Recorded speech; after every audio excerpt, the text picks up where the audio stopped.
of our home planet and of the moon, and we expect many, many more of those following today's activities.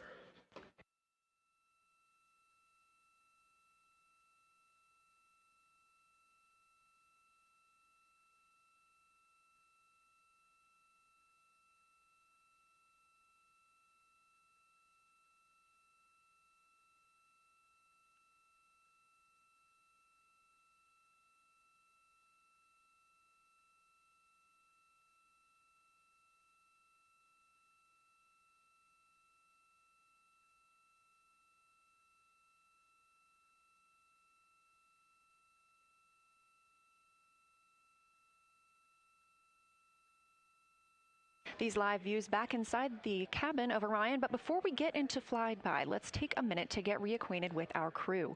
Reed Wiseman is the Artemis II commander and a Baltimore native. He's been in space once before. I think there was going to be some families heading into the viewing room today. If they end up showing up, could you just give us a heads up when they're there so we can just wave to them on the camera? Absolutely.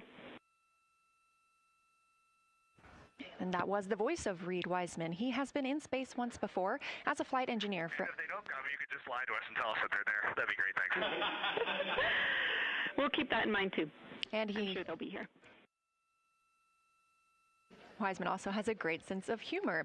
He was aboard the International Space Station from May through November 2014 as part of Expedition 41. This was a 165-day mission during which he and his crewmates completed more than 300 science experiments in areas like human physiology, medicine, science, earth science, and astrophysics. They set a milestone for station science by completing a record 82 research hours in a single week. He also served as chief of NASA's astronaut office from December 2020 to November 2022, and here on Earth he has 2 daughters.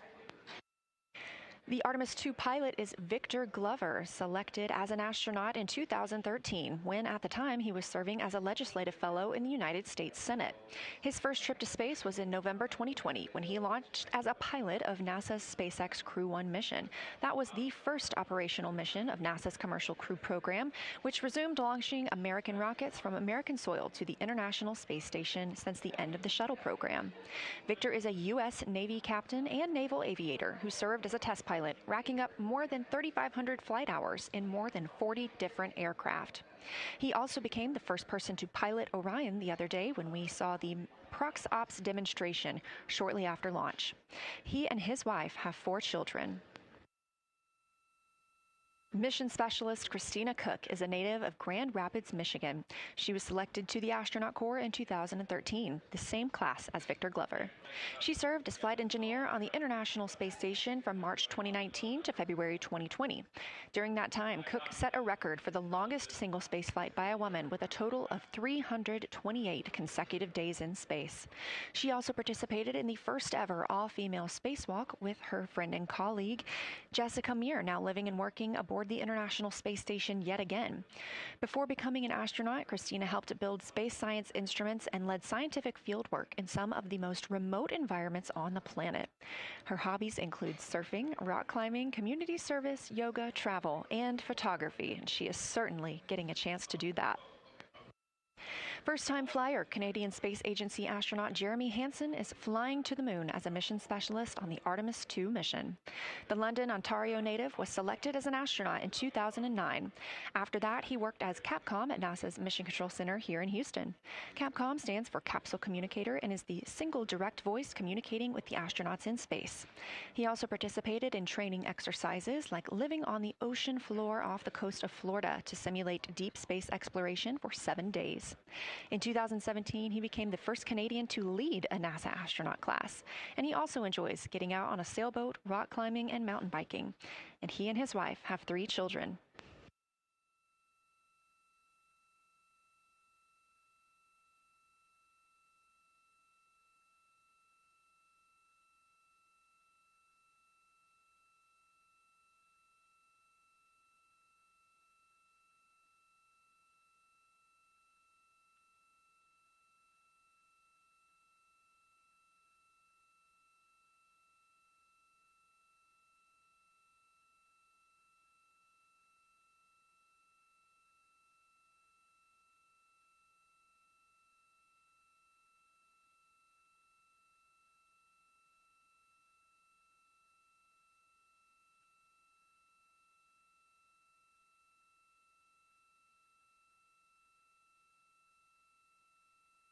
As you can see, the crew members have dimmed the cabin lights inside Orion.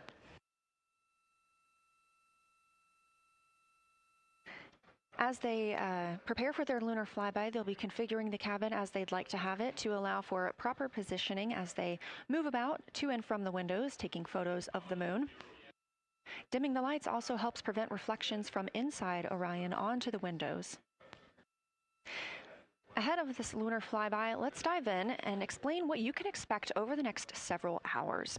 The crew has about 6 hours allotted to make observations about the moon. Throughout the flyby, their activities have been precisely timelined. There are five blocks of time during which the crew will be observing the moon from Orion's windows. At any time, 2 members will be at the windows working in a pair. One crew member will be taking photos from window 2 with a blue shroud over the window. This can help prevent that glare or reflection from inside Orion. They have an 80 to 400 millimeter zoom lens to use. The other astronaut will be in window 3 using their portable computing device, you'll hear that referred to as PCD, to make annotations. Both of these crew members will make audio recordings of what they are seeing, and they'll wear headsets connected to those PCDs. Those audio recordings will be sent to the science team at a later date. We will not hear them live. The 2 crew members at the windows will swap roles and positions halfway through their timelined block. The other 2 crew members who won't be at the windows at that time will be serving in the background as support. One will be conducting the science sit reps, or situation reports. This is what we will hear live from the crew. They'll be calling down a few times each hour to discuss what they are observing.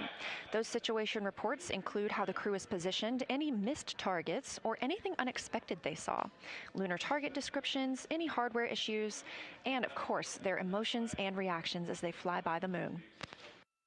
The other support crew member will take pictures of the astronauts at the windows and serve as camera support, providing new SD cards when needed. There's a 15-minute time frame between each observation block during which the 2 support members switch places with the crew making observations.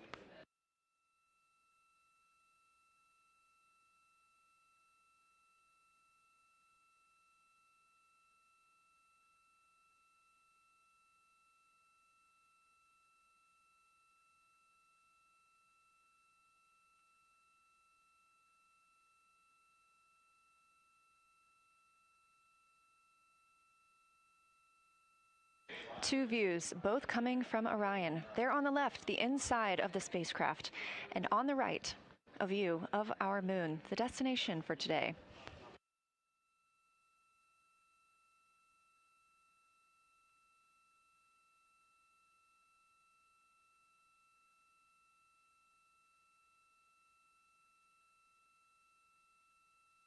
During the lunar flyby today, Orion will provide astronauts with a full disk view of the lunar surface. They'll have a higher vantage point, much farther than Apollo's lunar orbits on average. And these astronauts can observe both holes and large-scale geologic features in a single view. And due to our April 1st launch date and current illumination conditions, the Artemis II astronauts have become the first humans to directly observe certain far-side regions of the moon with unaided eyes.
You ready?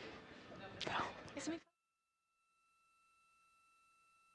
It's okay. How do I, is it all?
We are now 36 minutes until we see the Integrity crew pass the Apollo 13 distance record. And joining me on console, I have Julianne Gross, the Artemis curation lead. Thanks for joining me today. Thanks for having me. I'm very excited to be here. We're very excited to have you. So can you tell me about your role as Artemis curation lead and what that entails? Yeah, so for the overall Artemis campaign, I'm the Artemis lunar sample curation lead. That means I'm helping NASA to return the next set of lunar samples from the lunar surface. And for Artemis II specifically, I'm one of the science theme leads, and specifically I'm responsible, or the voice, for impacts, poles, and landing sites. Fascinating. So what helped us select the targets that the crew is going to be photographing today? So we had a plan coming in where we basically made a list of all the available targets during the April launch window, because before you launch, we wouldn't exactly be sure which targets would be visible. And so once we launched, we then were able to cut down on that list and prioritize our targets. And the 5 theme leads came together and really discussed and talked through which the long lens configured for lunar flyby. Which targets we could then see and prioritize. And so that made it into our plan. We worked then with timeline to make sure that all the targets are visible. Some targets are time dependent, like Earthset or Earthrise, and some targets will rotate out of view when Integrity starts going around the moon. And so we put these in early so that the crew has a chance to describe those to us. Fascinating. I cannot wait to hear what they have to say. So we just heard them say that their long lens is configured. That's very exciting. And for us, when we look at the moon from Earth, what features are we seeing that the crew will also fly by today? Yeah, so I really hope that people on Earth who are in nighttime will look up into the moon tonight. The features that the crew will see that we can also currently see is Aristarchus Plateau. Grimaldi is another feature. They're going to be sort of on our limb. And then Oceanus Procellarum, that really dark, large area on the near side that we can see. The crew is going to see that in the beginning. The more they fly around, the less of that they will see. So those are targets we will hear them describe early on in the flyby. Fascinating. Well, and the crew has been training for years for this day. And so we're going to hear them make a lot of calls about what they are seeing on the moon. And they're going to use a lot of interesting terms that I myself need some brushing up on. So could you walk us through a few of the things that we'll hear them use to describe the moon, like albedo, exosphere, ejecta, just some of those major terms we expect to hear from the crew? Yeah, of course. Albedo is basically a term of a reflectiveness of the surface. And so high albedo usually for the moon means bright areas, and low albedo means like darker areas. And so when you look into the night sky, you can see the high albedo areas are the white parts, and the low albedo ones are the darker areas. Ejecta is when you have an impact and it ejects or throws out material that then ends up on the surface, and you can see that as sort of rays or ray systems. So you might hear them describe, oh, I can see Ohm, for example, with its rays. It has an asymmetric rays coming out, and so we're excited to hear them describe that. You might hopefully hear stuff about color or color hues, and so if they can see any changes in those color hues from like white to gray to maybe brownish, we're excited to hear about that. Axosphere is the almost no existing atmosphere of the moon. It's barely there. But there is dust on the lunar surface that can get lofted up through electrostatic forces. And when the sun goes behind the moon, it can scatter forward on those dust particles and sort of like create a little glow on the horizon. And so we're really excited to see if the crew can actually see that. This is so exciting. Thank you so much for walking through all of that with us. Julian Gross, Artemis Curation Lead, we really appreciate you joining us here today, and good luck to your team. Thank you. I'm really excited to be here. We are now MET 4 days, 18 hours, and 49 minutes into the flight of Orion. This view of the moon from the Orion spacecraft as we get closer and closer.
We're live here in Artemis Mission Control at Johnson Space Center in Houston, Texas, just about 32 minutes away until the crew surpasses the record set by Apollo 13 as the farthest astronauts to ever leave Earth.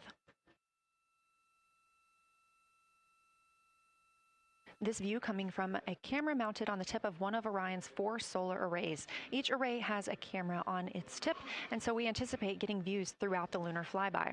Of course, except during the point of loss of signal when the spacecraft flies behind the moon.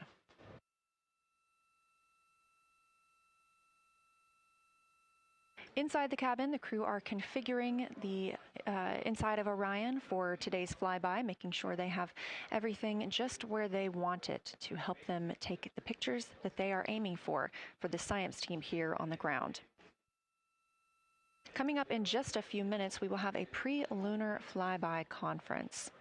During that Lunar Flyby Science Crew Conference, our science officer here on console, Kelsey Young, will be speaking directly with the crew members about their targets, about their goals for today, what they expect to see, and what we are hoping to hear from them.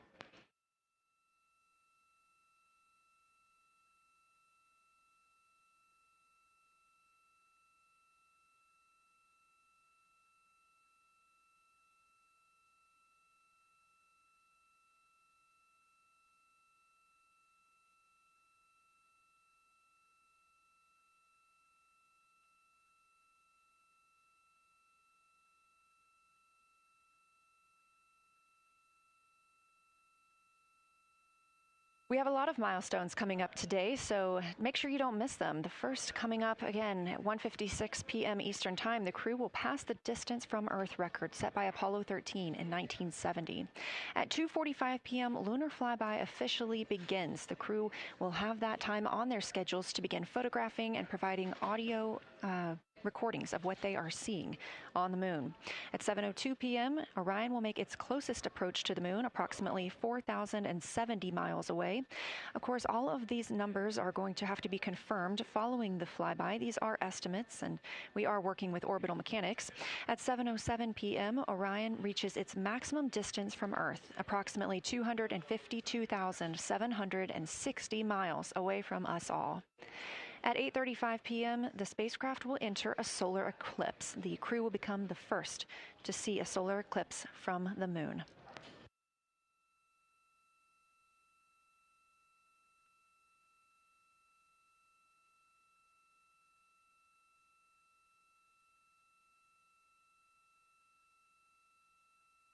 Ahead of the official beginning of flyby today, Kelsey Young, Artemis Science Flight Operations Lead, will be conducting a pre-lunar flyby crew conference. She will give information on camera setup, remind the crew of their intended targets, answer questions from the astronauts, and more. Young will help the crew set their targeting timeline, which counts down the time they have to image each target and what they'll be capturing next. She'll also remind them that the ground team will be calling for science sit reps, also known as situation reports. Those are essentially call-downs to report what they've been observing. They'll continue to do this even through their LOS, their loss of signal, as those communications will come down later on after they reconnect with us on Earth.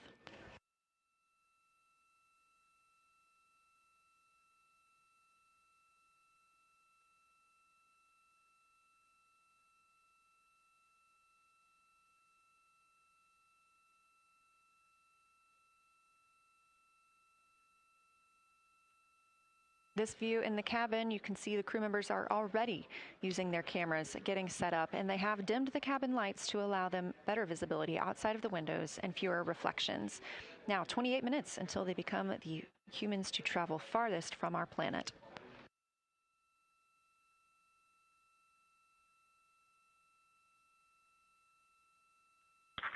Houston Integrity, we are ready for the conference on your call.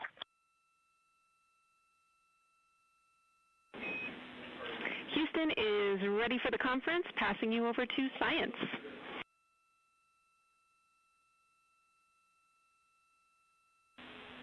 Good morning, crew. This is Science. We couldn't be more excited for a full day of lunar and planetary observations today, the first one in over 54 years. How do you hear me?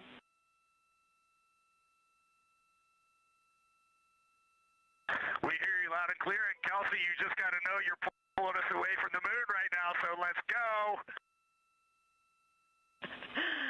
Message received. I will keep it tight here. I did just want to start with a thank you on behalf of the Lunar Science team and the entire lunar and planetary science community, of which you are absolutely a part, for what you've already done in this mission and what you're going to do today to inspire the next generation of scientists. I have to say Moon Joy is the new term that's already become our team's new motto, so thanks for that. In this conference, we'll cover hardware and config reminders, and then I'll just briefly, as you said, cover today's science plan. I'm assuming you already have your LTPs up. Confirm that, and I'll jump quickly into the cabin config reminders.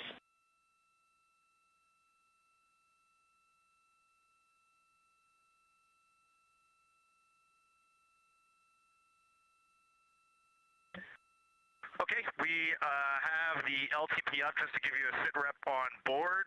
You've got Reed and Christina on one PCD, and Ike has his own, and Jeremy has his own. Copy that. That was going to be one of my questions for you, and I'll ask a question back. Is that the config that you and Christina plan to carry throughout the day for PCD use?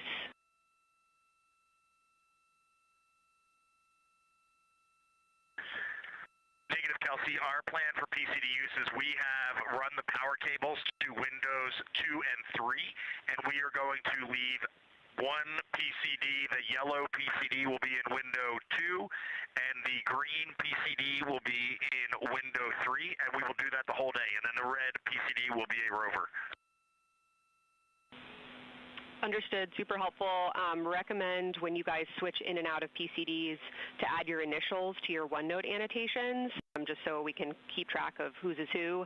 And then given that you have 3 PCDs instead of 4, for the data transfer at the end of the day, recommend making a new subdirectory entitled For Science for your own photos, or with your initials, that we can keep track of which pictures came from which flashcards.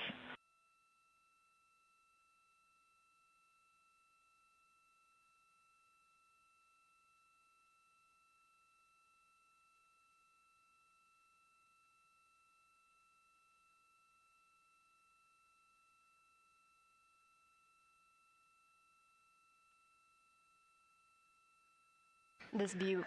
So, Kelsey, I just want to here's what we're doing. We have community cards in all cameras on board, and then when each astronaut approaches their camera, the intent is they will put their card into that camera for photos and then put the community card back in at the end of the session. But just know it is harder to manage cards than we thought, and we don't want to miss science, so it might end up a bit more disorganized. Understood. Thanks for that essay. Just read the flashcard numbers down when you get a chance, and we'll follow your lead on the best thing to do operationally during the flyby. With that, I'll move on to windows. So the window characterization DFTO you guys did a few days ago confirmed that window 2 is ideal for imaging, so no change to config of photographer in window 2, observer in window 3, and science at reps in window 1.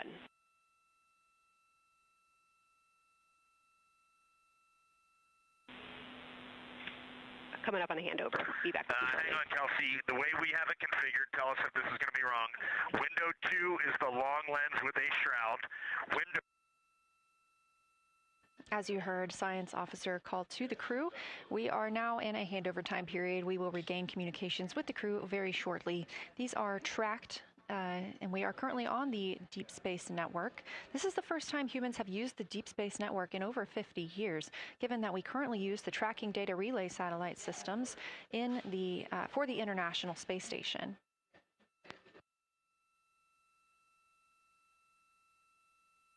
This view from Artemis Mission Control on the right is Kelsey Young. That's who you hear speaking with the crew. Young is the Artemis Science Flight Operations Lead, and we also look forward to speaking with her here today.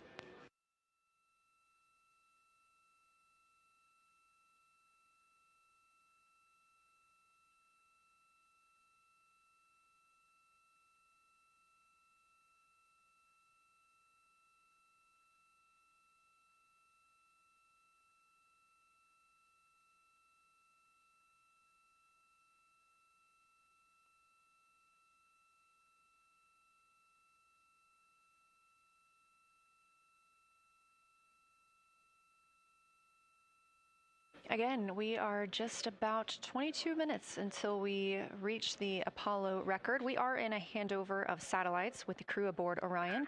The T-shirt shroud for the Z9 and solar, and then window 3 will be for visual observations, and window 4 is for floater.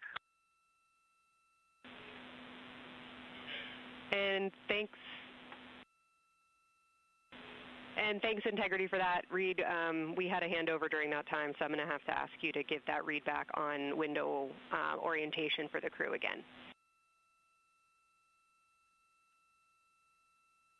Okay, we are happy to change it, but the way we have it configured right now is window 1 has a T-shirt shroud for the Z9 for solar.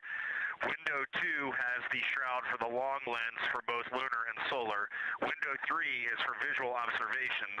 Window 4 is for floater. And then the docking hatch window has had a great view, so we've done a lot of mapping through that as well. All right, copy all, Reed. A note just on the window 1 T-shirt shroud that you can remove that for the lunar observation block if you want that extra view for another floater, but defer to you guys on that. You are go to use the full 400 millimeter zoom on the long lens, but where possible, try to keep the end of the lens flush with the window to prevent imaging through the multiple window panes at an angle. And if you have to take an image at an angle, recommend you limit the max focal length to 200 millimeters or simply acquire the images at multiple focal lengths. Last imaging update as a result of the DFTO is that if you can take the images out of the left side of window 2 where possible, that is the best half the window. Understand that might not be possible with the shroud. Any other imaging questions from you?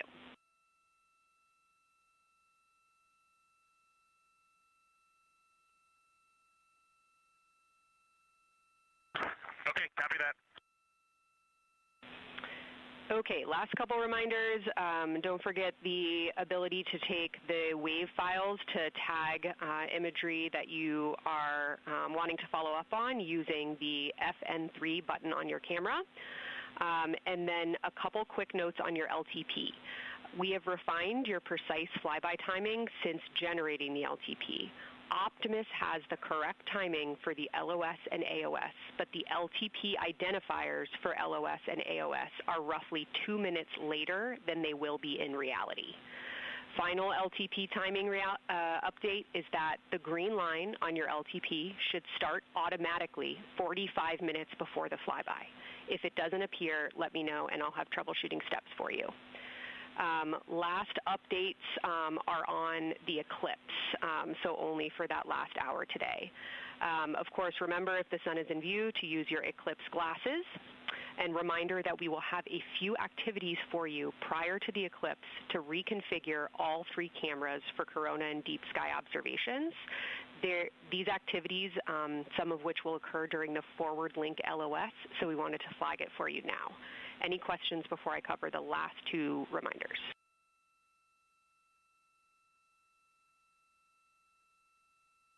No, we have no questions on that.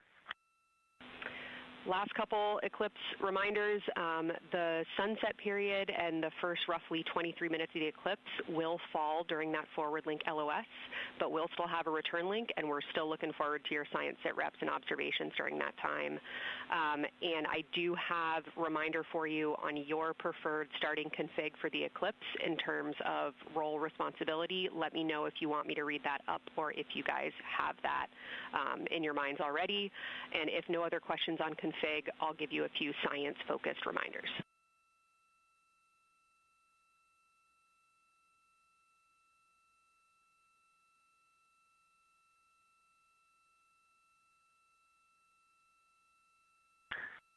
Give us a quick high level, but we see it in Optimus, and I think we got it squared away. But give us your quick, Kelsey, high level.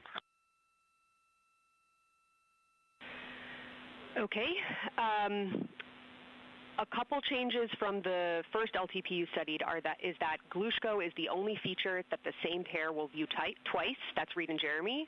That's why that's the only target you see that is marked as 1 of 1 and 1 of 2 and 2 of 2. So Ohm and Oriental are in there twice, but they're by different pairs, which is why you don't see them marked accordingly. A note from feedback on your observations so far over the last couple days, a reminder that if you note structure and texture as well as color and albedo, please note any correlation between the 2, and also a reminder that negative observations are still valuable science. So a lack of color or a lack of structure associated with color is also valuable. A reminder also that your observations so far indicate it will likely take some time for your eyes to adjust. We especially heard that around your terminator observations and your color observations. So reminder to know that your eye adaptation is going to kind of come in throughout your shift, and let us know when you start to see that nuance. Last reminder is around Earthset and Earthrise. When you're viewing us back here at home, you'll be looking directly at Asia, Africa, and Oceania. So I'm sure people watching from those places here on Earth will want to give you all a wave as you take their picture. Any other questions for me?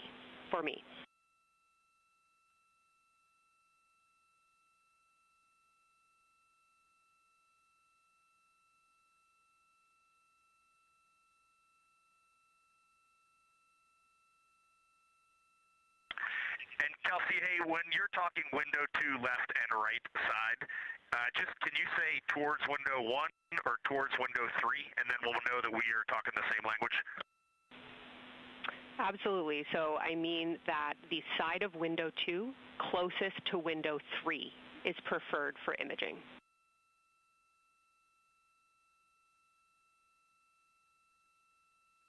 Okay, the side of window 2 closest to window 3 is preferred for recording. Stand by, we'll talk to the crew.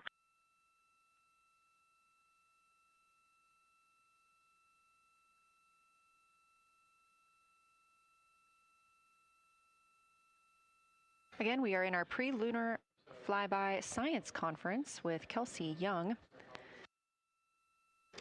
Kelsey Young is the Artemis Science Flight Operations Lead, speaking with the crew aboard Orion. They've been training for this moment for years, and this is their last opportunity to get some further pointers and information. Kelsey, for the T-shirt shroud, what window does the science team think will have the best view? Is it window 1 or window 4? The only time we're strongly recommending use of the window shroud. The T-shirt window shroud for the Eclipse viewing. Which window is primary for Z9? Window 1.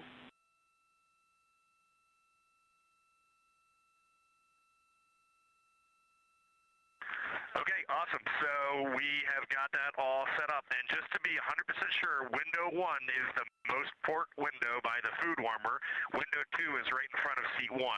Window 3 is right in front of seat 2. And window 4 is on the starboard side by the side hatch.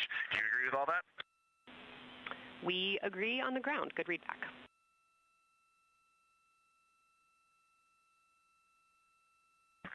Okay, that's awesome. Kelsey, we're going to close with happy words. It's just incredible. I wish you were up here to see all the smiling faces, to hear all these terminologies being thrown around, and we are just fired up to get started on this day. Let me pass the mic around if anybody has anything to add. Kelsey, it's so great to hear your voice on the loops. I just want to channel everything that you guys are probably feeling right through my eyes and heart. It is awesome to see the side of the moon. You guys made us excited for this day, and we couldn't appreciate it anymore. And we are ready to hopefully deliver on all the awesome training you guys have provided. I'll just add, Kelsey, it is blowing my mind what you can see with the naked eye on the moon right now. It's just unbelievable. Kelsey, and to the whole Lunar Science team, all of you, all the work you put into this, we're just grateful. Can't wait to get going. And thank you for the tipper, for Carroll Crater, and for Integrity. We can see them, and we've imaged them, and can even see with the naked eye. Quite impressive. Thank you so much. Beautiful words, you guys. Thanks so much. And I got video of the science team right now, and they are all absolutely buzzing. Looking forward to today.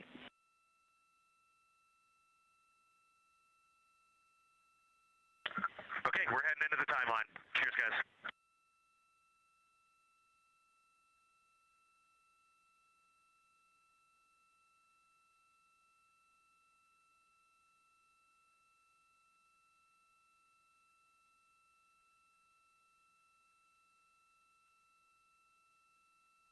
Of the pre-lunar flyby science conference with Dr. Kelsey Young. Young has served as the Artemis Science Flight Operations Lead, getting the crew ready. And we're live in Artemis Mission Control in Houston, but we are not the only room monitoring today's flyby. As you heard Young mention, in this same building and just down the hall, a multidisciplinary lunar science team supports the Artemis II crew in real time, including experts in lunar geology, impact cratering, volcanism, polar science, imaging, and visualization.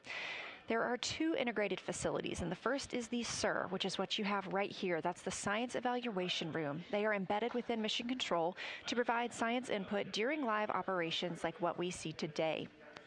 Additionally, and not pictured, we have the Science Mission Operations Room, a back room that processes data, evaluates imagery, and supports rapid analysis. Our science officer on console in Mission Control Houston serves as the primary interface between the science team and the flight controllers, ensuring science priorities are represented during mission execution. Again, today, that's Dr. Kelsey Young, who will be speaking with the crew during the time they're behind the moon. We will be speaking with her once the crew is behind the moon and out of communication with Earth.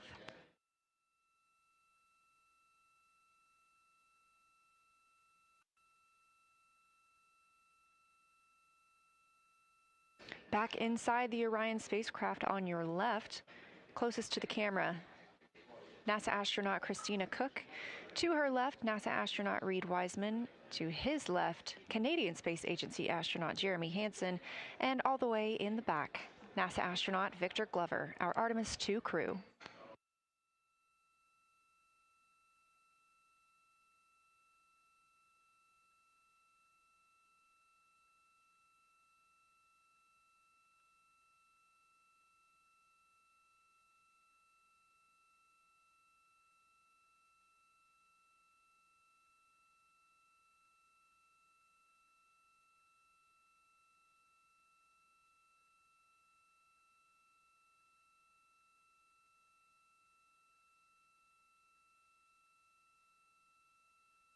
We are now approaching 8 minutes until the crew surpasses the Apollo 13 record.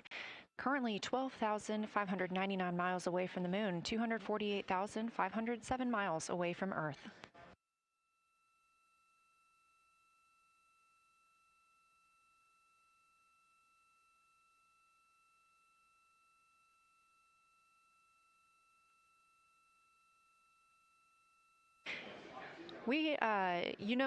You may also hear the Orion spacecraft referred to today as Integrity. This was named by the Artemis II crew. It is Integrity crew, we have Reid's family in the viewing gallery. You're welcome to say hello.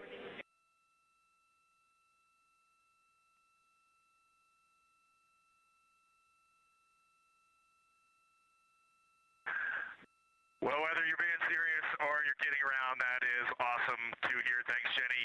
And hello to Ellie and Katie. I don't know who else is there, but it's great to know that you're in mission control right now, following along. We are having a blast up here, and the view of the moon is absolutely amazing.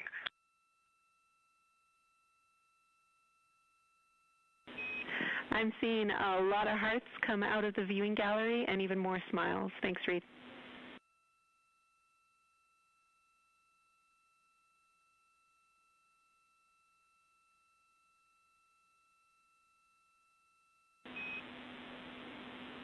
Copy heart, copy bracelet.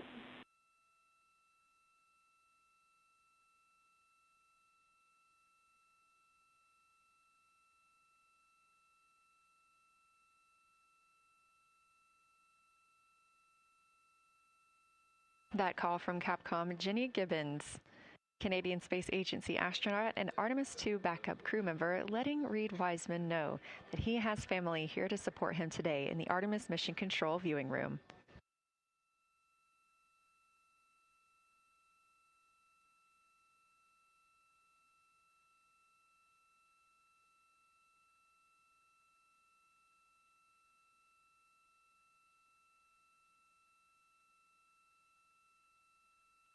As I was mentioning, we have the Orion spacecraft flying today. However, the Artemis crew members named their Orion spacecraft Integrity, so you will hear calls to this entire crew with the name Integrity. They say that the name Integrity embodies the foundation of trust, respect, candor, and humility across the crew and the many engineers, technicians, scientists, planners, and dreamers required for mission success.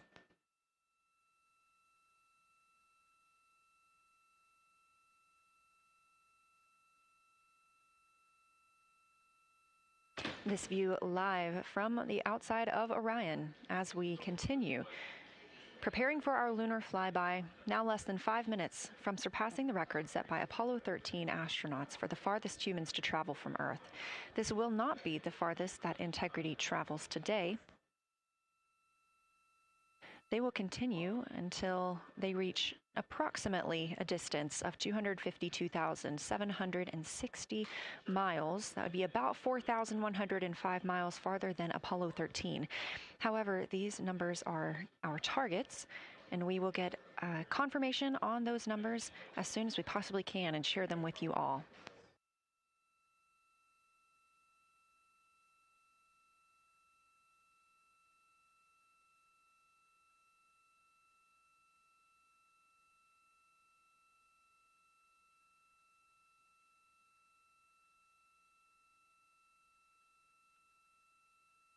We talked a little bit about what to expect from the crew, whether that's taking photos or making audio recordings. To get a little more detailed, Reed Wiseman and Jeremy Hansen will be up first to capture imagery and record audio on the portable computing devices. You hear those referred to as PCDs, while Victor and Christina serve as the support members. The crew will switch windows and roles halfway through their shift, and 1 hour and 5 minutes later, Victor Glover and Christina Cook will be the next crew members at windows 2 and 3 to take photos and make annotations, while Reed and Jeremy take on those support roles. There are 5 viewing blocks, and the crew will swap out with each one. During 2 of the blocks, the 2 support members will also be able to enjoy their midday meal.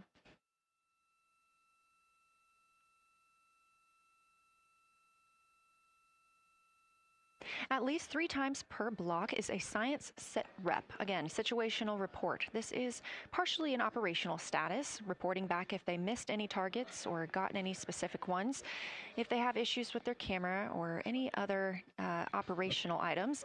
The other part is an actual description of the moon. This task is done by one of the support team astronauts, so that's not the crew currently taking photos or making annotations, but they do have windows 1 and 4 that they can float up and provide that information from. If you watch the entirety of the flyby, you'll also notice the crew will be photographing some targets multiple times to get observations in different lighting conditions. This is due to Orion changing their location throughout the flyby.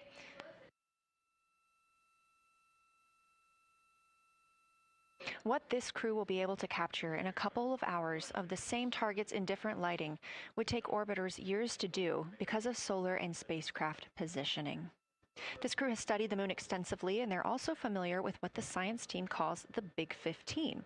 These are 15 features that they've memorized, so at any time, they'll be able to see 5 of those and help orient themselves and where they are around the moon. Those targets are diverse and complex in their geologic history, and observations of them could help answer some big-picture science questions.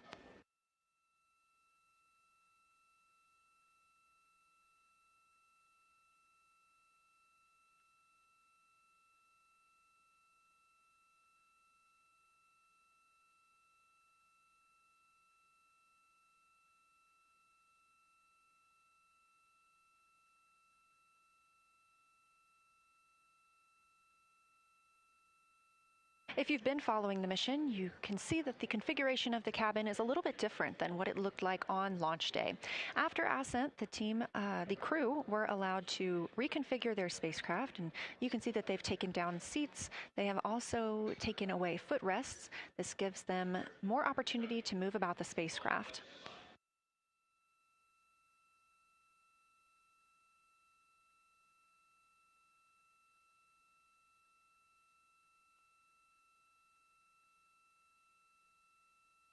Orion itself has 330 cubic feet of habitable volume. That's about the size of 2 minivans and is 60% more cubic volume than the Apollo spacecraft. We are standing by for the Integrity crew aboard Orion to surpass the Apollo 13 record.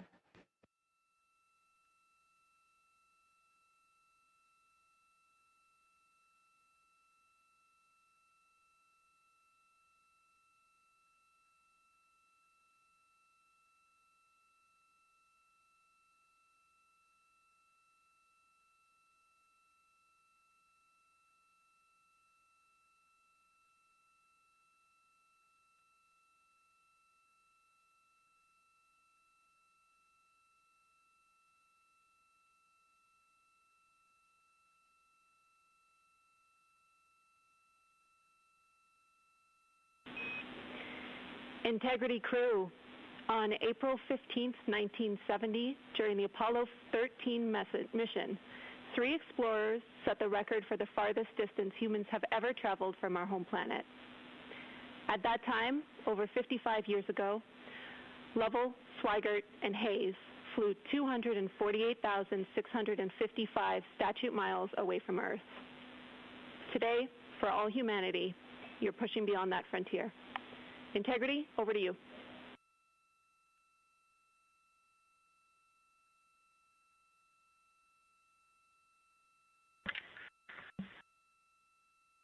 Yeah, from the cabin of integrity here as we surpass the furthest distance humans have ever traveled from planet Earth. We do so in honoring the extraordinary efforts and feats of our predecessors in human space exploration. We will continue our journey even further into space before Mother Earth succeeds in pulling us back to everything that we hold dear. But we, most importantly, choose this moment to challenge this generation and the next to make sure this record is not long-lived.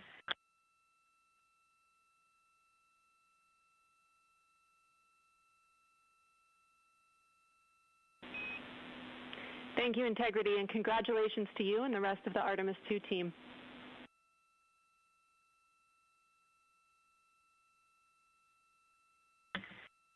Thank you, Houston. We have a couple more things we'd like to take this moment for.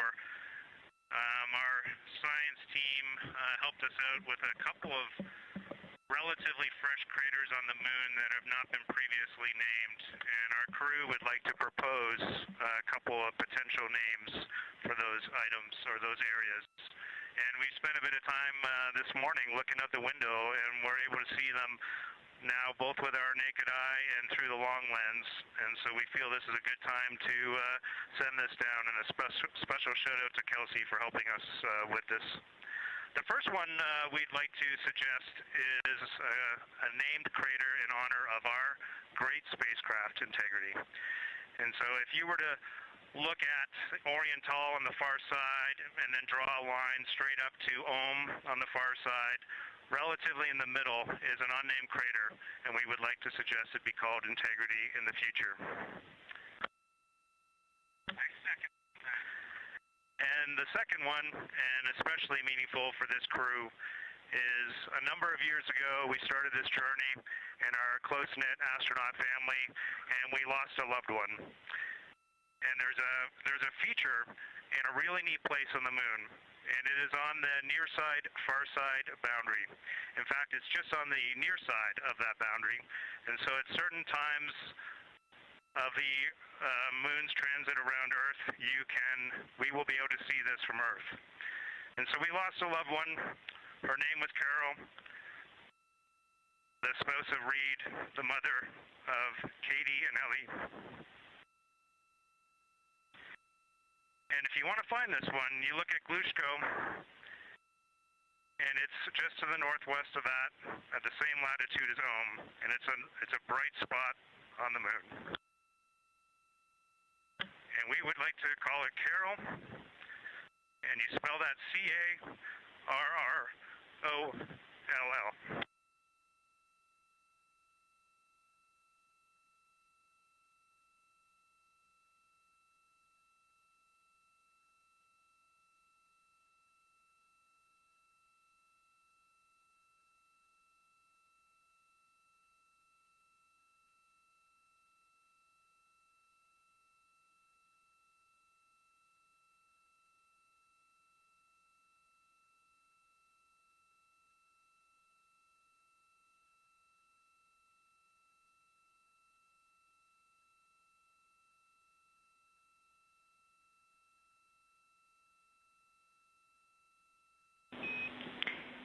Integrity and Carol Crater, loud and clear.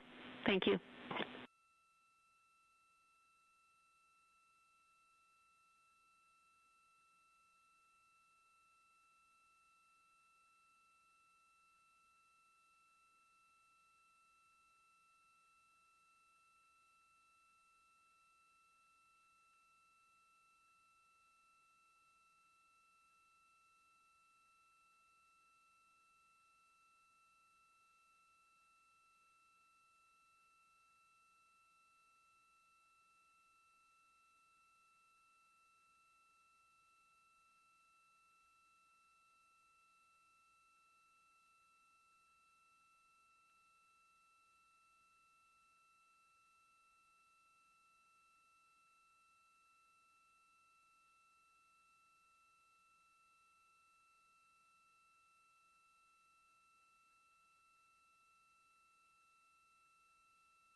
As the Artemis II crew passed the record set by Apollo 13 for the farthest humans to ever fly from Earth at 12:57 p.m. Central Time, 1:57 p.m. Eastern Time, Canadian Space Agency astronaut Jeremy Hansen shared. We're getting ourselves all put back together now, and we are going to dim the cabin lights and prepare for our science objectives ahead.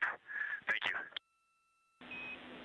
Sounds good. We're doing the same down here, and you are maneuvering to your observation attitude.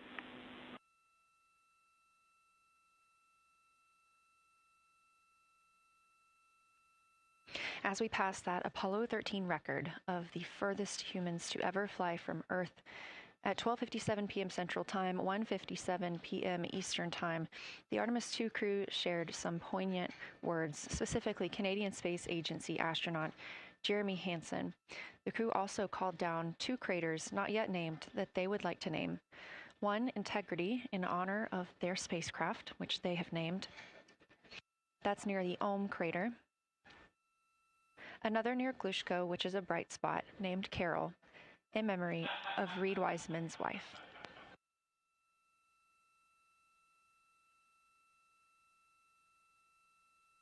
There was a moment of silence here in Mission Control Houston. And now the team and the Artemis II crew are ready to begin their lunar flyby.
We are 4 days, 19 hours, 31 minutes mission elapsed time of the flight of Artemis II, our 4 astronauts aboard Orion. Today is our lunar flyby day. The spacecraft is currently about 12,000 miles away from the moon, and you can keep up with the distance from Orion to the moon and Earth by visiting nasa.gov/trackartemis, or you can just stay with us here because we're going to be telling you throughout the day. They are currently 248,834 miles away from planet Earth.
Coming up next on the crew's timeline today will be their cabin configuration portion.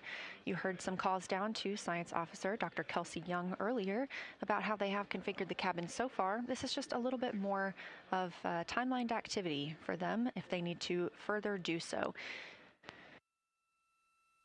On flight day 3, the crew had time on their schedule allotted for configuring the spacecraft cabin for how they intended to arrange it today. Of course, they had to take down that configuration for another test yesterday of their Orion Crew Survival System suits. But configuring it on flight day 3 allows them the opportunity to get a chance to see what works for them now that they are in the microgravity environment.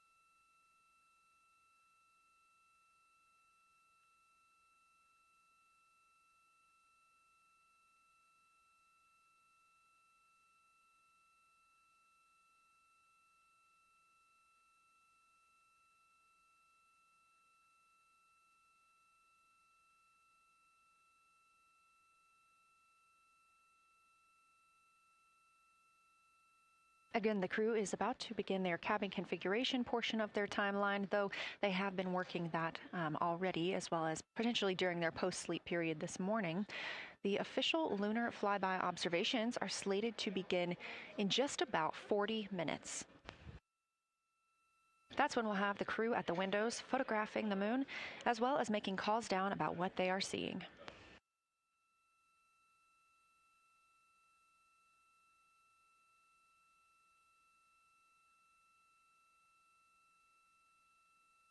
Again, we are live here in Artemis Mission Control for the duration of the flyby. Currently, the Orbit 1 flight control team is on console. This room is staffed 24/7 from the time before the astronauts step foot on the rocket until the time they are splashed down and are safely recovered in the Pacific Ocean on flight day 10.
Again, this is Artemis Mission Control here in Houston. We are now 11,777 miles away from the moon. We did pass the Apollo 13 record of farthest humans away from Earth at 12:57 p.m. Central Time, 1:57 p.m. Eastern Time.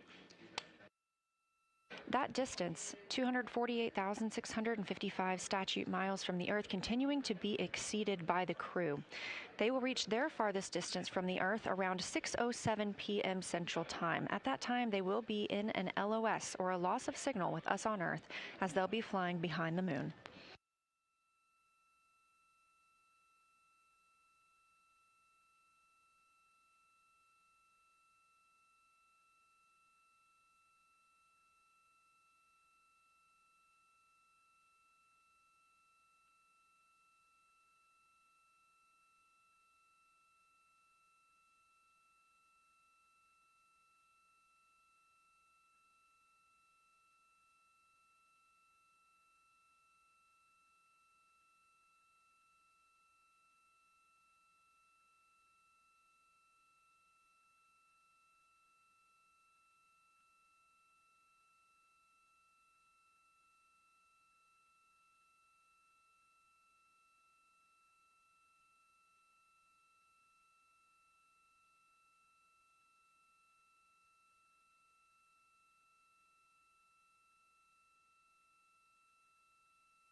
As the crew gets into their cabin configuration preparations, we are joined by Dr. Sarah Noble, the Artemis Lunar Science Lead. Thanks for joining us here today. Yeah, it's quite a day.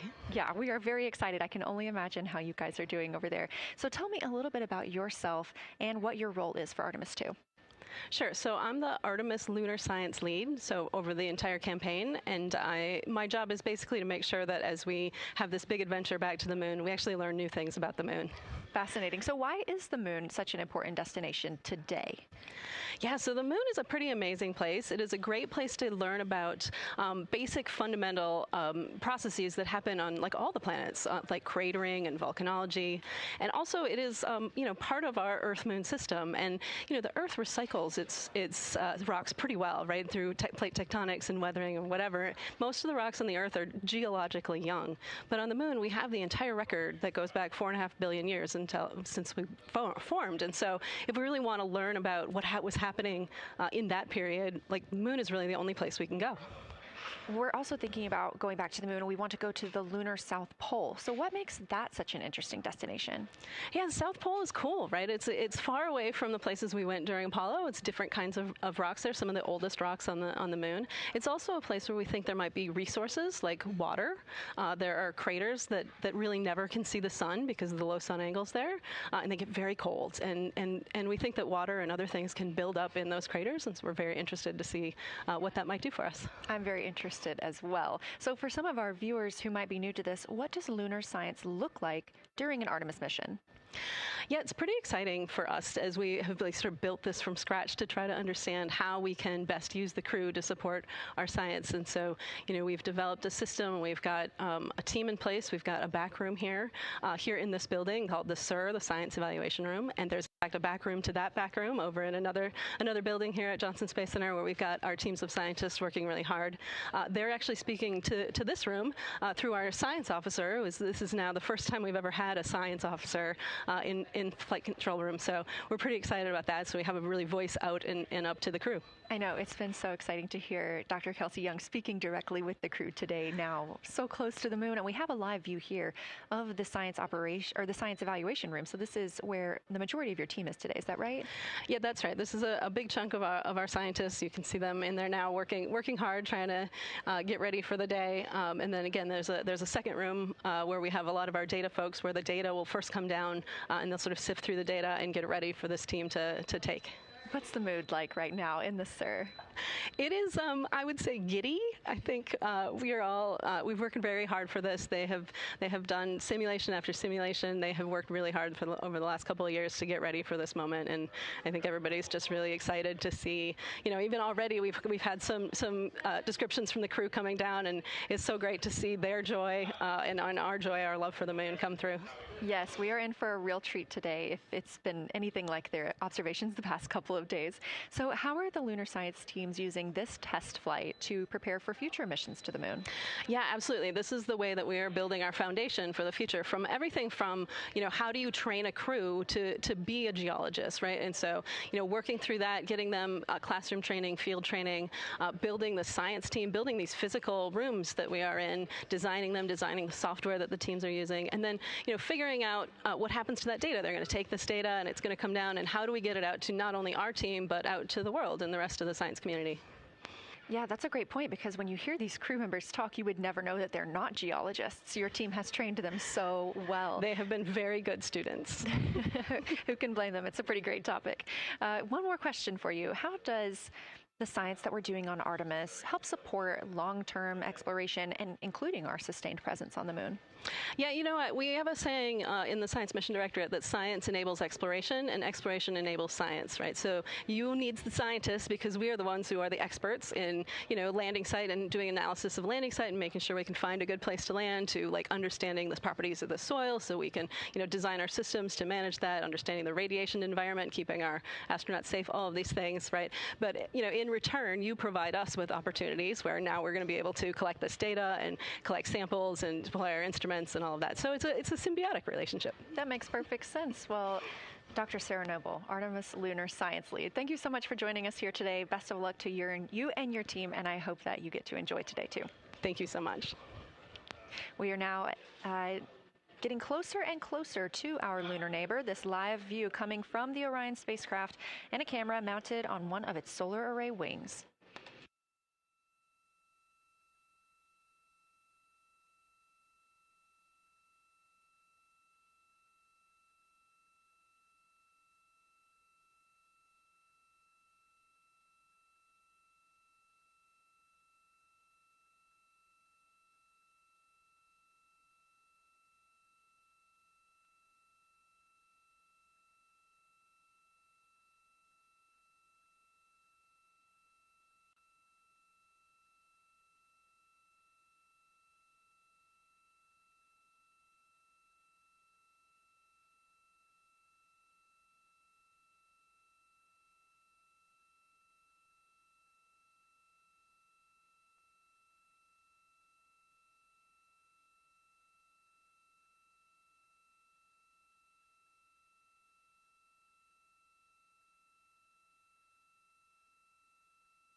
Houston, integrity for camera serial numbers. Ready to copy.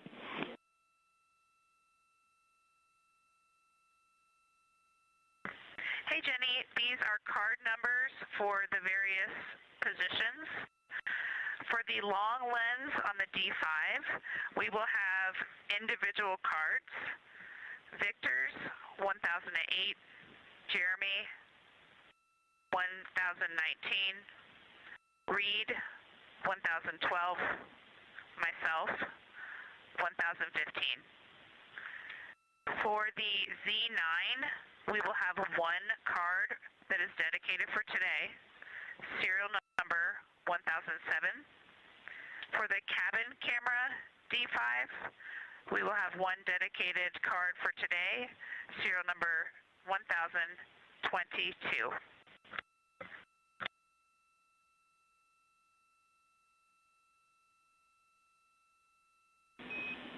All right, Christina, we copy all. Thank you.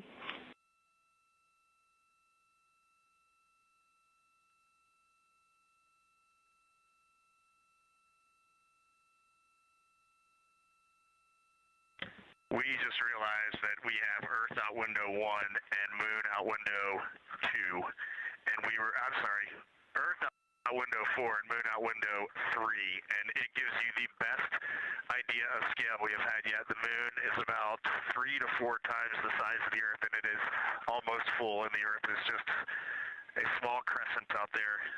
It's magnificent. I got a picture of it with the wide lens. Such a majestic view out here. Amaze, amaze, amaze. Thank you, Reed.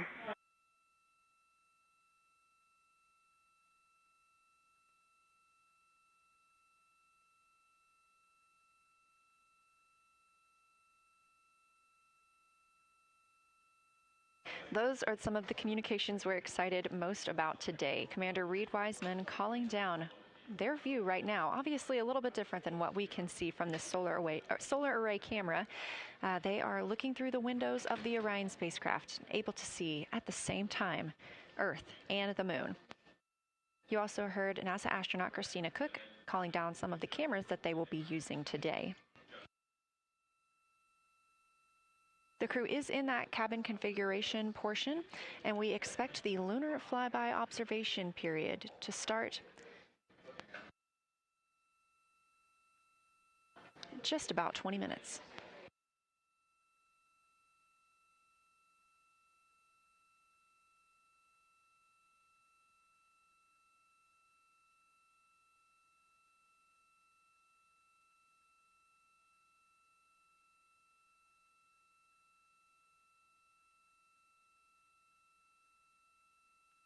Checking in on Orion's distance and speed, they are currently traveling 1,071 miles per hour, 249,159 miles away from Earth, 11,293 miles away from the moon, and continuing to grow closer.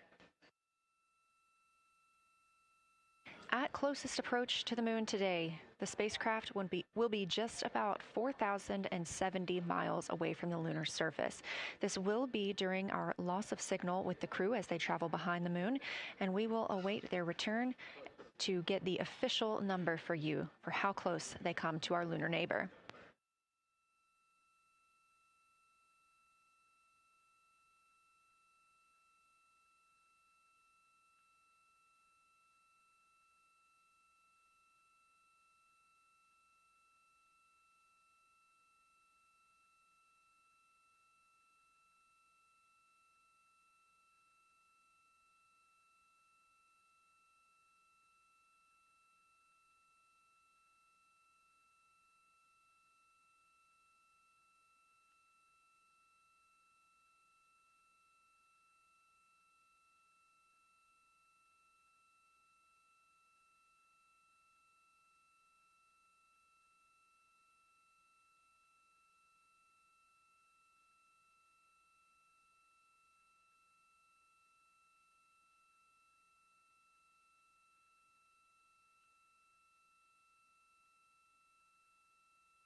Inside the cabin today, the lunar targeting package is the primary tool guiding the crew observations and consists of two key components. The lunar geography review helped the astronauts study major lunar features in advance and help learn how to orient themselves during the flyby. Because, of course, the moon is not actually labeled like it appears here when we look at this map. The lunar targeting plan provides a detailed timeline of observation targets, background science context, and specific instructions for the pictures the crew should take, as well as the verbal descriptions that will be helpful to the science team reviewing them later. This is a screenshot from their lunar targeting package, and a screenshot specifically of that lunar. For attitude. Go ahead.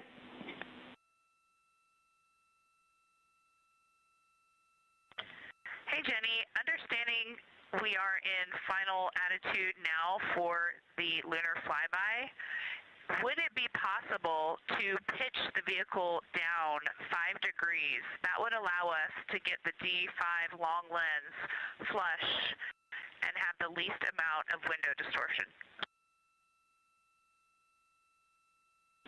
We're checking. That call from Christina Cook, NASA astronaut and mission specialist on Artemis II. Copy. The Orion spacecraft is positioned in a specific attitude to allow the crew to best see the moon outside of their windows today for this imaging opportunity. That call was a request for a potential attitude shift just slightly, another 5 degrees, to give them a better view and to give them a better opportunity to use their long lens camera. They'll also be using that lunar targeting package we were discussing. I am following along with that real time, so I'll be able to share with you exactly what targets the crew is looking at and when. They also trained with a lunar science passport. It's a little reference guide used on Earth to reinforce recognition of key lunar features. It is not on the flight, but it was a significant study tool for the crew to get them ready for launch. The apparent size of the moon will change throughout the flyby, and it'll appear roughly like a basketball held at arm's length at the crew's closest approach. That reinforces the need for careful planning and practiced observation techniques.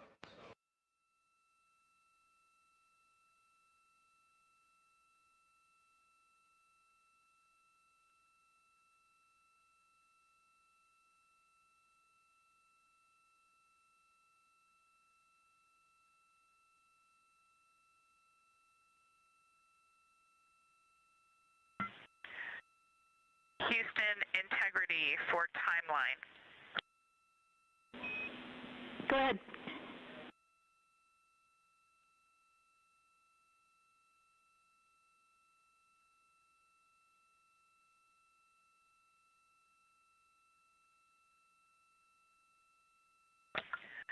Hey, Jenny, just to make absolutely sure that we start observations when expected, we are showing in Optimus that observation time starts in about 15 minutes, and in LTP that our first target, discussion 1, starts in about 29 minutes.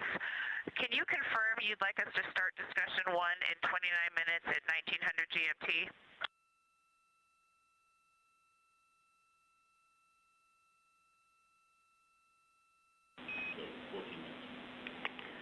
Christina, we are tracking that discussion 1 should start at 18:45. That's 15 minutes from now.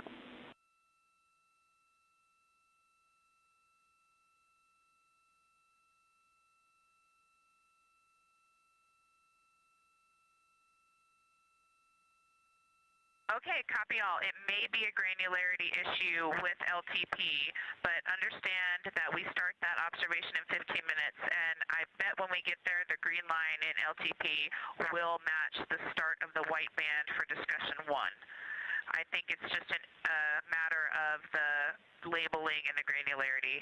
Thanks for confirming. Copy, and we'll look into that a little bit more on our side as well.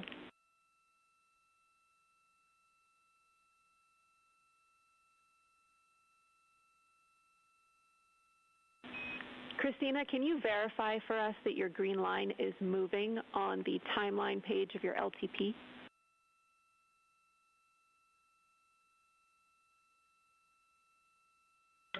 Affirm.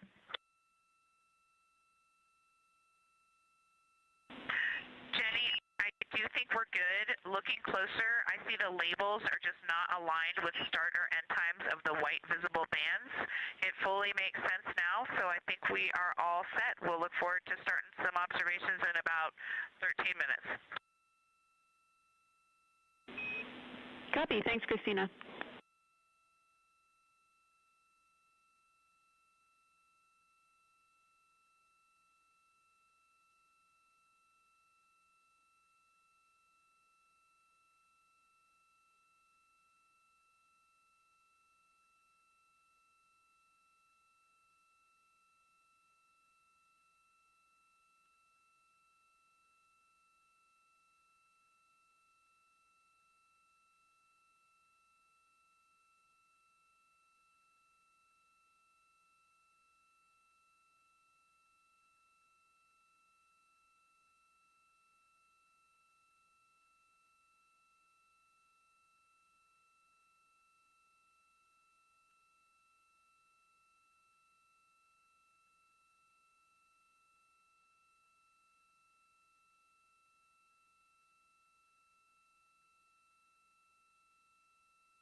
As you heard discussed, we are expecting the crew's observation time period to start in about 10 minutes. First, they'll be conducting a warm-up, warming up to their science observations of the moon. They'll be discussing with each other, helping each other orient using the major landmarks that they've studied, asking what is familiar. If we roll left, port 5 degrees, that would get the moon closer to the left side of window 2.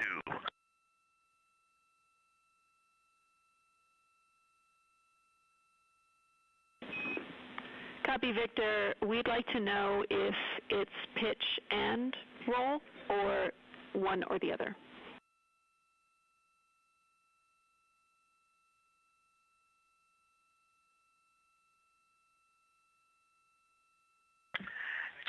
We actually thought you already put the pitch in.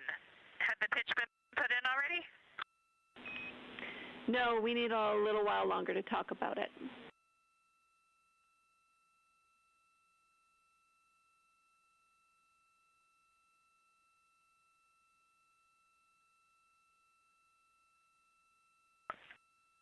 So, Jenny, I guess what's happening is just as our orbit's changing, where it is in the window is changing, so maybe these fancy little adjustments aren't worth it. It's going to continue to move in the window.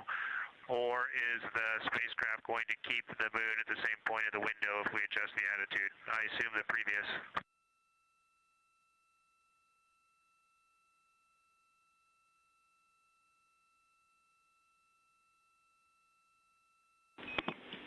Right now, we are pointing the center of the window to the center of the moon with 2 degrees of deadband.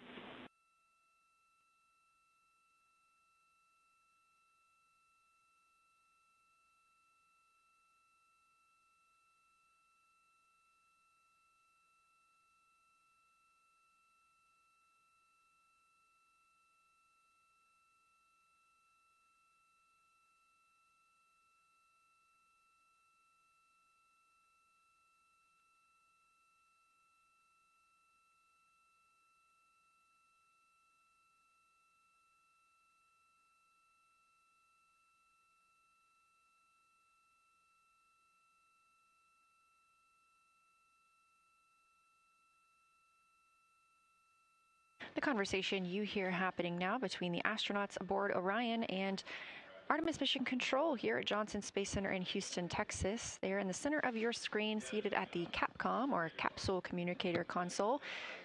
That's Jenny Gibbons, Canadian Space Agency astronaut and Artemis II backup. She was also the lead CAPCOM for Expedition 63 aboard the International Space Station.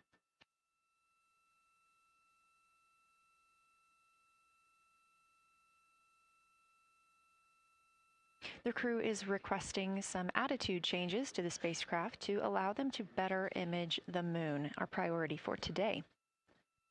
Of course, those have to be discussed on the ground before they are put into work aboard the spacecraft, so the team is taking some time to do so.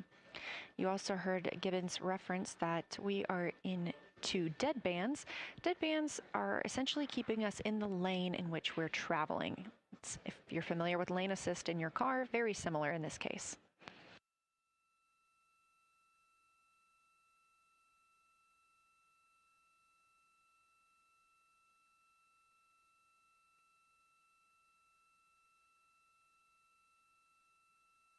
We are now 10,870 miles away from the moon, traveling 1,066 miles per hour and 249,390 miles away from Earth.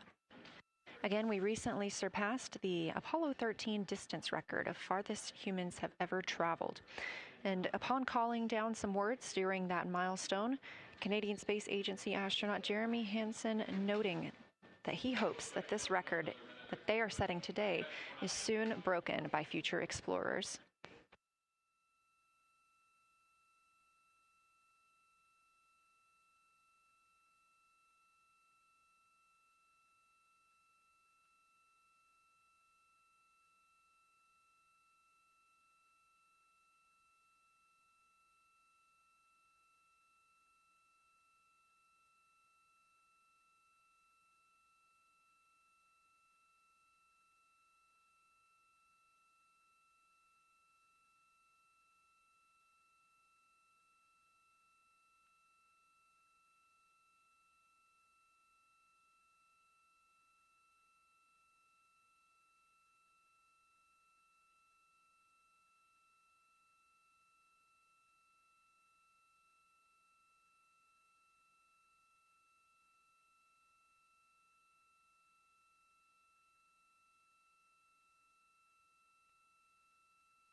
This is Artemis Mission Control. We are standing by for the beginning of lunar flyby.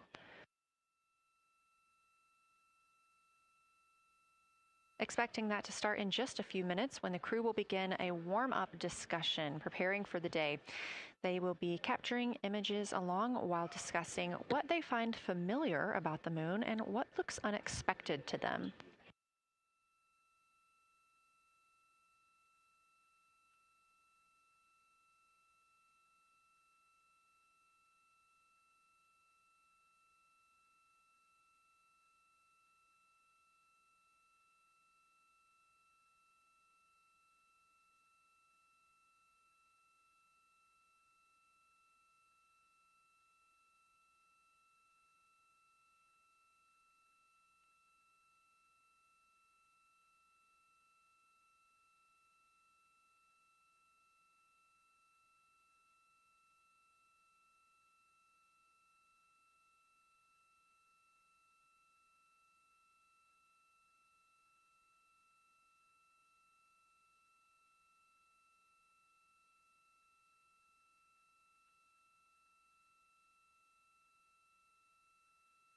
Again, just minutes away from the official start of lunar flyby, or when it is timelined for the crew. We are currently 10,726 miles away from the moon. This view on the left side of your screen coming from the camera on one of Orion's solar arrays.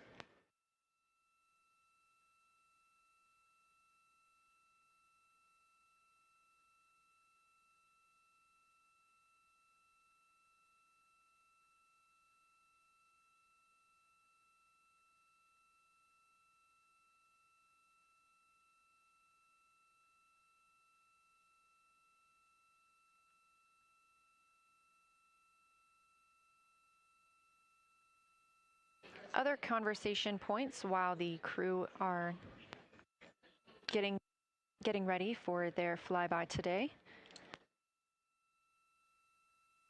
They'll be looking to orient themselves using major landmarks and annotating their observations along with their discussion. They'll have 10 minutes for that warm-up discussion.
Houston integrity.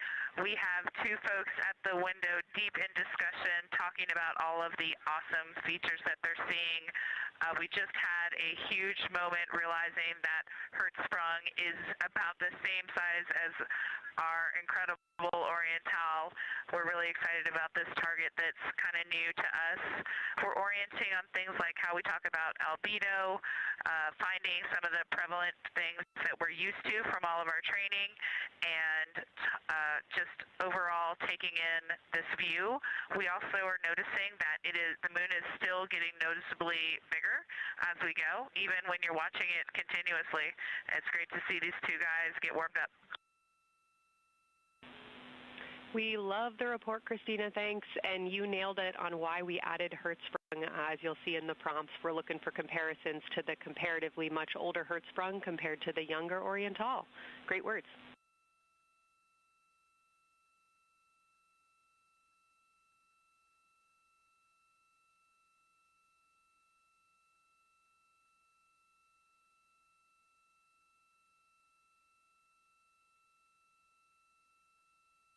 This is Artemis Mission Control. That was the voice of Dr. Kelsey Young speaking with the astronauts aboard Orion as they begin their observation period and lunar flyby.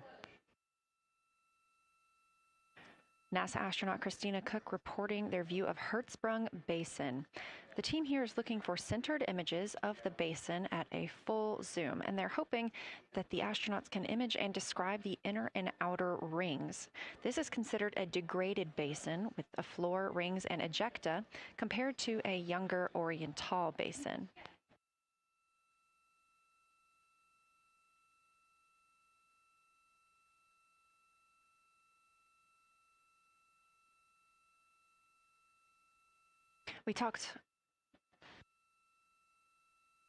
We spoke earlier with Julian Gross, the Artemis curation lead, about some of the terms we will hear the crew use today. One of those just called out, that's albedo, looking at surface brightness, or the amount of light a surface reflects.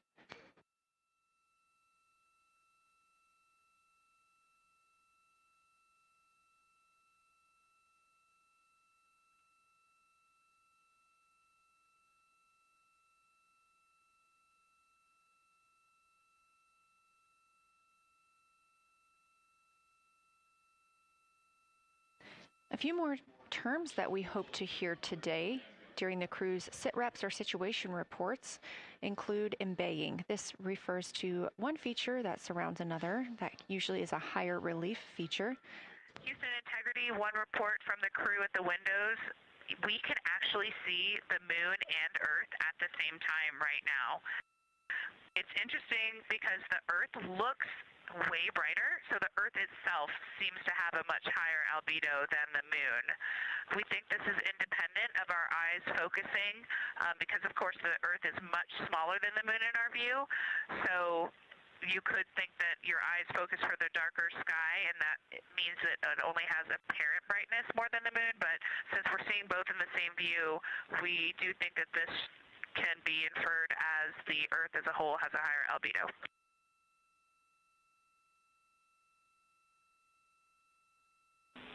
Great observation, Christina, and reminder that as you're starting to look for those subtle color and albedo variations on the moon, the relatively bright albedo Earth might make those a little bit difficult, but as your eyes continue to adjust, we expect you to start to see more nuance on the moon. Thanks.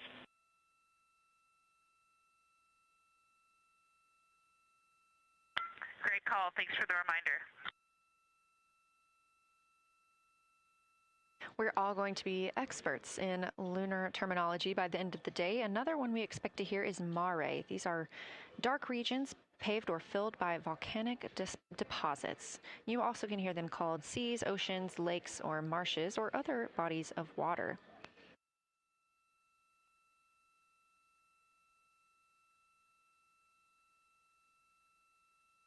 Again, we are live in Artemis Mission Control, but on the right side of your screen, that is the Science Evaluation Room, team members who have been preparing for this day for years. The crew has significantly darkened the cabin of Orion. This allows them better views outside the windows and fewer reflections from inside. They reported being able to see the moon and the Earth out the same window at this time. We are really hopeful to get those photos. Right now, this view on the left side of your screen coming from a camera mounted on one of the solar array wings on Orion outside the spacecraft. The crew is equipped with 80 to 400 millimeter zoom lenses.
The team continues their warm-up discussion. I should say the crew members aboard Orion continue their warm-up discussion.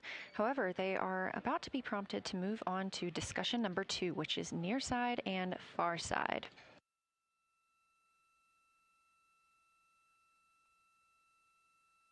Some of the things that they are looking to capture, the ground has prompted them to photograph anything that stands out to them and to compare the near side versus the far side mare in color, albedo, topography, and texture. They also want the crew to compare the appearance of rayed craters in the near side mare versus in the far side highlands. Of course, a reminder that some of the items that the crew, or some of the landmarks the crew are seeing today, is the first time that humans have ever laid eyes on those portions of the moon.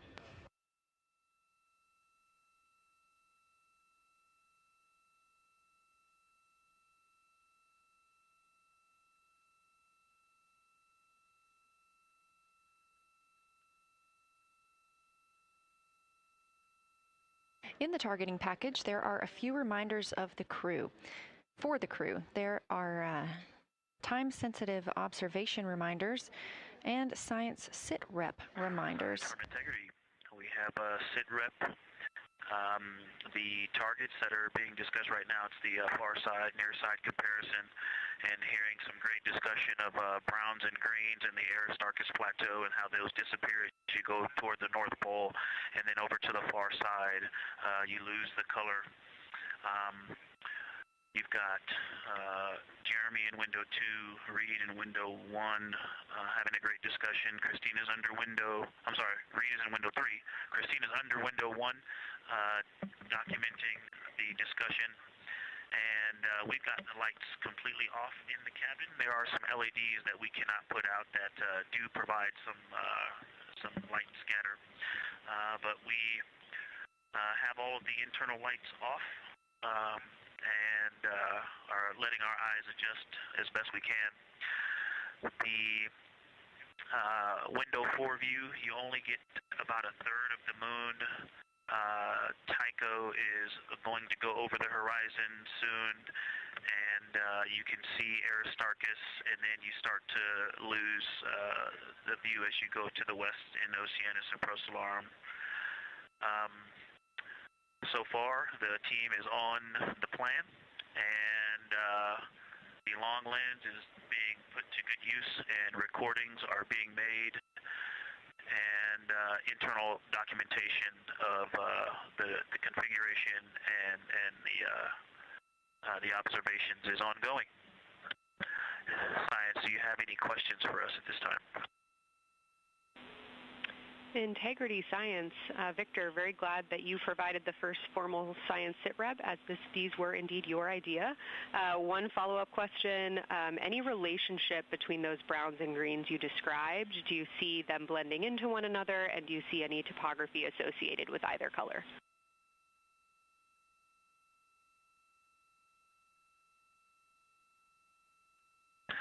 I don't want to bother the window team. I just heard that, overheard that, and so I'm sorry I don't have that detail yet. I will eavesdrop and see if I can pick that up. I will try to answer that at some point.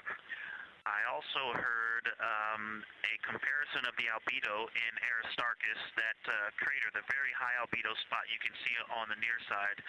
There is a feature called, I believe, Burgess alpha, that is equally or maybe higher albedo.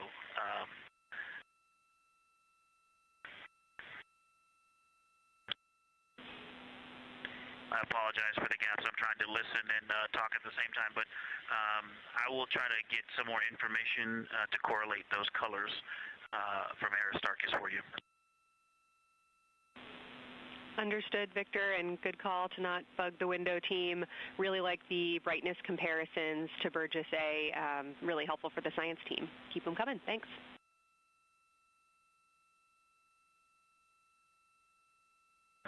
I also heard a discussion about the albedo of Grimaldi being a 10, and how many of us, when we were a little further away, saw that as the darkest albedo, and that the bigger mare off to the west, sorry, to the east was still dark, but maybe a 7, 8. We still think that, but you are seeing color variation, albedo variation inside of Grimaldi as well, and that even on the west side, there's still a very dark part of it. But it is still the darkest. It is just not as uniform as it looked when we were farther away. We're starting to differentiate the striations of albedo inside of Grimaldi. Copy all, Victor, and you read our mind. Superlatives like darkest, biggest are really, really helpful for us, so keep those coming.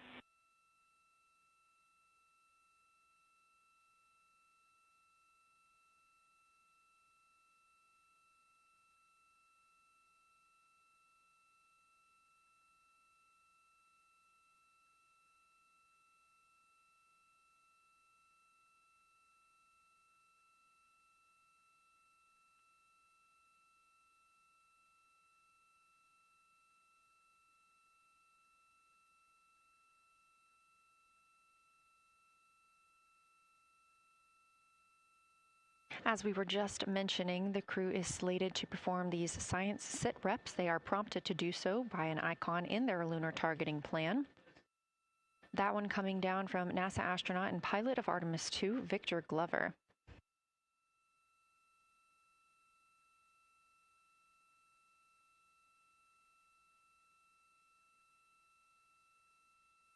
As we discussed, the Capcom is usually the only person in the room speaking with the crew, the capsule communicator. However, today, the science officer, Dr. Kelsey Young, she is the Artemis Science Flight Operations Lead, is speaking with the crew during the flyby to ask any questions that the team may have. To her right is Trevor Graff. He is one of 3 science officers. Those would be Kelsey Young, Trevor Graff, and Angela Garcia, who will also join us later for an interview.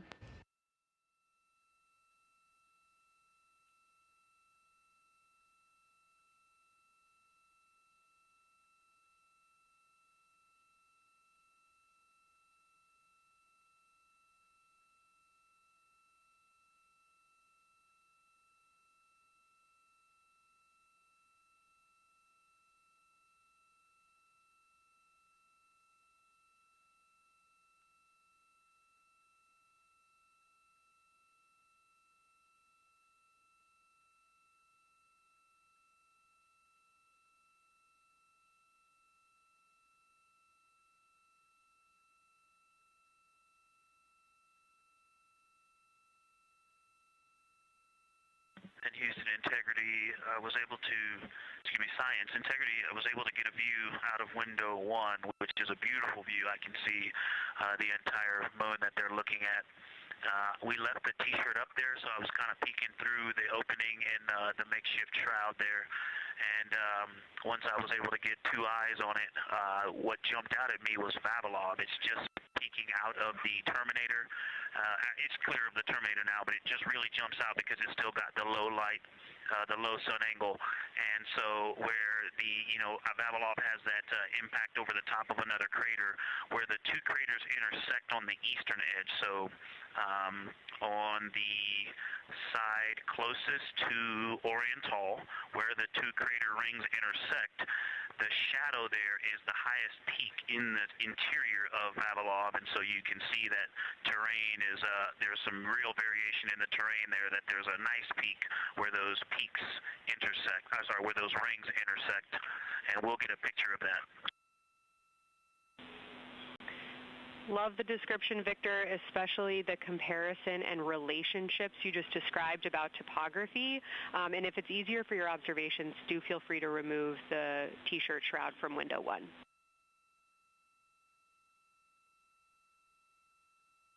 Yeah, absolutely, we will do. Thank you.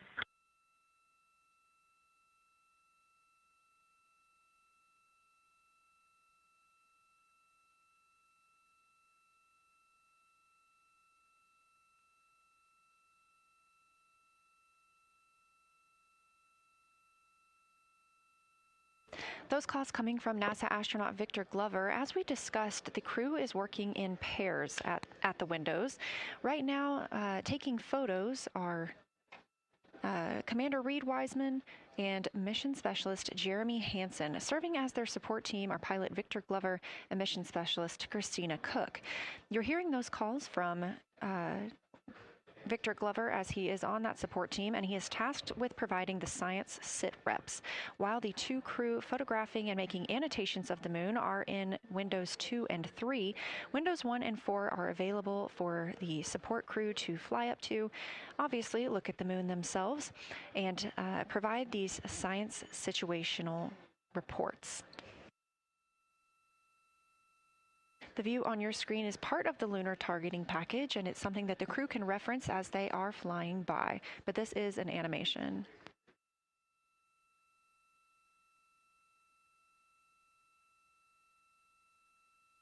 You also heard Glover mention Oriental. Oriental is a major feature that the team is interested in today, and it's known as the Grand Canyon of the Moon.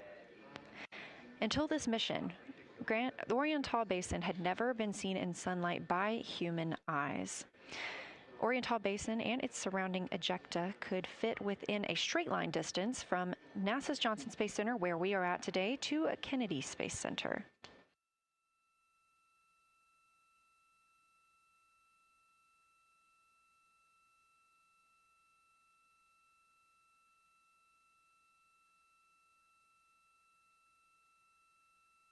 This a live view in Artemis Mission Control in Houston, Texas, where the teams are monitoring all systems, not just for today's flyby, but on the spacecraft themselves. Again, this is a test flight, our very first flight of humans on the Orion spacecraft. This team has been monitoring the entire time of the mission, as well as we have been live the entirety of the mission, and we will be continuing to do so all the way through splashdown and crew recovery from the Pacific.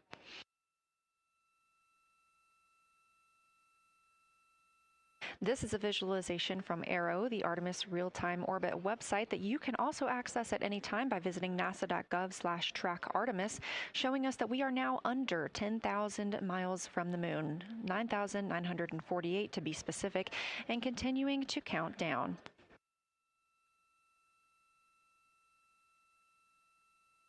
Again, our closest approach to the moon today should come about 6:02 p.m. Central, 7:02 p.m. Eastern. However, we will be out of contact with the crew at this time as they begin transiting behind the moon. At that time of closest approach, the distance from Orion to the lunar surface will be about 4,070 miles. Of course, these are estimates at this time, and we'll be sure to provide you with the official numbers once that closest approach has been reached.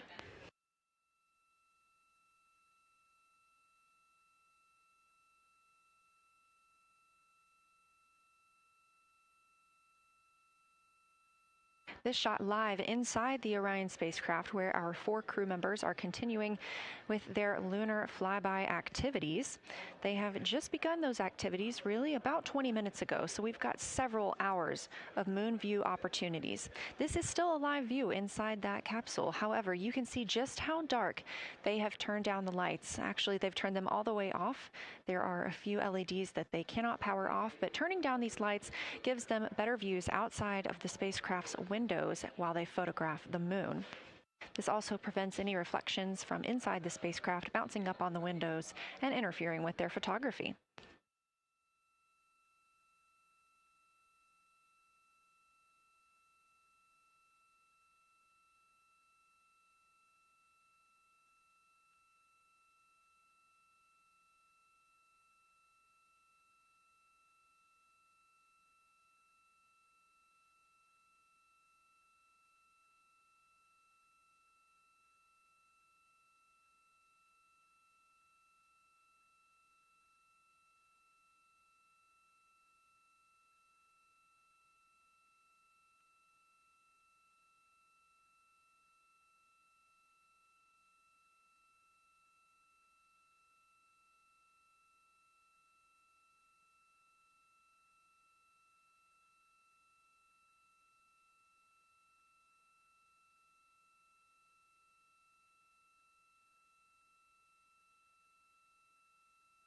As we were previously discussing, the crew members are serving on teams, the first team being Commander Reed Wiseman and Mission Specialist Jeremy Hansen at the windows photographing what they see. We heard reports earlier that they could see both the moon and the Earth in the same view, and we are looking forward to seeing the moon and the Earth in the same view as well.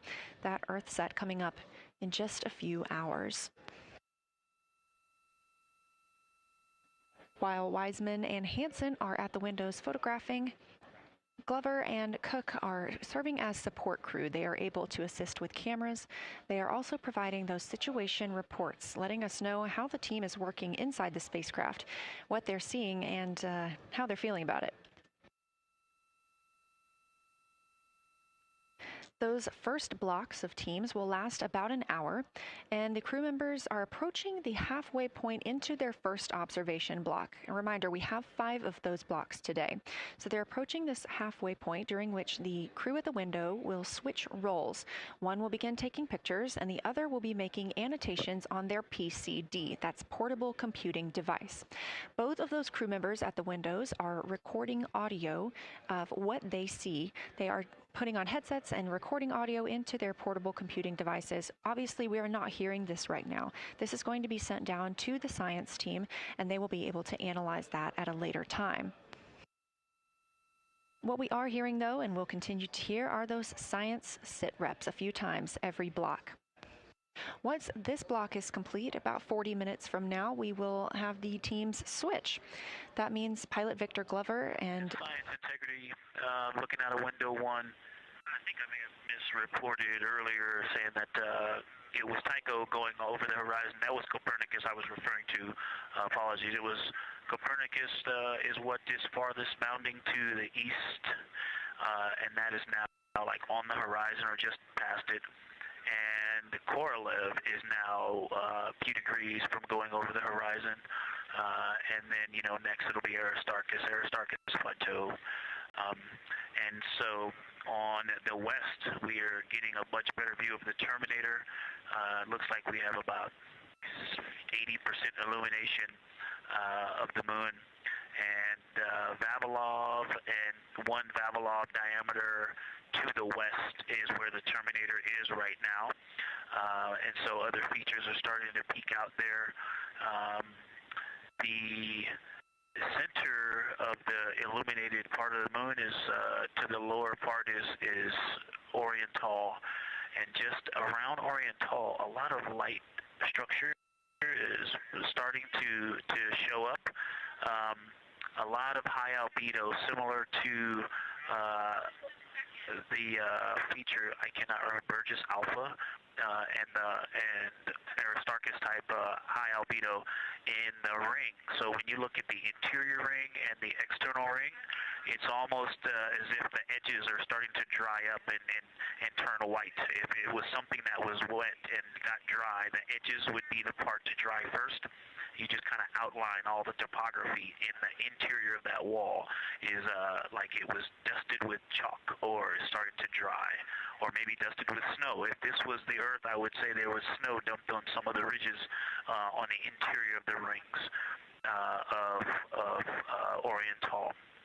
Also, an interesting part of the discussion that I heard between Reed and Jeremy is that from Glushko to Grimaldi, there are 2 dark features there that look like commas, but in the wrong direction. But there's also a lot of interestingness, just a lot of geometry and squiggles and dots and lines that are starting to stand out as more small features come into view. And there also is a lot of variation in albedo.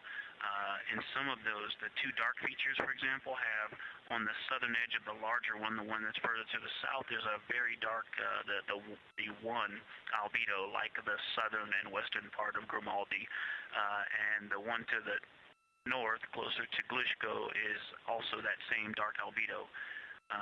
And then around them, there are some very high albedo spots just to the north of the southern one, and just to the west of the smaller one to the north. Very high albedo, almost approaching the 10, a 9 or a 10, like Aristarchus. and lots of little bright spots are just starting to pop up on in this view. To the north, as you look up at the North Pole, there is a very distinct crater with a lot of a very defined central peak that is also 3 in albedo, and all of that area past it, going to the horizon, gets lighter and lighter, and is very, very high albedo. And I will go look and find the name of that feature if I can look that up. And then to the south, really getting some interesting geography and topography in the South Pole Aitken Basin. And the view of the South Pole is quite amazing. We've got some Terminator there, as well as the limb view, and there is a very distinct crater right at the South Pole. And I'm going to go look up, I don't believe that is Aiken, but I'm going to go look up the name of that one because it's also giving a lot of good topography due to the shadows that I'm seeing. But that's, I was trying to bound the view that I'm seeing for it and got distracted by all of these interesting albedo variations that are popping up in the interior. But that's the view that we see just a Vavilov diameter to the west beyond is where the Terminator is. Just beyond, I think Copernicus is the easternmost feature that we can see. A very nice ringed, very nice structure crater to the north with a great high albedo central uplift to the north, and the south is dotted by a very characteristic crater with a lot of terrain, shadow features, and I will go try to find some landmarks to put names with those. Any questions for the observation team? Integrity Science, love the descriptions. You're definitely looking odd up there. Appreciate seeing the training being implemented. Especially interested in your descriptions of the dark patches. You compared the comma-looking features to the albedo you see in Grimaldi and noticed that you're starting to see those color differences popping out. Any observations you want to make, especially when you get on, the PCD in a little bit, would really help us tease out the differences in those dark mare deposits. Great description, Victor. Keep them coming.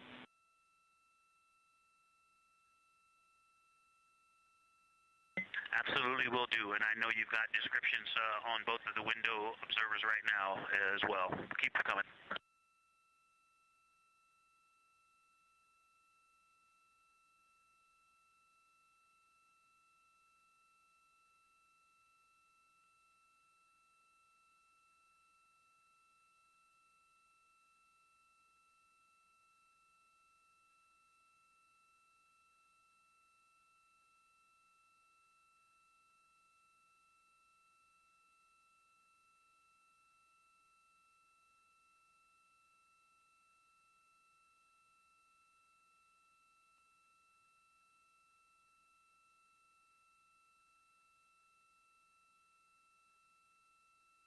Great evidence of how well trained this crew is by the science team.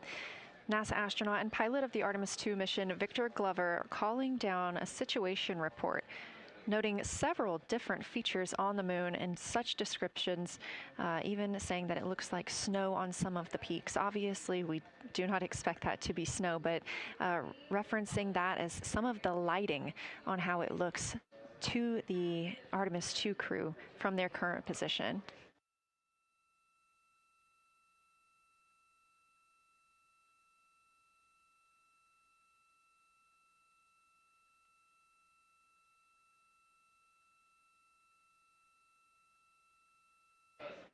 The team is slated to be switching their positions at the windows now.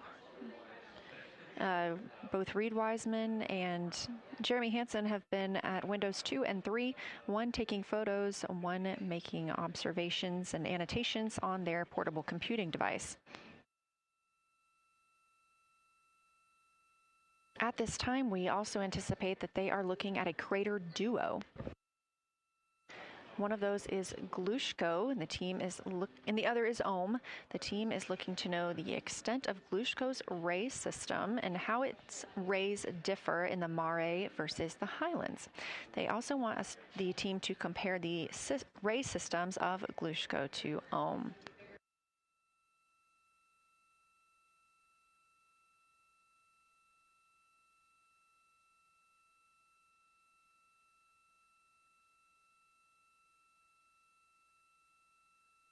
Ohm is considered a young crater.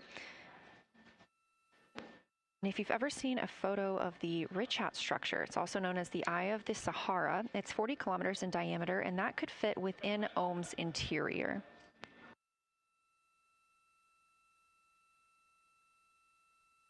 The team is specifically interested in descriptions of that ray visibility, including the color, albedo. Remember, albedo is the brightness or the surface reflection, and the reach.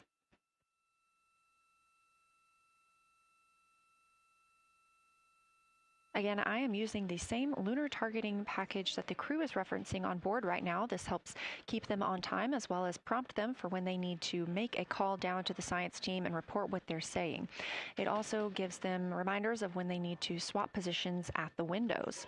Additionally, I'm using the Artemis II Lunar Science Passport developed by Amber Turner and the Artemis II Lunar Science team. Now, this passport did not fly with the crew, but they used it extensively as a study guide here on Earth. So a lot of the descriptions and comparisons you hear today are developed directly by the science team.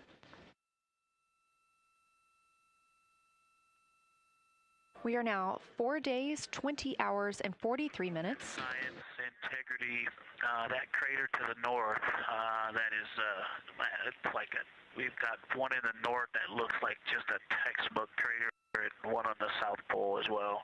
The one on the north, I think, is Pythagoras. And what I wanted to highlight about that is it is either a very distinct central uplift or just a very defined area of high albedo. If a majority of the crater, especially the floor of the crater, is, say, an albedo of 5, this center, and gosh, only a tenth of the diameter of Pythagoras is an albedo of 2, maybe 3, but it is very bright and it stands out. And then between that crater and the actual, what is the horizon from here, there seems to be another crater right on the horizon, and right on the edge of that is another patch of that albedo. It seems to be between the two craters. It's hard to tell from this grazing angle, but there is another spot just further north beyond Pythagoras. Between the two, I can draw a picture of this one and show you where that very high albedo, again, another 2 albedo surrounded by 5 and most of the area bounding it.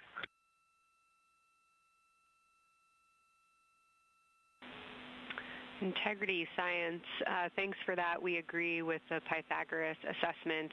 And as a follow-up to your previous report, the SIR had questions about topography comparisons between the North Pole and the South Pole of the Moon, if you're willing to provide words on that.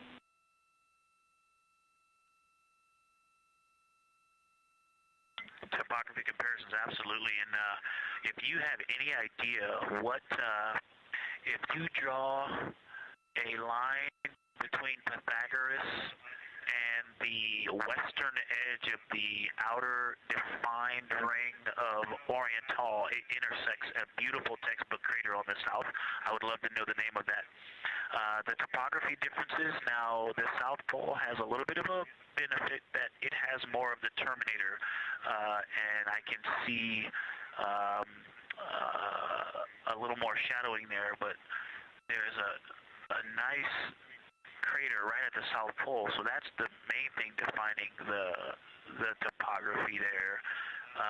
Seems to be quite a bit of elevation change. I can see some very jagged shadows, a 90-degree just to the west of that crater at the South Pole.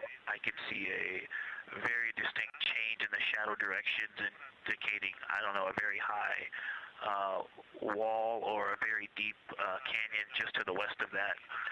And in the north, it seems to be that from sort of the edge of the mare that's dark, which is maybe 1 Pythagoras diameter south. If you draw a ring about that, maybe the top 7 degrees of the moon, and just draw a ring around that, the near side is an albedo of 5 and looks quite smooth from here. And then along the same edge of the mare, the edge of the mare that kind of Grimaldi's just outside of, Glushko is just outside of, Carroll Crater is just outside of, and you start to see the stark differences between the darker 7/8 and the 5s and 6s, the 4s and 5s. If you follow that line up to the north, that line is also where the change in topography happens at the North Pole.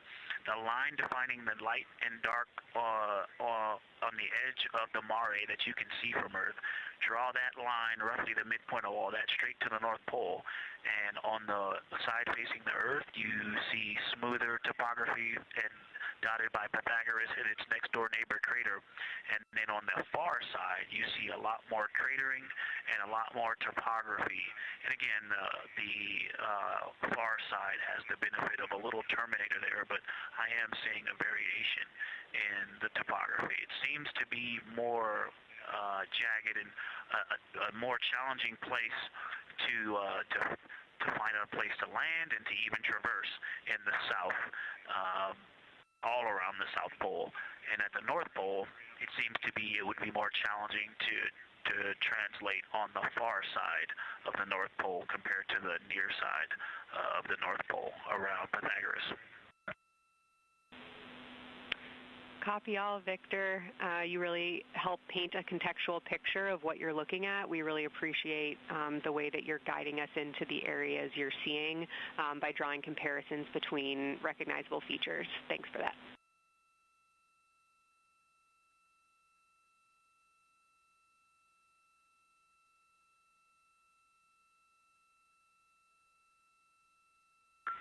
And Kelsey, another little science sit rep moment, something I just heard from the window team is the more I look at the moon, the browner and browner it looks. I thought that was an interesting observation. The 2 observers have been on timeline, no hardware issues.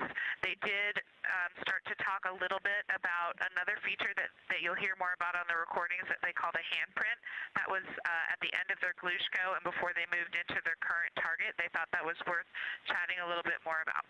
And they're preparing to switch after this. Houston copies and concurs.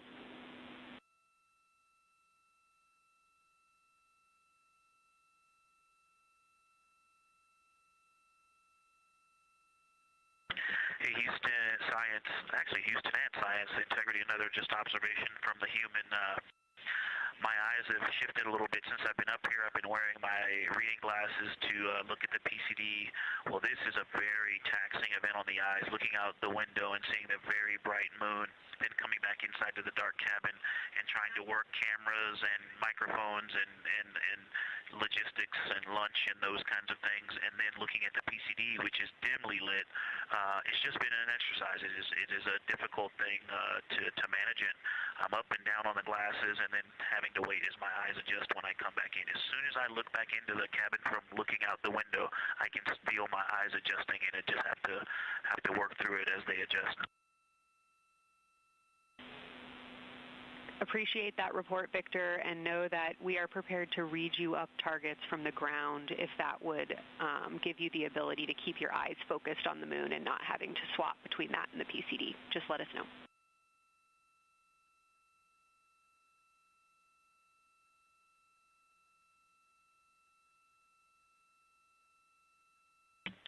Yeah, we appreciate that, Science, and we will also do that for the window teams, and we'll back each other up that way as well. But we appreciate that. We may take you up on that. Thanks.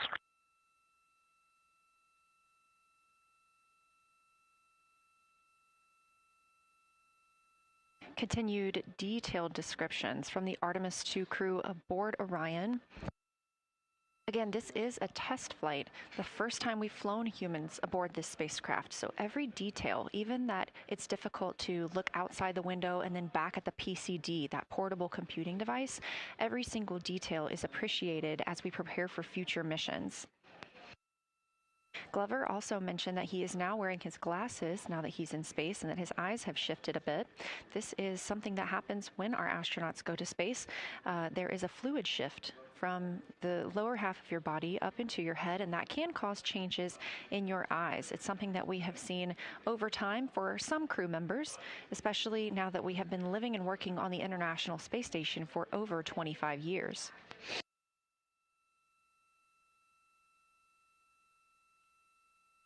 Again, it's clear that these Artemis II astronauts have undergone extensive lunar science training, including classroom instruction, fieldwork, and high-fidelity simulations. Training expeditions even took place in analog environments like the Icelandic Highlands and the Kemasassen impact crater in Labrador, where crews practiced identifying and describing geologic features under varying conditions.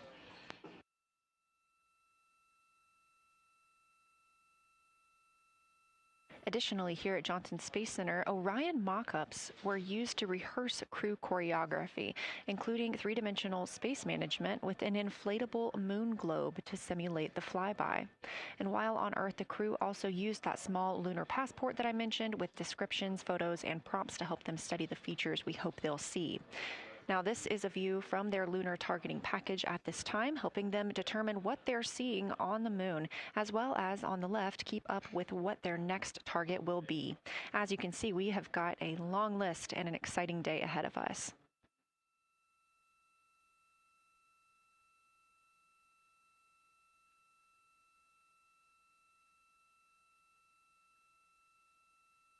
It's now been 4 days, 20 hours, and 53 minutes since Orion launched atop the Space Launch System rocket from Kennedy Space Center in Florida with our 4 crew members aboard. NASA astronauts Reed Wiseman, Victor Glover, and Christina Cook, and Canadian Space Agency astronaut Jeremy Hansen.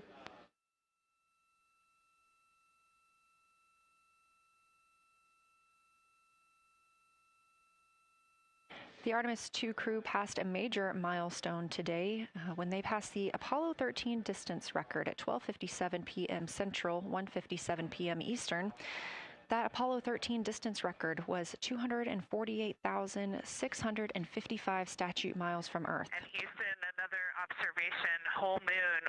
When you look at the moon, something I've never seen in photographs before but is very apparent, all the really bright new craters. Some of them are super tiny. Most of them are pretty small. There's a couple that really stand out, obviously. And what it really looks like is like a lampshade with tiny pinprick holes and the light shining through. They are so bright compared to the rest of the moon. We copy, Christina. Thank you. Looks like you guys might be doing it, but remind you to swap positions at the window and take your SD cards with you. We're loving everything that you're calling down, so keep it up.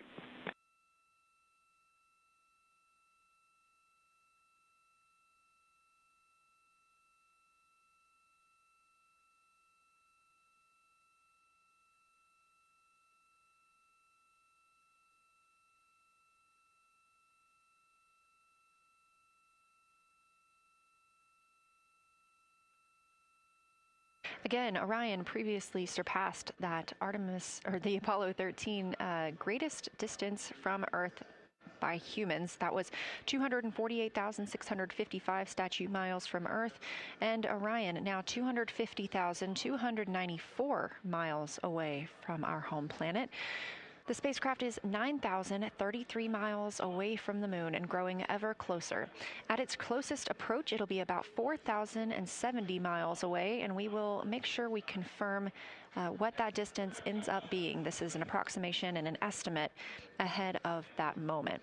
We're anticipating them to make that closest approach at 6:02 p.m. Central, 7:02 Eastern, when they are in a loss of signal, transiting behind the moon.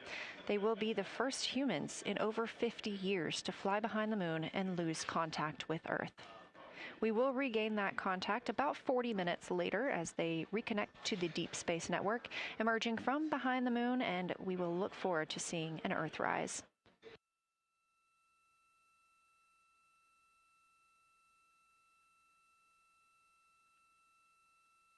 Again, the crew is currently in their position swap portion on their timeline.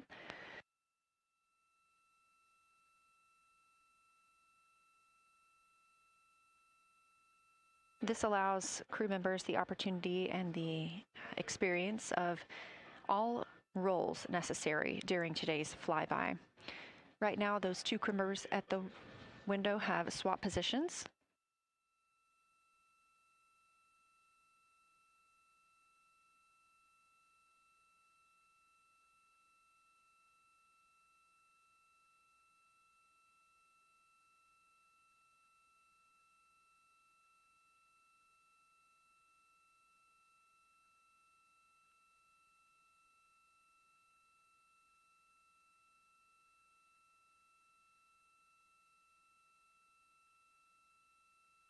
Again, the crew at the windows swapping positions.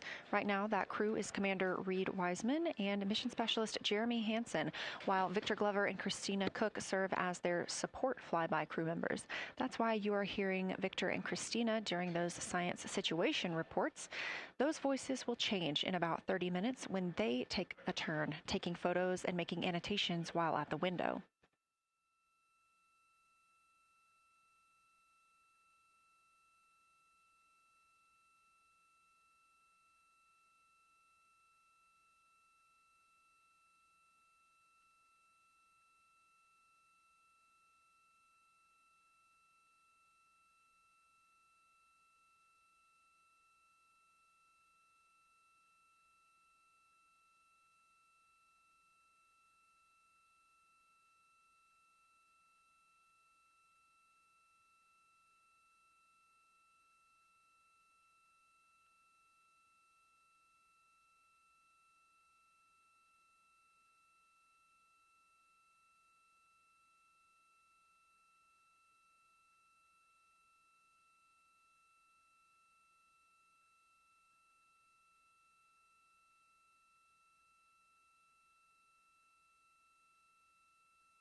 Houston, integrity.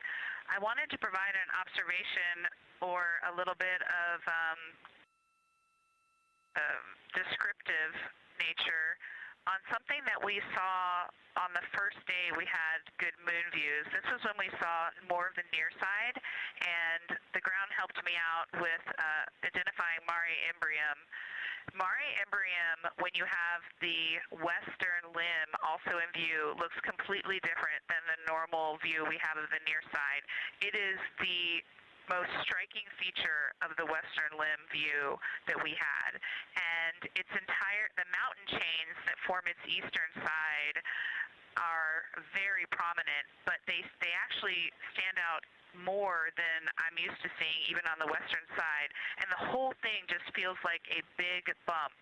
It actually looks like a large healing wound with a high albedo forming the mountain chain around the impact basin. And I just don't think I had enough chance to describe how striking it was on that western limb view as we were coming in a couple days ago.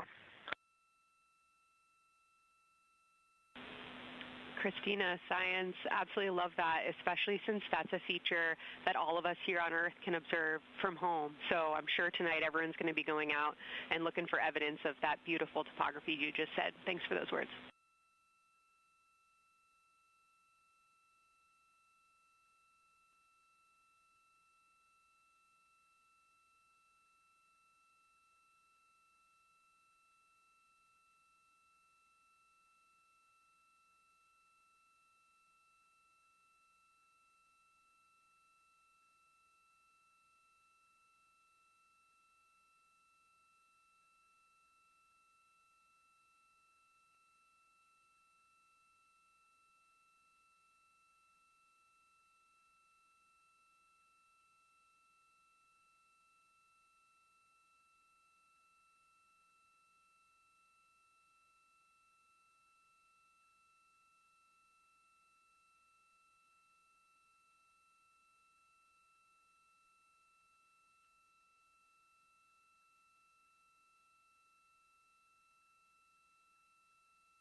The view on your screen coming from Orion, a camera mounted on the spacecraft's solar array wing.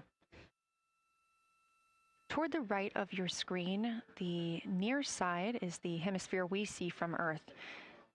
That is identifiable by those dark splotches, which are ancient lava flows. Science integrity. A question and a comment. Question is it possible that we're seeing a Schrodinger basin from this vantage point in the Terminator at the South Pole? And the comment is the rays coming out of are less distinct. We are not seeing the bright rays coming out of it, but the sort of 9 o'clock wedge that is formed by the change in albedo from the interior portion that is to the northeast to the surrounding lighter mare that's 270 degrees to the west. That 90 is very distinct and interior. You got some great descriptions from the two at the window about the colors in there, but in that darker part, in that wedge, you've got some really interesting color, even though the rays, the distinct difference in the albedo almost look like rays, but it's not the rays coming out. It's the just change in that albedo. Integrity science, that is very intriguing, those color rays coming out of rather than sort of albedo. And as answer to your question, we do not think you can see Schrodinger. It's in darkness as of now. But thanks for that description, and it sounds like the pair at the window's got great descriptions that we're definitely going to dive into tonight.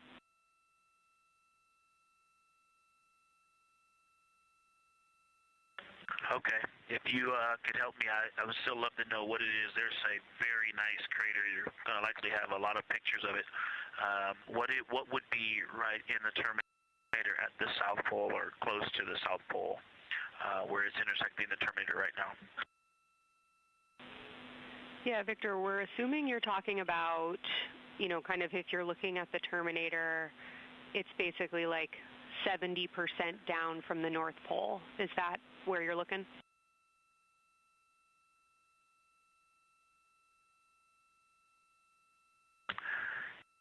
Contact, yes, that is where I'm looking.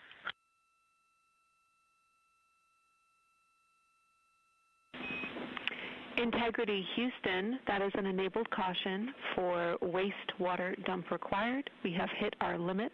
As expected, no crew action.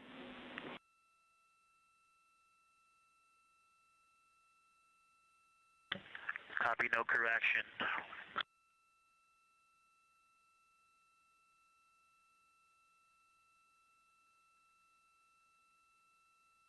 You are.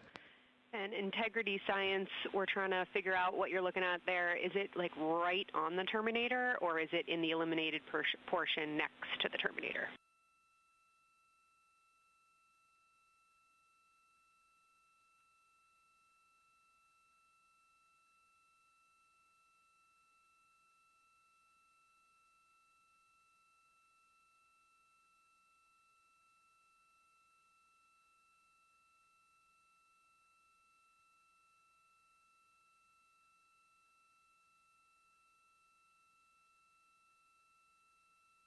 While we wait for a response from the crew, the Terminator is that difference between day and night, or brightness and darkness, that you see on the moon. We see this from the International Space Station as well, looking down at Earth. And science from integrity, excuse my space orientation adaptation. If you draw a line between Glushko through the center of Oriental, and then another line from Glushko through the southern tangent of Oriental, that line would almost perfectly intersect tangentially the crater that I'm talking about, and it is on the Terminator. So yeah, I think I'm not looking at the South Pole. I was a little twisted. That line description was really helpful. I have eyes on the SIR right now, and they are actively discussing lunar geography. We will be back with you shortly.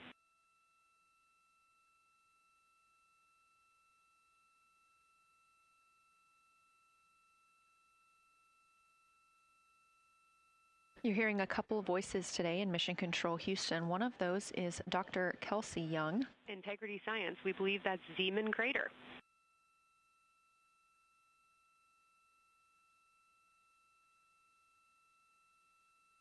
Oh, I floated away from the speaker. Say it again, please. We believe that that is Zeeman crater.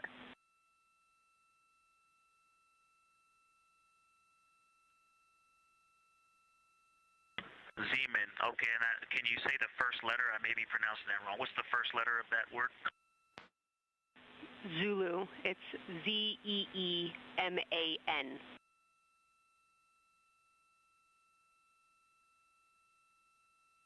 Copy. Thank you for that. Yes, we've got a great view of that. And when I went back to the window just now, the view has completely changed. Our trajectory is taking us to a new view, and I'm looking more into Vavilov. I've got a nice, great view into Vavilov. I'm actually away from the window right now, so I'm going to go try to give you some bounding words on the view that we're seeing, but I've got to get back to a window in a minute. Understood, Victor. You're defining new views of the moon in more ways than one.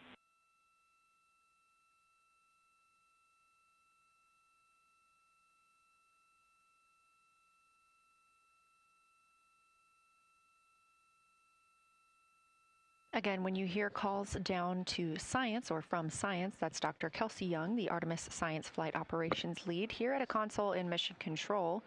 You also hear communications with the crew from Canadian Space Agency astronaut Jenny Gibbons. She is the Capcom for today. She is a backup Artemis II crew member. Those calls from pilot Victor Glover asking about a feature he was seeing, specifically a crater on the moon. Meanwhile, the team here in the science evaluation room was actively working together to determine which feature he was describing.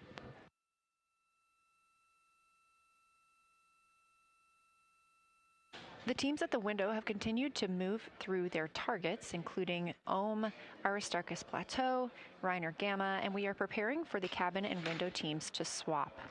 That's when we'll hear more from Reed Wiseman and Jeremy Hansen when they take on these support roles, while Christina Cook and Victor Glover are at the windows photographing and annotating.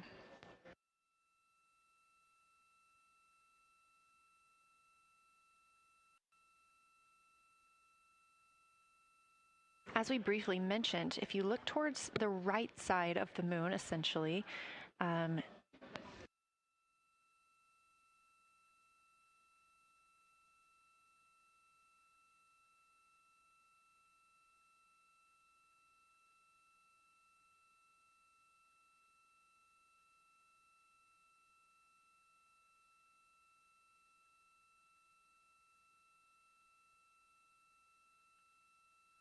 this live view coming from a camera outside the Orion spacecraft, and if you look on the right side of the moon where you see those dark patches. Wow, yeah, I wish I had some more time to just sit here and describe what I'm seeing, but the Terminator right now is just fantastic. It is the most rugged that I've seen it. From a lighting perspective, there are little islands. There are islands of terrain out there that are completely surrounded by darkness, which indicates some real variation in terrain.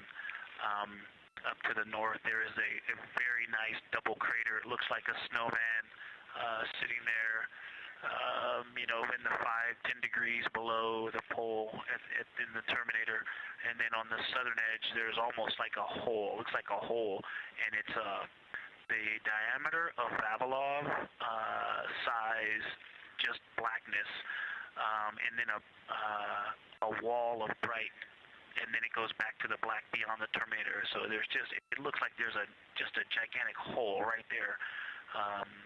1 Vavilov diameter east of the Terminator, and as you go south, the Terminator is not a nice smooth arc. It's just jagged. There's almost a 110-degree turn in the shadow as opposed to the nice smooth arc, again indicating some really interesting variations, and I'm sure we'll get some photos of that.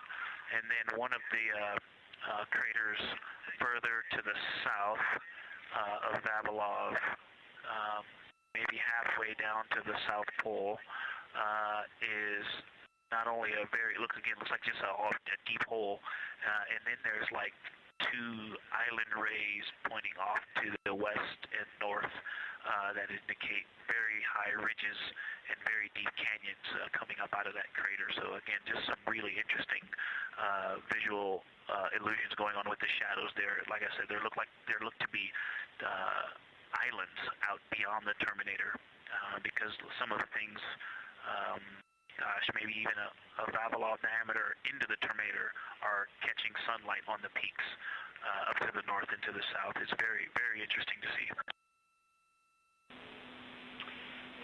Integrity science, oh my gosh, that was an amazing picture you just painted. I glanced over at the SIR video and I literally saw fist pumps in the air.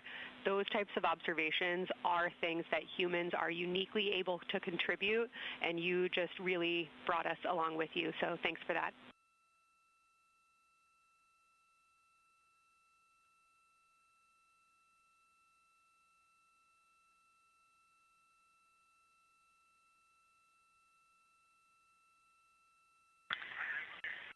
That's awesome, Kelsey.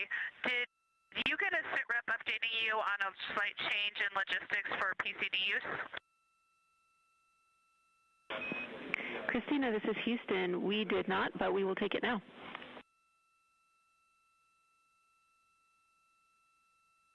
We slightly changed the PCD plan for the window observers. The two window observers kept their PCD. So in other words, the one that window 2 went to window 3 and the one at window 3 went to window 2 when they swapped rather than staying at the window. We'll plan on all observers keeping the same PCD for all observations. Copy, Christina. That makes sense to us, and good plan. We are coming up here on a cabin and window team swap. Let me know when you're ready for a quick vehicle status.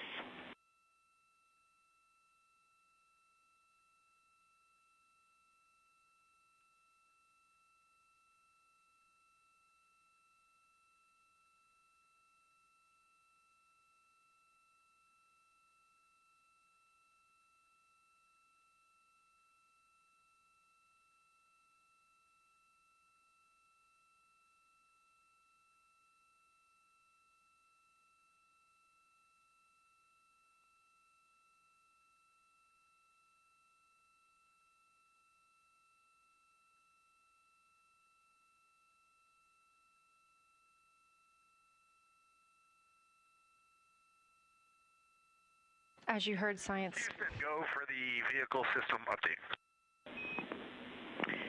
Howdy, Reed. We don't have much for you. We just wanted to let you know that toilet right now is no-go for use as we stick with the predetermined limit for now.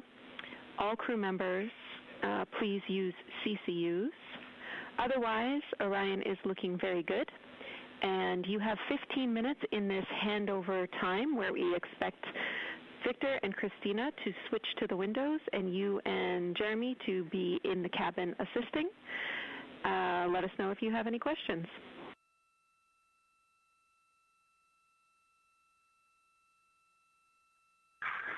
No questions at all, and they're in the swap right now. The first thing I'll tell you, I floated up to the docking hatch window and just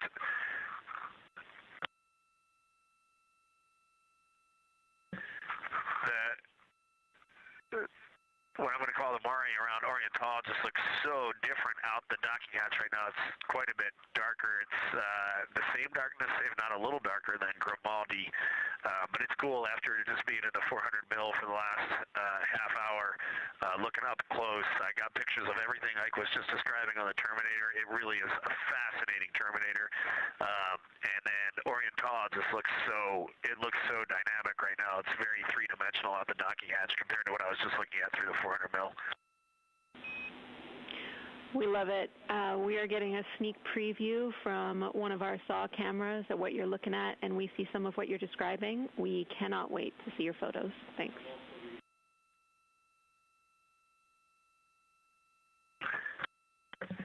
Yeah, Jenny, I wish you had some longer lenses on the solar array so you could see the whole moon, but man, it is, or the up-close moon, not the whole moon, but it is just fascinating here. It's so cool.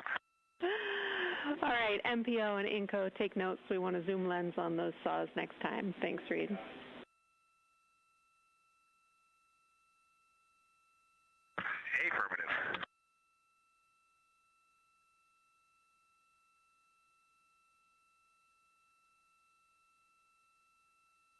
As the crew gets ready to switch positions from the window crew going back to the support crew and the support crew flying up to the windows.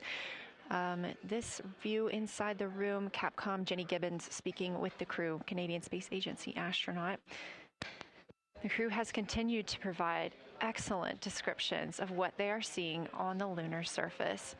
In this picture, or in this live view actually, from Orion and a camera mounted on its solar array wing, if you look at the dark portion on the right side of the screen, those are visible from Earth. That's considered the near side.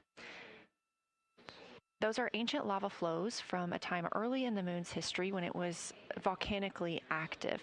And if you look towards the left, there's that dark, large crater that appears to the left of those lava flows. That's Oriental Basin. It's about 600 miles wide, and it straddles the moon's near and far side. And this mission is the first time that humans have ever been able to see this with their eyes in the daylight.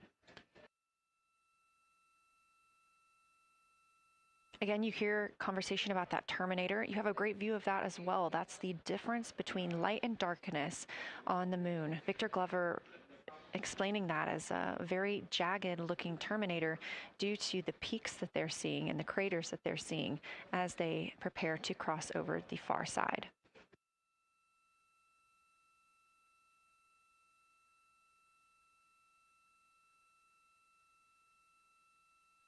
You also heard science officer, the Dr. Kelsey Young, Artemis Science Flight Operations lead, sharing with Victor Glover that his responses are truly something that only human eyes can discern or provide.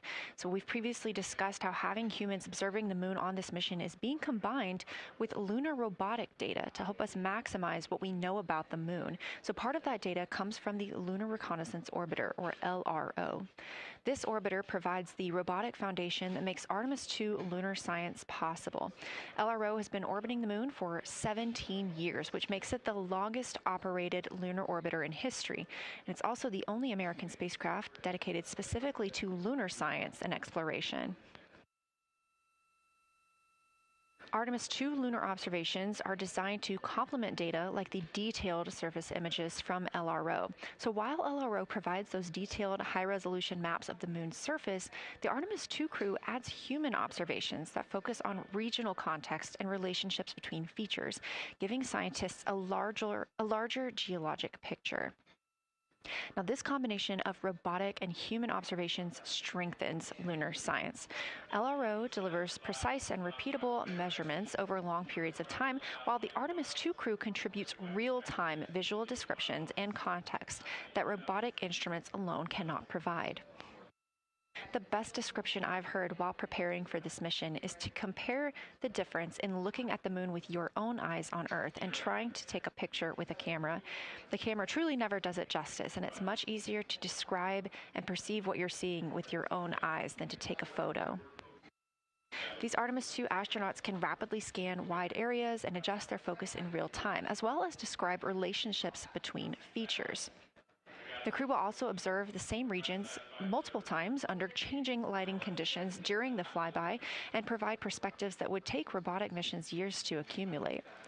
During the Artemis II mission, LRO is also attempting to observe some of the same lunar features that the astronauts are studying. Collecting this data simultaneously highlights how different instruments and human eyes provide complementary information about the moon. This LRO data plays a direct role in preparing for future Artemis missions. Its measurements of topography, surface temperature, composition, radiation, and lighting conditions are used to assess hazards, identify safe landing sites, and locate potential resources such as water ice near the lunar South Pole. This mission, Artemis II, represents the point where years of robotic preparation are paired with human exploration for the first time in the Artemis era. So together, LRO, the Lunar Reconnaissance Orbiter, and Artemis II are demonstrating how NASA moved from mapping the moon robotically to exploring it with humans. We are laying the groundwork for future Artemis missions and sustained lunar operations. A check-in with Orion. We are now 4 days, 21 hours, and 22 minutes into the flight of Artemis II. our crew aboard the Orion spacecraft. We are now 8,153 miles away from the moon, 250,742 miles away from Earth. The spacecraft is traveling at 1,030 miles per hour.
Great, Houston. The professional science update giver is now in seat 2. That is where Victor is, and Christina is nestling into seat 1 with the long lens, and we're just getting ourselves oriented here. It's a cool view in the cabin. It's actually a cool view to be off the camera now and looking at my crewmates getting up to their observation post and looking in. It's super fun.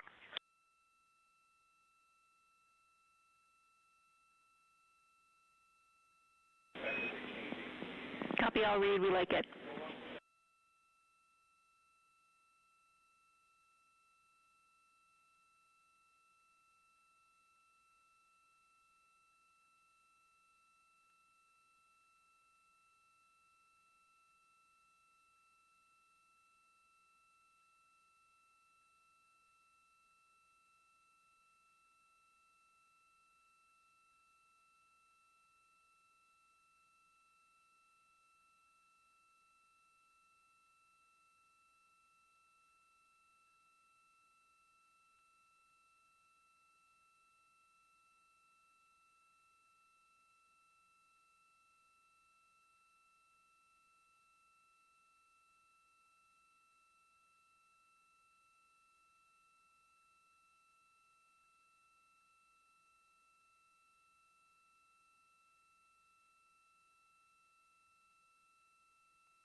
As we heard confirmation from NASA astronaut and commander of Artemis II, Reid Wiseman, they are now switching positions of the support teams and the observation teams. So initially, Reid Wiseman and Jeremy Hansen were at windows 2 and 3 in the Orion spacecraft, taking photos and making annotations in their PCDs, portable computing devices. They were also giving audible descriptions into their PCDs, wearing headsets with microphones and providing recordings that the science team will be able to listen to later. We were hearing from NASA astronauts Christina Cook and Victor Glover as they made observations as part of the support team. Now, as these teams are swapping, we anticipate hearing more from Reid and Jeremy as they'll be on the support team, while Victor and Christina will be at the windows taking photos and making annotations.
Jenny for the science team, if they could mark this time, I just covered up window 4 to block out the ambient light from a very bright planet Earth. And it'll be interesting to see if in the data Victor and Christina see any differences from me and Jeremy with that window blocked. It's a lot darker in the cabin now.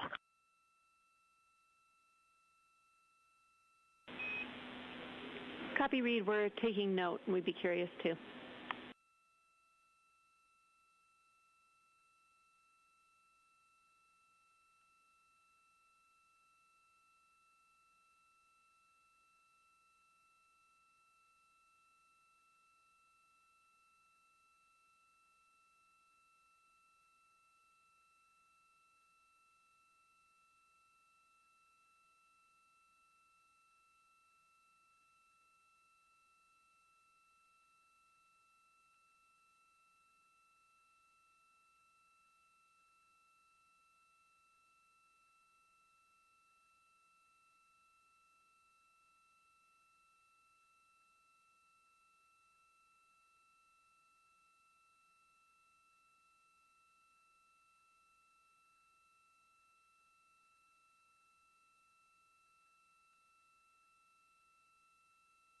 We are live in the Artemis mission control room during the lunar flyby of the Artemis II crew, the first humans to fly by the moon in over 50 years.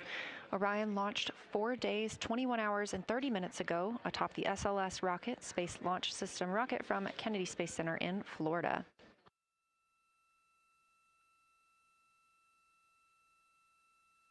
Our 4 crew members inside the spacecraft are transitioning their positions. The cabin and window teams have swapped. Currently at the window, we have Victor Glover and Christina Cook, NASA astronauts, and serving as support, Reed Wiseman and Jeremy Hansen.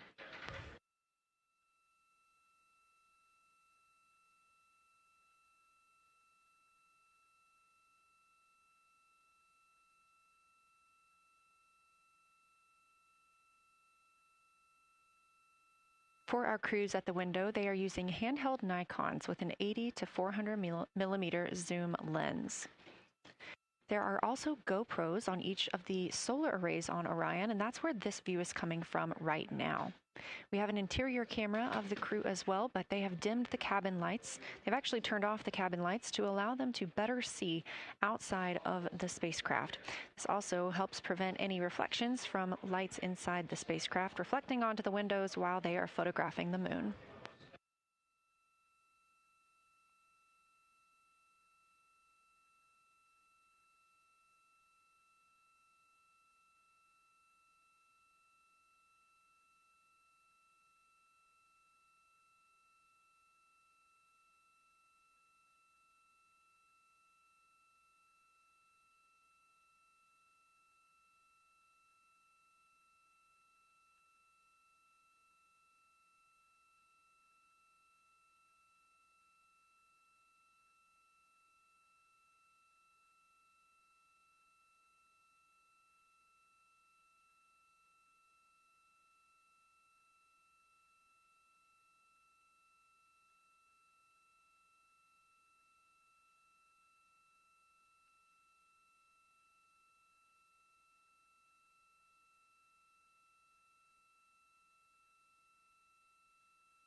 We talked a little bit about the views and the cameras being used on the Orion spacecraft.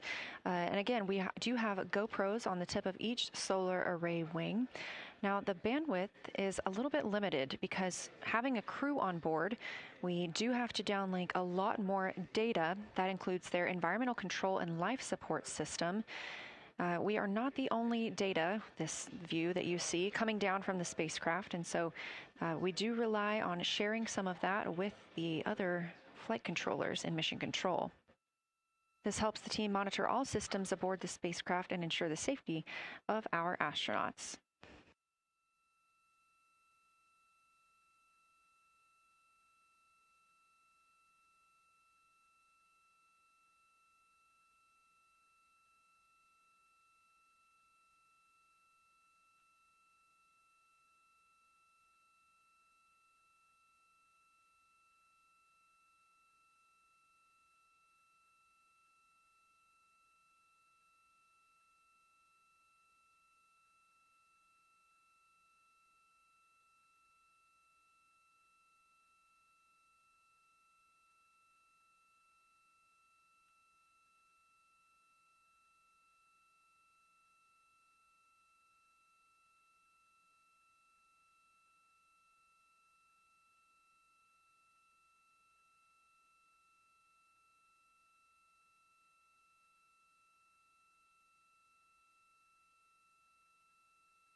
We are standing by for a situation report from the crew aboard the spacecraft. They've been imaging the whole moon.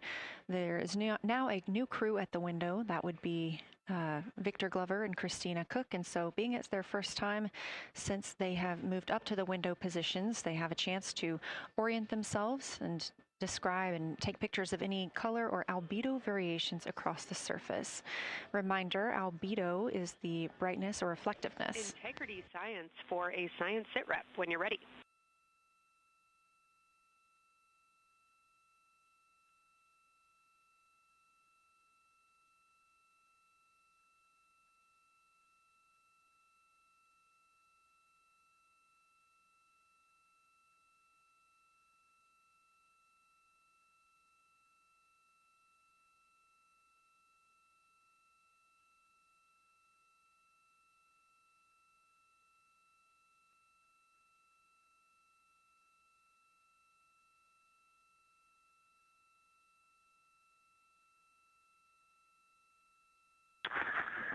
Houston Integrity, we have no external view of the moon right now for the floating crew members, so my only science sit rep is that we have Victor in window 3 doing observations and Christina in window 2 with the long lens.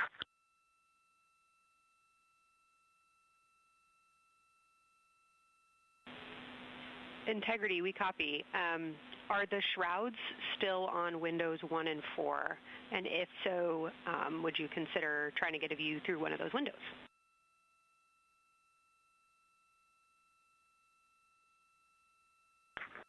We cannot take the shroud off of 4 because the Earth is too bright and it's impacting Ike's peripheral vision. And then I can get a grazing glimpse out the docking hatch window. I can see Oriental south down to the South Pole. And the primary thing that I see from Oriental right now is just the long trenches that come out. And, you know, when you come out the north side of Oriental, the ejecta kind of boulders across the northern half of the far side. But coming out the southern half of Oriental, I just see those large, here they look like gorges. They're almost like rain when it comes down the Grand Canyon and fingers off into the desert, kind of what it looks like. Also, Burgess Alpha is extremely bright. It's the brightest thing that I can see.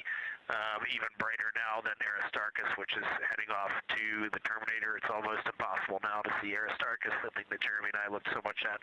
I can just barely see the crater rays from Ohm, and I would say for albedo right now, I would go back to Grimati is still extremely dark, especially in that southwest corner, and there are parts of Oriental and the outer ring of Oriental that reach that same level of darkness, especially the rings of Oriental reach the same level of darkness as Grimati. And then south of Grimati, Jeremy and I were noting a few other just really dark areas of cratering, mare there, and those have that same darker albedo. But Burgesshoff is the brightest, and Grimati is the darkest. Integrity Science, that was a great description. Thank you, and thanks for the docking window geometry to give us that description. Any comments before you go on the annular ring in Oriental?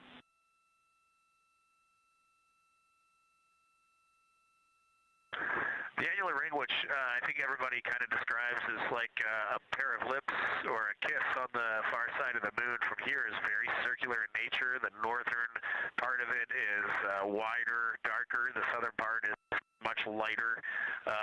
It is very neat looking, and but it is far more circular than I remember it looking in our training.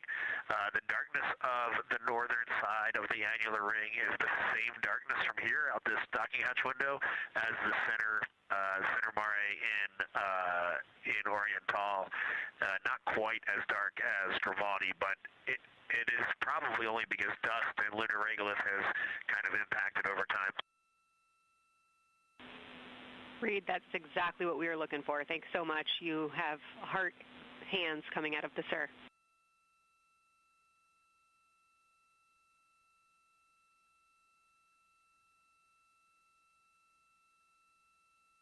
Say that again, Kelsey. Just saying that the SIR was really excited about that. That annular ring was something we were really eager to hear about, so thanks.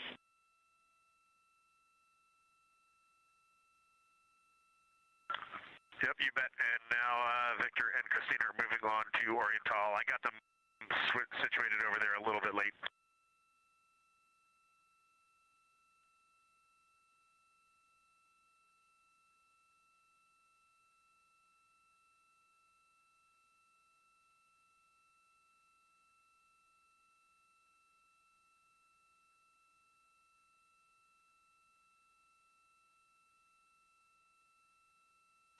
That was NASA astronaut Reed Wiseman, now providing a science sit rep as he is away from the windows most of the time. He is working as the support person along with Jeremy Hansen in the spacecraft, as Victor Glover and Christina Cook are now at windows 2 and 3, able to photograph the moon.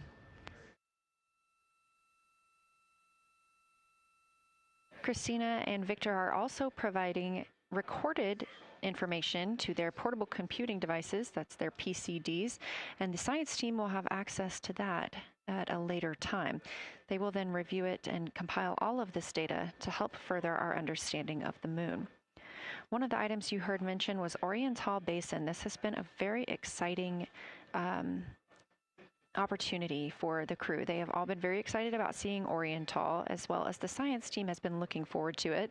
It is known as the Grand Canyon of the Moon, as we discussed earlier.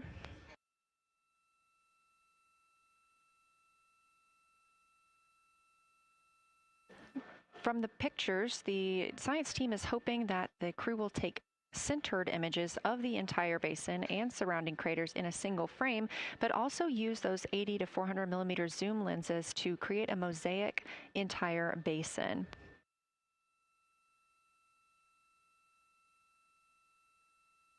With their unaided eyes, the science team is hoping the crew will describe southern dark annular ring, which you heard Reed just describing, as well as any color, albedo, texture, or topography across the mare patches and ring mountains. Science team reports that the observations will be used to study the geologic evolution of the youngest lunar basin and to inform formation hypotheses for the annular ring.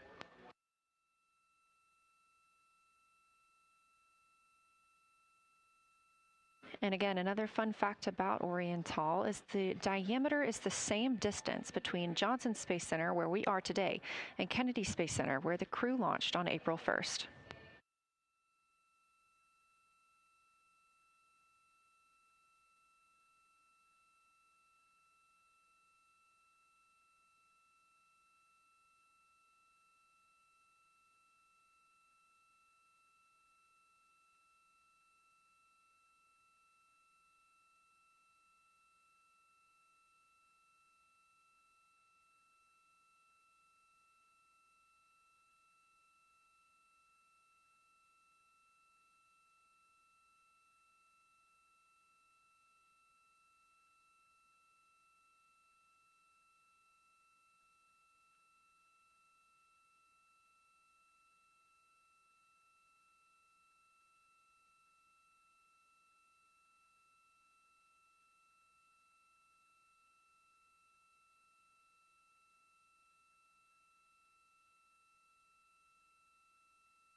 This live view from the Orion spacecraft on the Artemis II mission, now 7,373 miles away from the moon, 251,130 miles from Earth.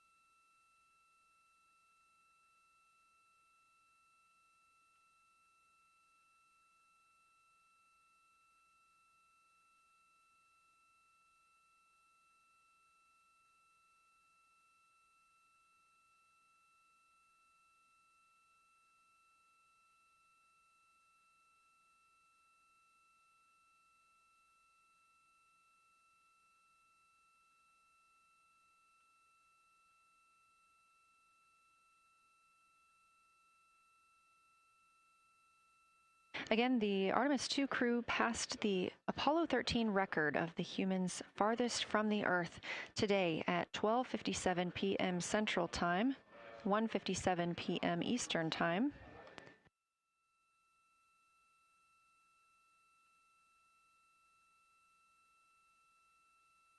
That distance set by Apollo 13 was 248,655 statute miles.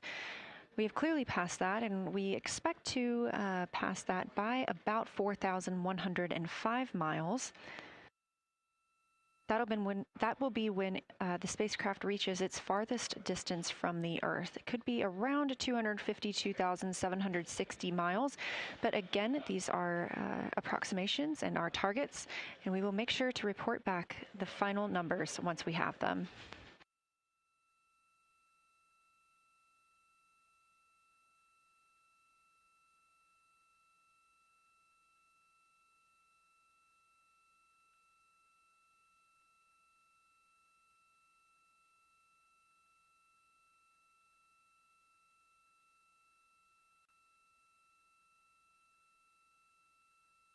We have some refined times of when we expect to have Earth set of Earth behind the moon while Orion flies behind the moon. That would be about 5:41 p.m. Central, 6:41 Eastern.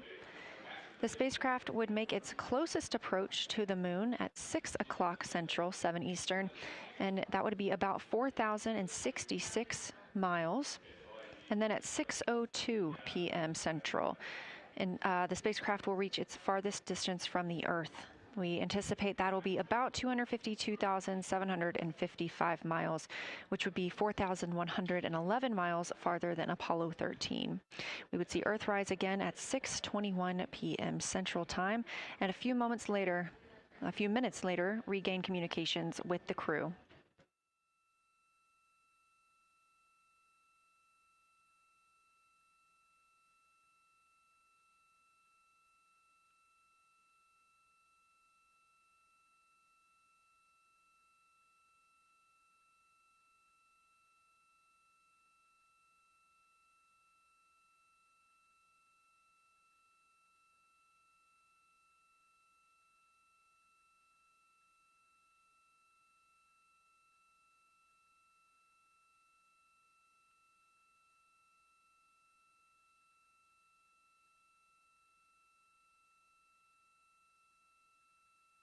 Currently aboard Orion, Victor Glover and Christina Cook are the two team members conducting lunar flyby observations, meaning they are using the Nikon cameras to photograph the moon, and their PCD, or the portable computing device, to conduct annotations.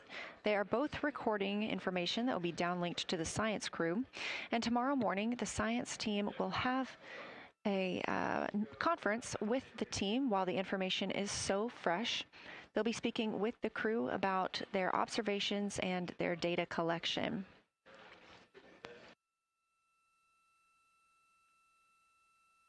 Otherwise, most of tomorrow, flight day 7, is considered an off day.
We are on flight day 6 of the Artemis II mission, the first time in more than 50 years that humans will observe the moon directly, providing a critical opportunity to practice how lunar science will be conducted during future Artemis missions.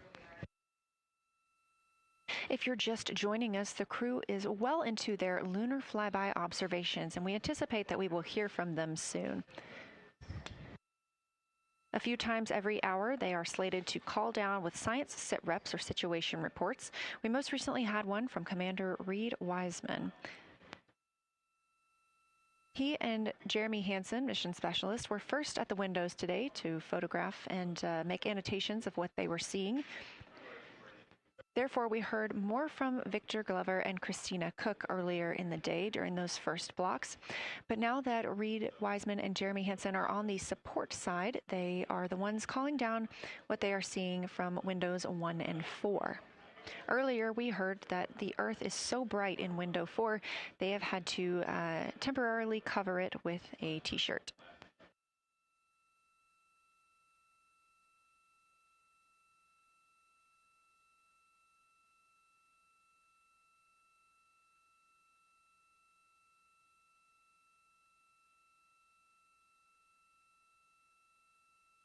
The moon preserves a near-continuous record of solar system history that has been erased on Earth because the moon doesn't have an atmosphere. So things that we experience on Earth, like weather or plate tectonics, don't really apply. So the lunar surface retains evidence of ancient impacts, volcanism, and solar activity that scientists can study today. And studying the moon helps scientists understand how planets formed and evolved, how the moon influenced our own planet Earth's history, and how the sun shaped conditions across the inner solar system. The moon also serves as a unique platform for studying the broader universe. Artemis science is designed around questions best answered by humans, working alongside robotic systems, combining decades of robotic lunar data with real-time judgment, context, and adaptability that only humans can provide. This mission, Artemis II, is serving as a proving ground for lunar science operations, which allows NASA to test how science is planned, executed, and supported during a crewed deep space mission ahead of our future Artemis flights.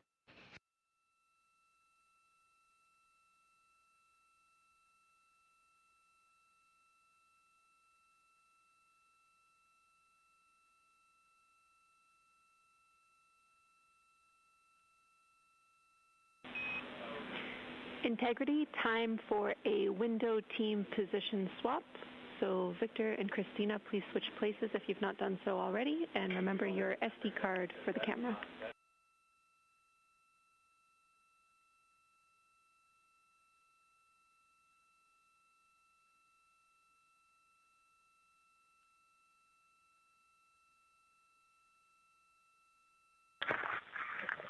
We're in the swap right now. They're wrapping up their last comments, and they'll switch over and change cards from the long lens. Copy.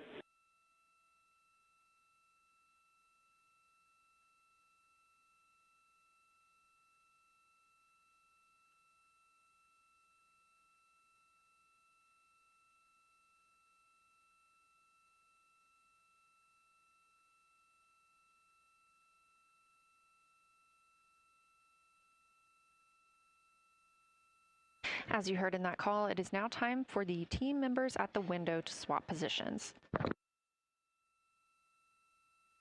That means Victor Glover and Christina Cook will be switching roles. One of them has been photographing the moon with a Nikon with an 80 to 400 millimeter zoom lens, while the other was making annotations on their portable computing device. And both are recording audio that the science team will be able to listen to.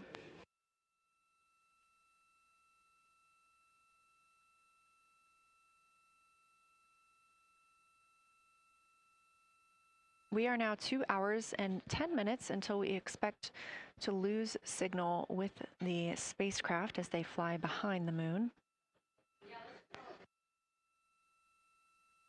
And the next target for the crew is considered a crew choice event. They have the option to focus on any regions or patterns or features that interest them. The science team has asked the crew to capture pictures that illustrate their choice, as well as at different zoom levels, and to describe why those certain features or regions caught their eye.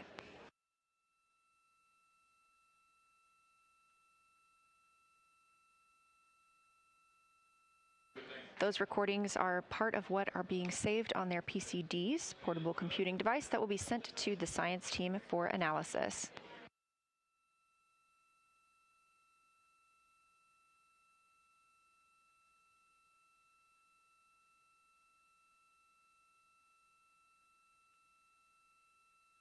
The crew has been allotted 8 minutes for this crew choice event, and it's also a time for a scheduled sit rep or situation report. So we expect to hear them calling down what they are seeing soon.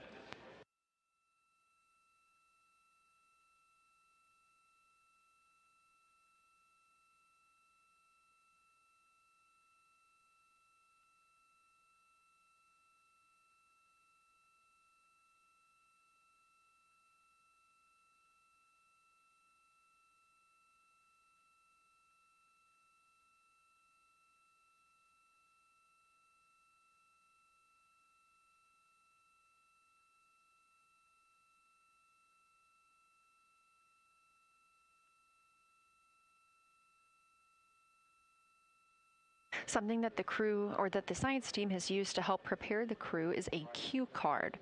These ask for a feature ID if they happen to know the type or name, and if it is a target. Of course, in this situation, when they have a crew choice, they do not need to, it may or may not be a target.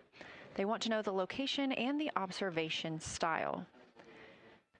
They've also asked for the geometry of what's being captured, the size, shape, boundary, and preservation, as well as the color and shadow. So the color tone, the albedo, that reflection or brightness, and any shadows or illumination.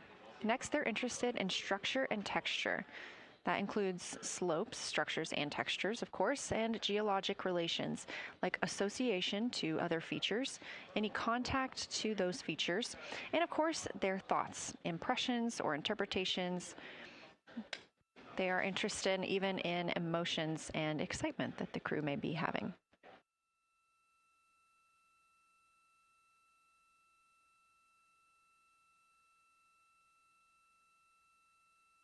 This flyby day has been practiced in many ways, even in sims here in Mission Control Houston.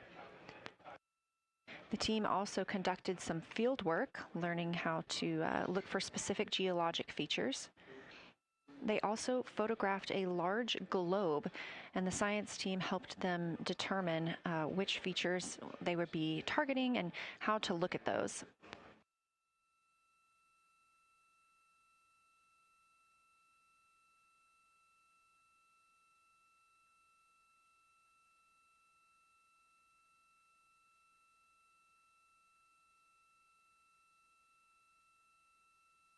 We have a few more minutes that the crew would be photographing their crew choice. Again, this is NASA astronauts Victor Glover and Christina Cook at the windows.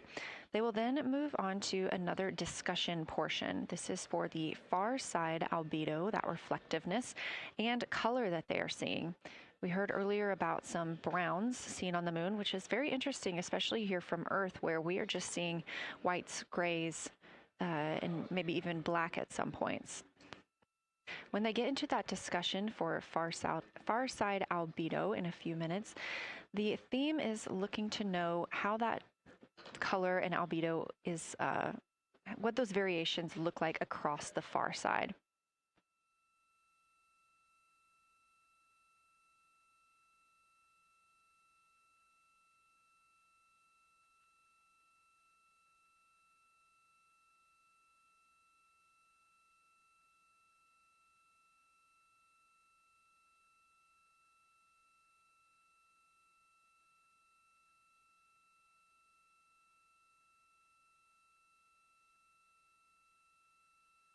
On the right side of your screen, the Science Evaluation Room, or SIR, where team members are looking real time at what the crew is seeing. And even earlier, we're... Houston Integrity, you ready for a science zero? We'll take it.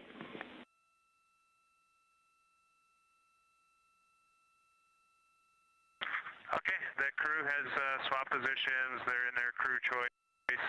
element. I've been listening to both of them for a little bit, and they're really enjoying, they both decided to pick the Terminator, and they're spending a lot of time looking at the Terminator, just talking about the resolution that they can see, the depth of the craters, and the various interesting and unique excavations that they can see.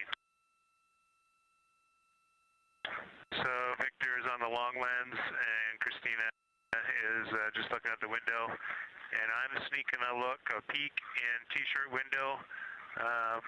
It looks like, I don't have the best angle here, but it looks like Aristarchus is on the limb of the moon now.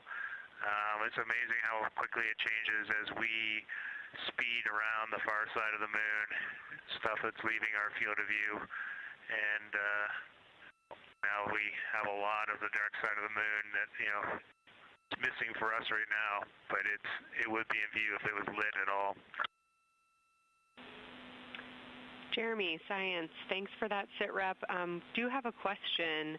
A few times we've heard you and the other crew describe change during the course of your flyby. Would be interested in future descriptions of more verbosity about how it's changing. Thanks for the great sit rep.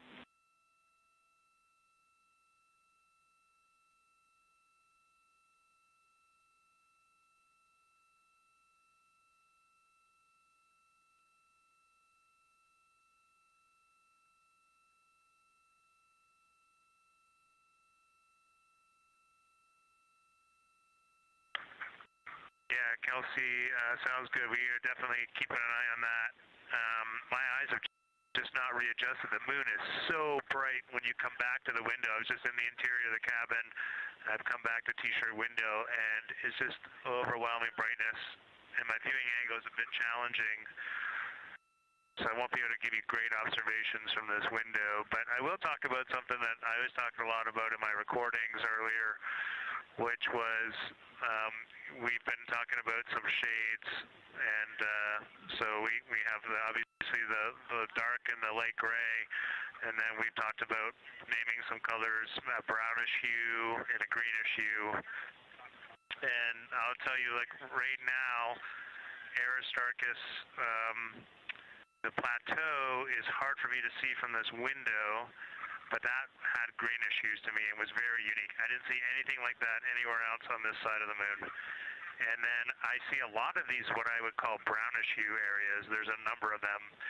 And they, for example, in the northwest corner of the highlands, to me it looks like the brownish hue is caused by ray or ejected material landing on the highlands, and then we obviously see the ray areas as a lighter albedo, but in between the rays where the deposit would be thinnest, that is what it looks like is causing the brown to me. So I saw that in the northwest side of Aristarchus, or sorry, that dark area of the highlands, northwest side of the highlands. I saw it in the highlands to the east of Glushko, and then I see those same brownish hues west of Oriental, and I drew a contact there on OneNote, but that's a huge region, kind of like a piece of pie with the point of the pie pointing at Oriental and then going up towards the northern side of Hertzsprung. And that is an area that just looks like a different, that brownish albedo. That was fantastic, Jeremy. We had heard rumors of the green and brown hues, and so you really read my mind on asking about those. Understand they likely didn't have any contact with each other the way that you described them, but please correct me if I misunderstood that. And then last thing, I'll make the same offer we made to Victor earlier. If it would be helpful for us to verbalize any targets so you can stay at the windows and keep your eyes adjusted to the moon, please let us know.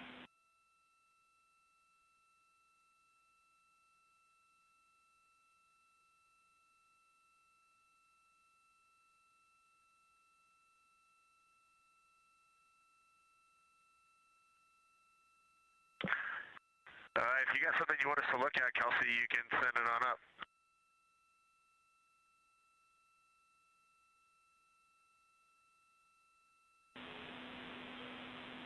Definitely not looking to interrupt your flow, Reed and Jeremy, only offering assistance if you guys want to keep your eyes off of the PCDs.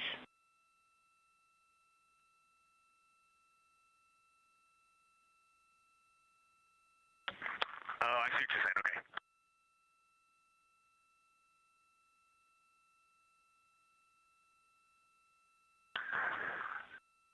Not really science related, and we definitely learned this at Apollo, but the thing that is just most fascinating, I think, to me and Victor right now is even as rugged as the far side looks, when you look at Oriental and Home, it's rugged, but man, when you look at the Terminator, it is just like impossibly rugged, and it reminds you that the whole far side is that way, and just the Terminator is really bringing out the shadows and the hills and the valleys, and it is just, it's unbelievable. It's like no surface of the Terminator is not marked by meteor impact, and it's just, it is very impressive to look at that, and you realize that that is true across the whole far side. You just can't see it due to sun illumination right now.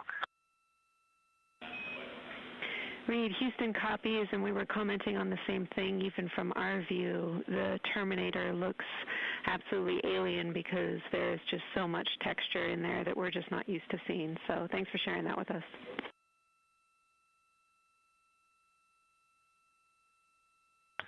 There's also, I don't know the name of it, coming out the south-southwest of Oriental, right on the southern Terminator, is just a massive crater. I don't know the name of it. Maybe you can look on the solar array wing video and tell me it's right. It's the southernmost crater you see on the Terminator right now. We're looking for you.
We're loving that picture. Thanks for showing us. And Reed, as an answer to your last question, we believe that that is Chebyshev crater. And the sir agrees with that.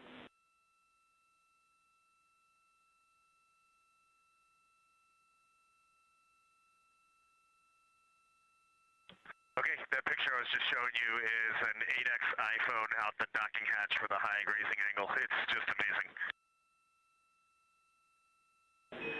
We love it. Thank you.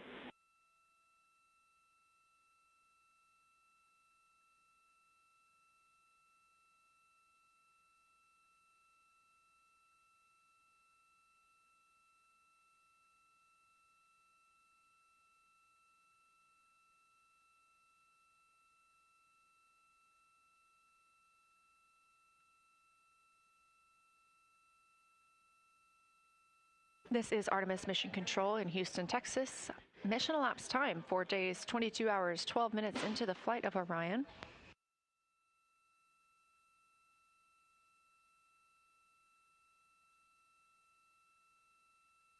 This is Lunar Flyby Day for the crew aboard the spacecraft. Reed Wiseman, Victor Glover, Christina Cook, and Jeremy Hansen are now the farthest people to have ever traveled from Earth.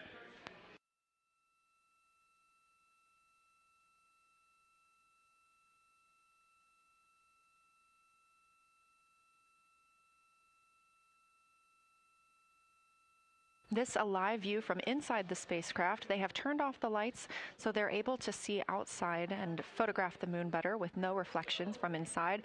And for a very brief moment there. Integrity Science, thanks for those iPhone views. It's helpful to see what you're seeing.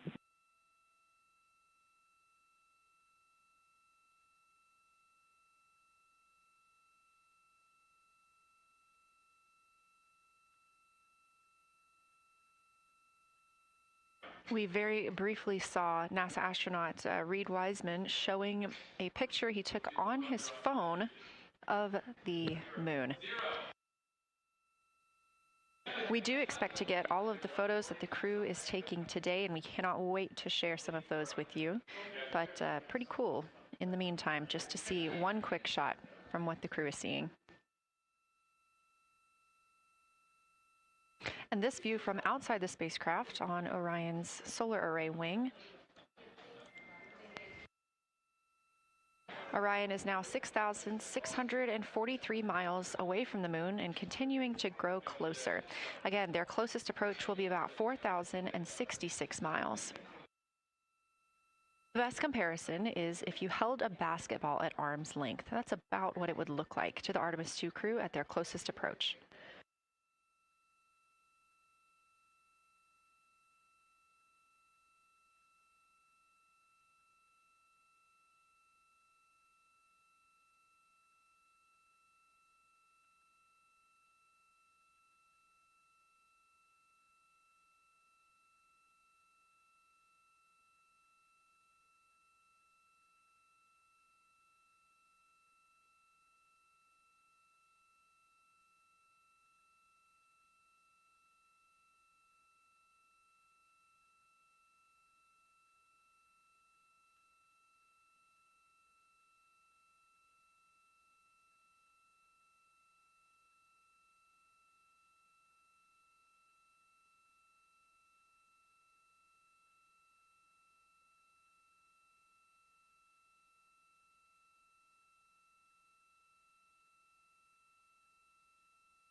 This view showing at the very top, a camera coming from Orion, continuing their flyby of the moon.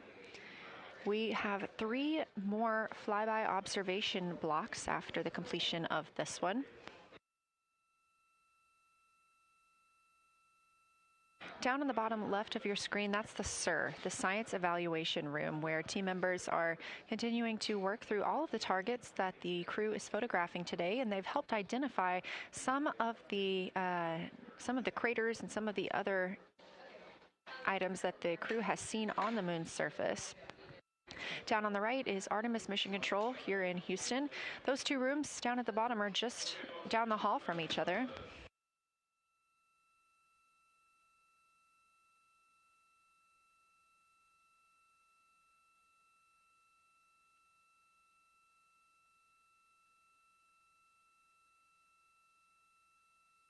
And we are just a few minutes away from the next cabin and window team swap. That means Victor and Christina, who have been at the windows, will fly to the cabin, the background essentially, and be their support crew for Reed and Jeremy. Reed and Jeremy will move back up to the windows.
crew is continuing their discussion portion of the flyby in the lunar targeting package, where it says far side albedo/color. They are looking, the science team is looking to get a good understanding of what the crew can see on the far side at this point, and its brightness as well as any colors. We did hear earlier Canadian Space Agency astronaut Jeremy Hansen reporting that they could even see browns and even greens on the moon. I'm really looking forward to seeing those photos. And in just a couple of minutes, the teams will swap from the cabin to the window.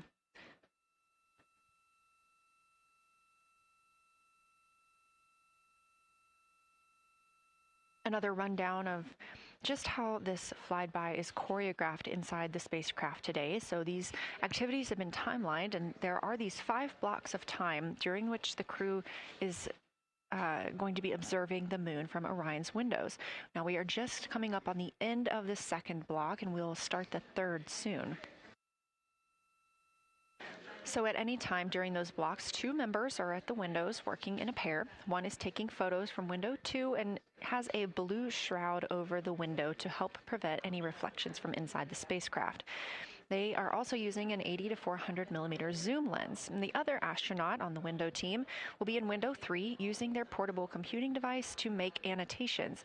Now, again, both of those crew members are making audio recordings of what they are seeing, and we are not hearing that right now. Those are going to be downlinked later to the science team, who will evaluate them and use that data to inform our understanding of the moon. Those 2 crew members at the windows swap roles. Integrity Houston, it is time for another swap between the cabin and the window teams. So we have 15 minutes of handover time, and then we will expect Jeremy and Reed at the windows and Christina and Victor at the cabin. I have no new vehicle updates for you, but I do have a photo location for some photos on Ike's PCD, and I want to let you know that Jeremy's family have arrived in the viewing gallery.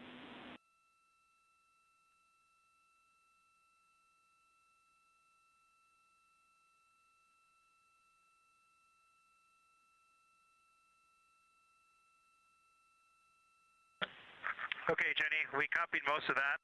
The only thing we're missing is what you meant about the photo location on Victor's PCD. And hello to my family. I think that must be Catherine and Devin that are there. And I'm glad they made it into the viewing room. And we copy, it's time for crew swap. The A team's coming out of the windows and the B team's going in.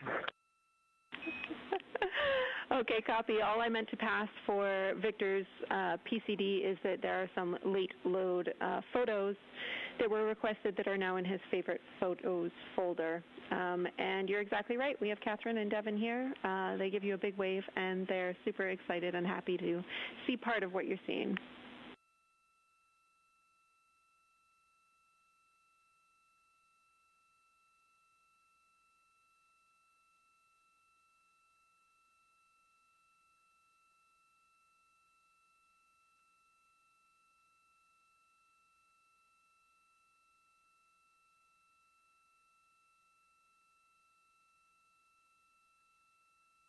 Okay, copy, Jenny. We're not sure what we're looking for in the PCD, but we're going to poke around, and we may be calling you back about that one.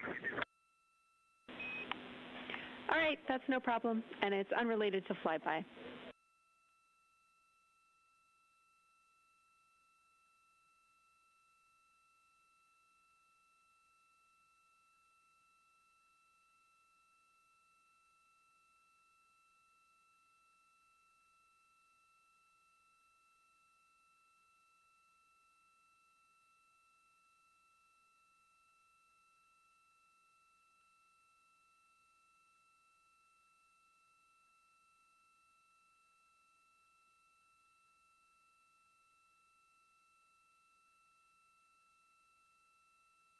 This is Artemis Mission Control here at Johnson Space Center in Houston, Texas. And as you just heard, Capcom, or Capsule Communicator Jenny Gibbons, Canadian Space Agency astronaut and Artemis II crew backup, relaying to the teams in Orion that it is time for a swap from the cabin to the window teams. We're now at the tail end of the second lunar flyby observation block. Again, we have 5 of these today. Most recently, Victor Glover and Christina Cook were at the windows photographing and making annotations, while Reed Wiseman and Jeremy Hansen were in the cabin providing support, whether that is SD card help, but also science sit reps, calling down any situation reports for what they are seeing on the moon or anything about the vehicle status. With that call to make a swap, Reed and Jeremy will be back at the windows, making observations for what they see at the moon and taking photos.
Again, you're watching live coverage of NASA's Artemis II. But something that's really awesome up here is we now have the moon and the Earth in window 3 simultaneously, and the moon is a gibbous, and the Earth is a crescent. And I'm guessing in about 45 minutes we'll have 2 identical crescents as we change our position in the universe. That is pretty darn cool. Thank you.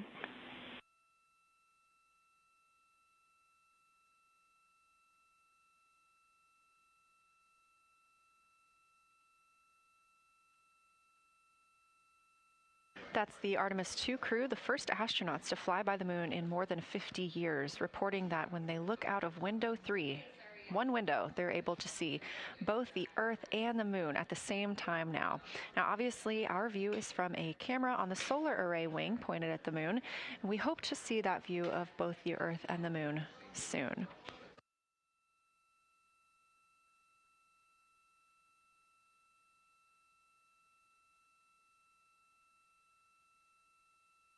Some upcoming times for what you can expect. In about an hour and 40 minutes, we will have Earth set. And during that time, we will have a view of Earth going behind the moon. Shortly after, just a few minutes later, we will lose signal with the Orion spacecraft. This is tracked as it is going behind the moon and out of reach of the Deep Space Network. At 6 o'clock p.m., the spacecraft will make its closest approach to the moon at a distance of about 4,066 miles. At 6:02 Central, the spacecraft will reach its farthest distance from Earth at about 252,755 miles. Of course, these are approximate, and we will make sure to provide you with the final distances once those are confirmed. At 6:21 p.m., we will have Earthrise from the Orion spacecraft, but we will not have communications with the spacecraft until 6:25 p.m. Central, when we expect to acquire signal with them after they've emerged from behind the moon.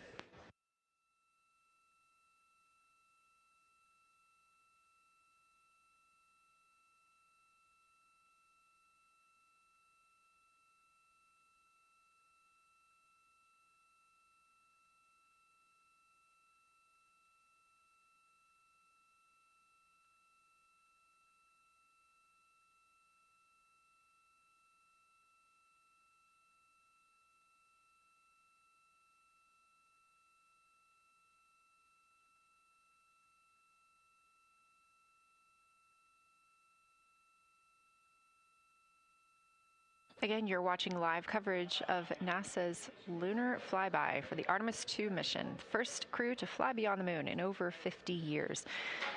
The astronauts inside the spacecraft are switching positions, 2 at the windows and 2 serving in support roles, before they start their third timelined flyby observation for today.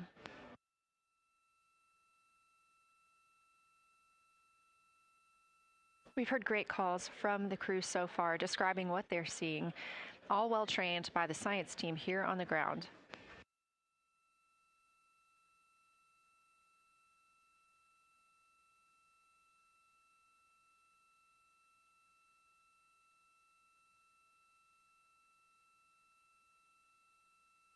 Another major milestone for the crew today will be to experience a solar eclipse from their capsule. No one on Earth will experience this solar eclipse. To the astronauts, this will look a lot like a total solar eclipse on Earth, except the moon will be huge compared to the sun. Whereas if you're standing on Earth and looking at a solar eclipse, the moon and the sun appear to be about the same size in the sky. As the moon begins to cover and then uncover the sun, the astronauts will see a partial solar eclipse, so that's before and after totality, and during that time frame they will have to wear eclipse glasses so they can safely view this phase. They also intend to capture images of the sun's corona during the eclipse. This is a rare glimpse at the innermost corona that will only be captured by the astronauts' cameras. During the eclipse, we also look forward to the crew members describing what they will see, which includes unique light features like the shape and size of the corona and potentially even lunar dust. At the same time, Venus, Saturn, Mars, and Mercury will be near the sun, so they may be able to identify what part of the sky they're looking at. This can help train future Artemis astronauts on what part of the sky they're seeing, which is useful knowledge in challenging situations when they may need to rely on that information instead of instruments for navigation and orientation. That eclipse window will last about an hour, and it'll happen near the end of the day today, closer to 7:35 p.m. Central, 8:35 Eastern.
As you can see in this live view from Orion, the spacecraft is maneuvering around the moon, and the views of the moon have changed since we started our broadcast. The near side is now very far to the right side of your screen. This is the side that we can see from Earth. That darkened portion are ancient lava flows.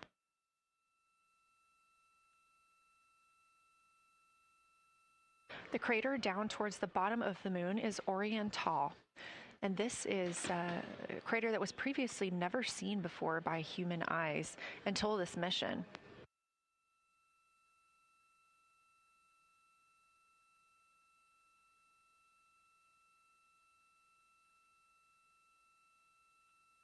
Everything to the left of Oriental is considered the far side. and this is what we typically do not see from Earth.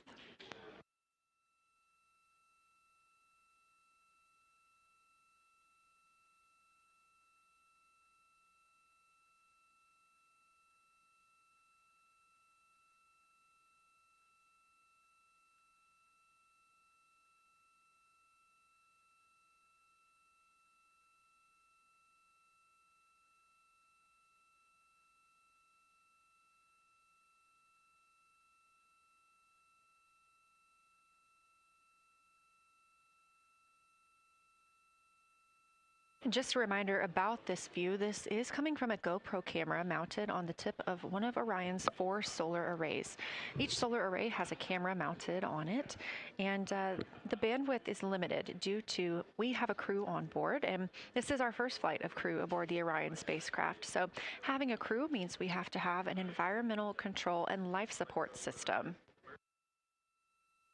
There's a lot of data around, a lot of data to bring down for the crew members to keep us up to date on everything happening aboard the spacecraft. So we have to share our bandwidth when it comes to imagery and data.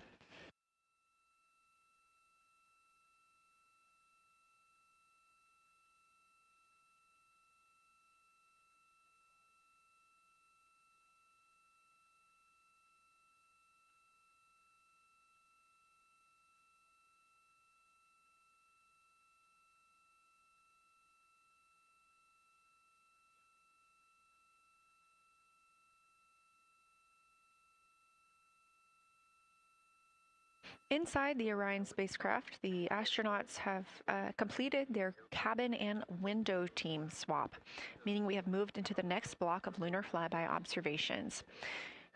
Jeremy Hansen and Reed Wiseman are now back at the windows, taking photos and making annotations. About halfway through this block, they will switch positions at the windows and will be prompted by the ground to do so.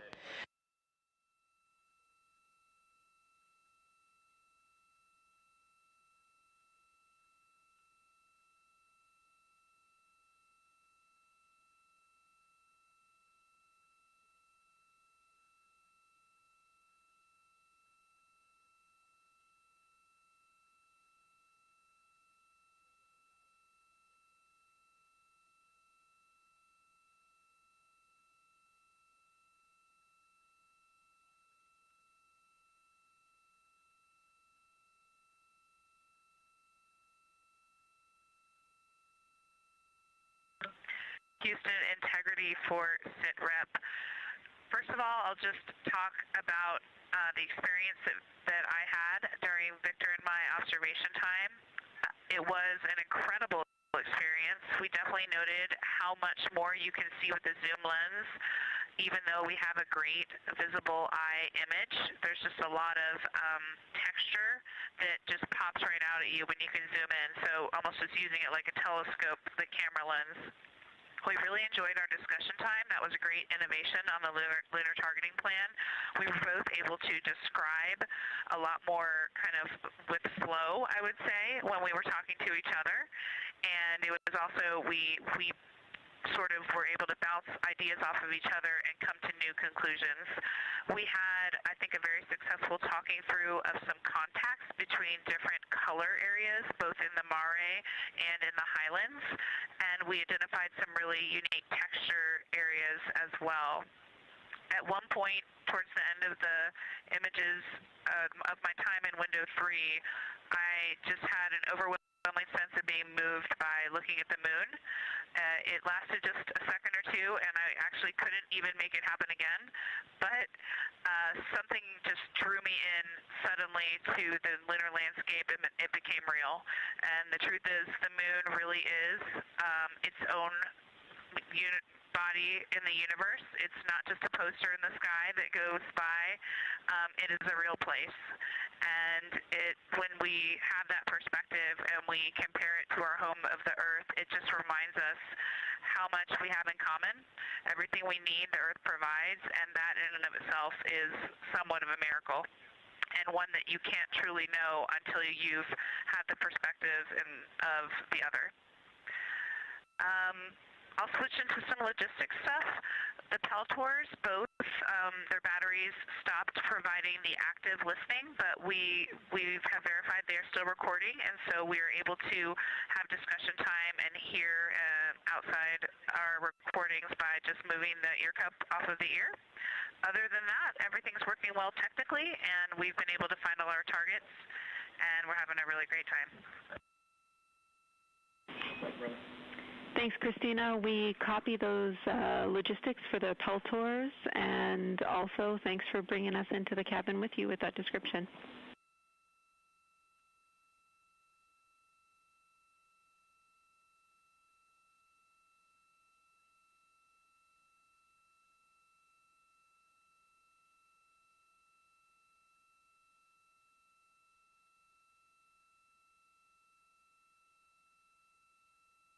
Right on time, NASA astronaut Christina Cook, a mission specialist for Artemis II, calling down a science sit rep, a situation report. Good news, reporting that she and her teammates have been able to capture all targets that were listed.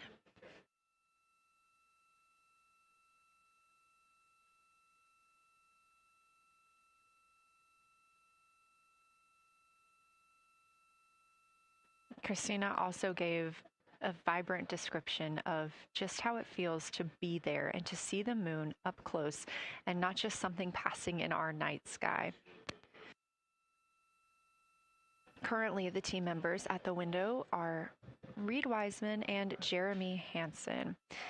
Meanwhile, Integrity cabin team for window shroud.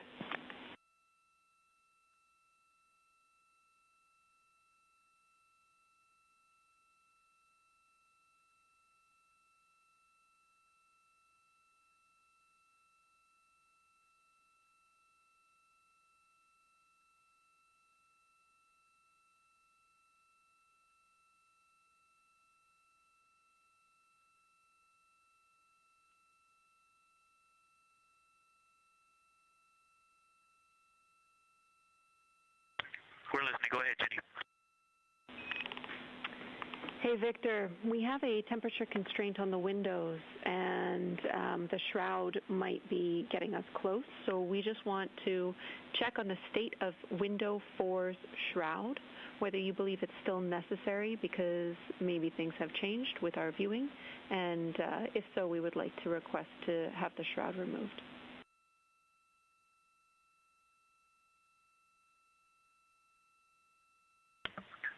Houston, we believe it is necessary. We pulled it off just as a corner. It is very bright. It definitely would affect our night vision and maybe comfort. But is there a time? Can you tell us when we would have to take it off by?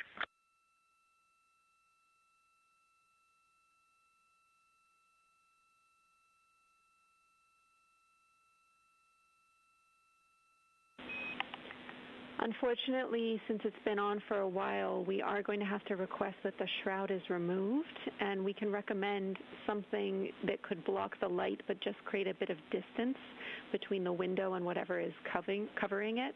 Something like a t-shirt would do the trick and help.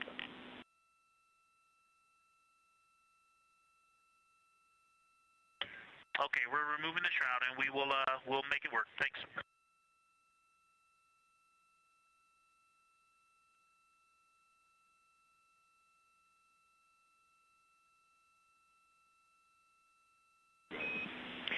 Thank you, Victor. We know it's pretty bright in there now with that window uncovered. We will also offer that airflow on the window would be helpful. So if you want, you can also retrieve the condensation hose, which should be friction fit onto one of the diffusers. And that on the window would also help.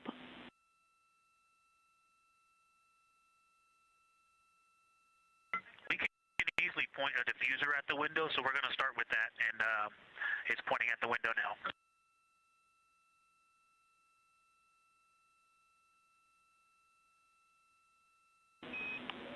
Okay, we'll take that, Victor. Thank you. Please keep us updated.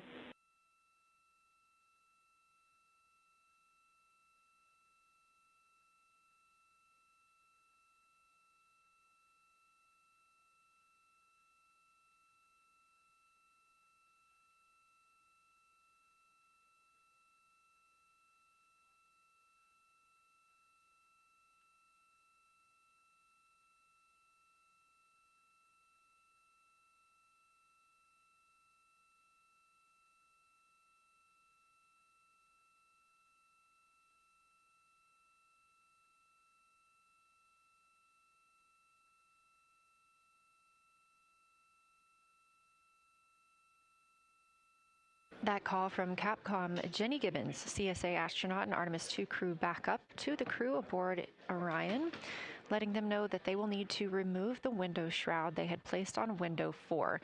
They initially placed that shroud there to block out some of the light from the Earth. It was extremely bright coming in the cabin and interfering with some of their viewing opportunities out at the moon.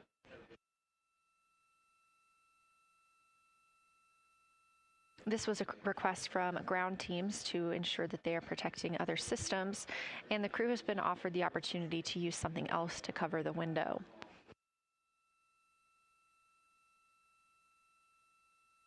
Meanwhile, Reed Wiseman and Jeremy Hansen continue with their lunar flyby observations. They have just looked at Glushko crater. That's about when we heard that call down from Christina Cook with that description of everything she had been seeing during her observation period and what she was seeing at that time. The science team asked this crew to take centered images of the entire crater and their ray system in one frame. They're also interested in knowing the brightness, texture, and extent of Glushko's rays and how they differ in the mare, or that sea area, versus the highlands.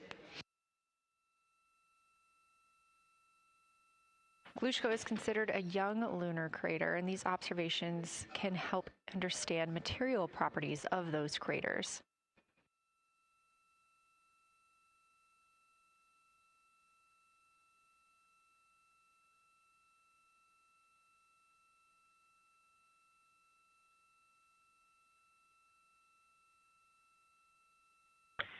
Science, integrity. First, I wanted to start off with connecting with what Christina said, that it was very moving to look out the window. I had the unfortunate sequence to start looking out the window and then moved to the long lens, and it was hard to speak looking through the zoom.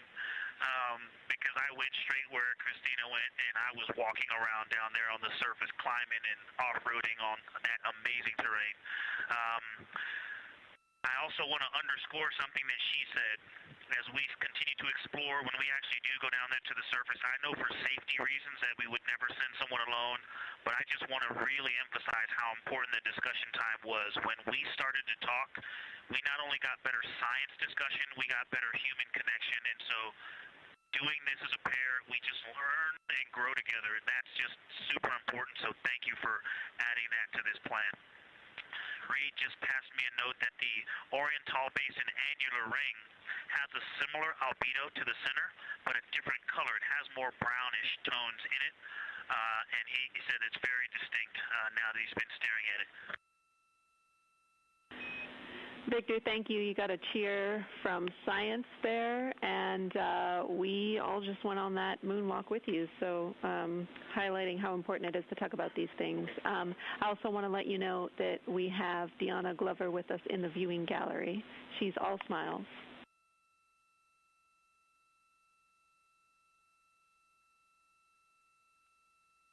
Well, you just got a bunch of cheers up here. Hey, babe. I love you from the moon. We love that we got a hey babe too, and we also have one of your lovely daughters here watching you guys work.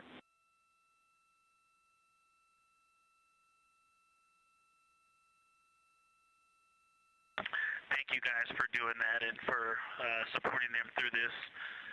And to all of you, Genesis, Maya, Joya, and Corinne, I love you. And Deanna, I love you. I'm glad you get to be there.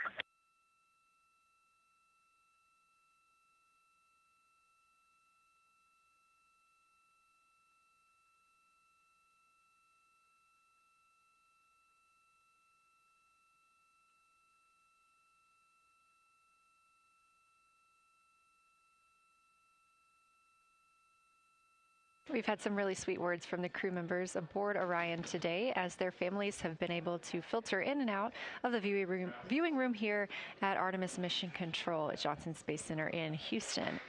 Victor Glover also giving a great science sit rep and just a description of how it must feel if you were down on the lunar surface while he was looking through that 80 to 400 millimeter zoom lens. He also expressed how important it was to be able to talk through that real time with Christina Cook and stressed the importance of that on future missions, that it not only made their discussions better, but also more human. Glover and Cook are in the support roles right now, not taking photos or making annotations at the windows, but they are also encouraged to have their midday meal at this time.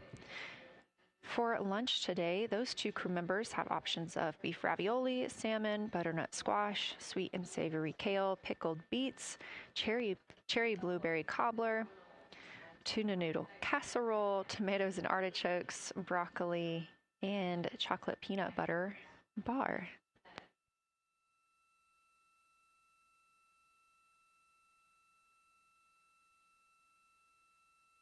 Once Glover and Cook return to the window portion of their flyby today, Reed Wiseman and Jeremy Hansen will get into their midday meal.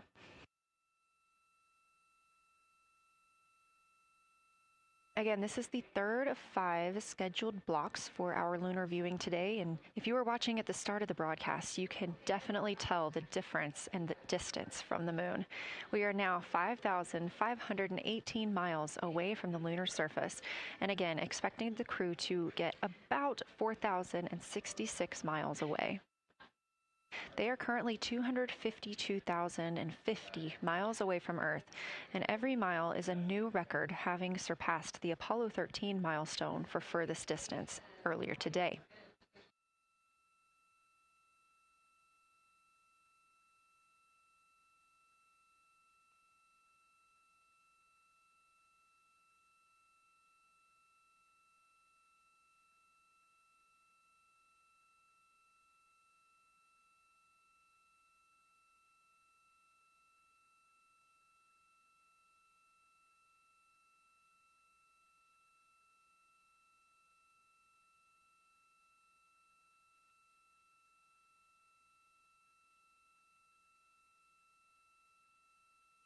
If you look down to the bottom right of the moon in that darker looking area, that is Oriental Basin. We have continued to lose views of the near side. It is just barely visible over towards the bottom right side of your screen. And then you'll also hear later about that terminator. That's the line between light and darkness while on the moon. It is really exposing some of those craters at this time.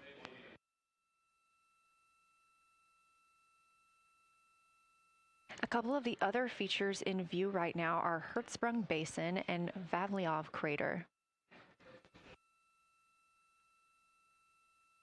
Hertzsprung Basin is nearer to the center of the moon, closer to that terminator line right now, and Vavilov Crater is just on the outskirts of it, closer again to the terminator.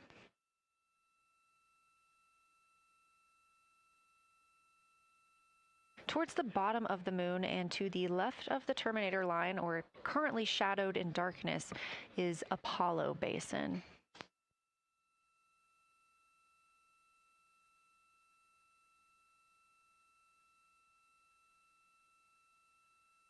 Science from integrity. Let me find out how far we are from the moon right now. But our view is about a third of the moon is in eclipse. That beautiful terminator is out there calling to me. We're 4,691 miles from the moon. And what looked like in the terminator, about a third of the way up from the southernmost part of the terminator, looked like a dinosaur print if one was running to the northwest. Now is clearly a crater with a bunch of craters around it. And that terminator, I can only see about half of it. I'm looking through the docking hatch window right now because we have the Z9 in window 1. But that terminator has moved. I guess I've been using Vavilov the whole time, so it's gone 2 more Vavilov craters to the west, and so a few more features are starting to peek out into the sunlight there with that low sun angle, and so you still have ridges and valleys showing up very clearly, a very jagged terminator, and a few islands of light out there with some high elevation shining in the sunlight in that darkness. And on the eastern side of the moon, let's see, Grimaldi appears to be one of the farthest east features, and that is maybe 5 degrees from being right on the limb and going off over the horizon. It is interesting, just looking at Oriental, that my first impression of it is all of the dark areas appear lighter, which I think makes sense because it is now facing, well, it's still relatively the same to the sun, but my angle to it is different. So I'm looking at it from a little more, even further to the side as we pass it.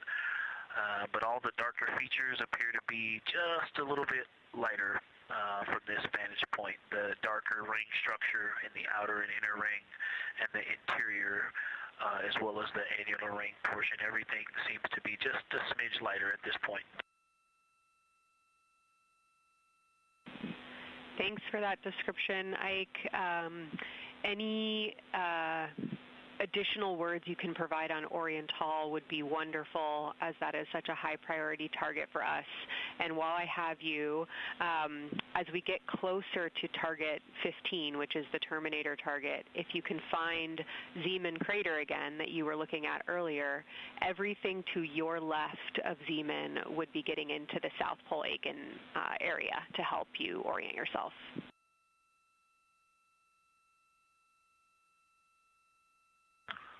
Zeeman is a great waypoint out there. I definitely see it.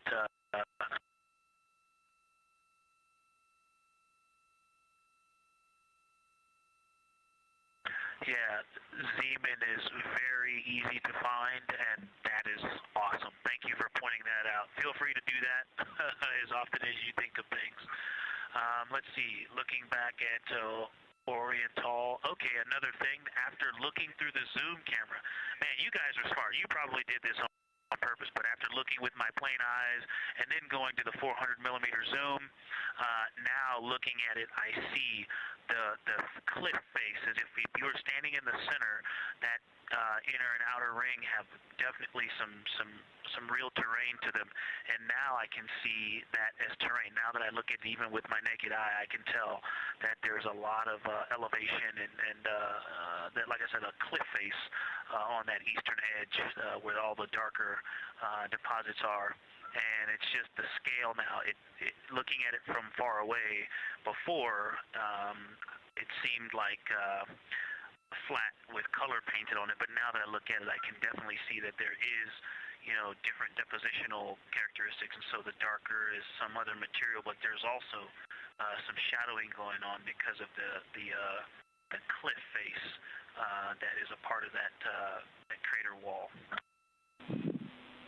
Great description, Victor. Thanks, and really interesting to hear now the distinction between shadow and color.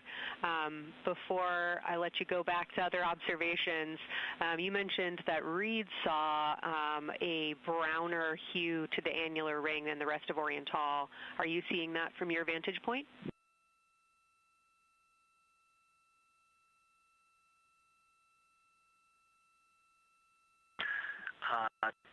The way that I'm looking at Oriental, again, I'm still in the docking hatch window. There's like a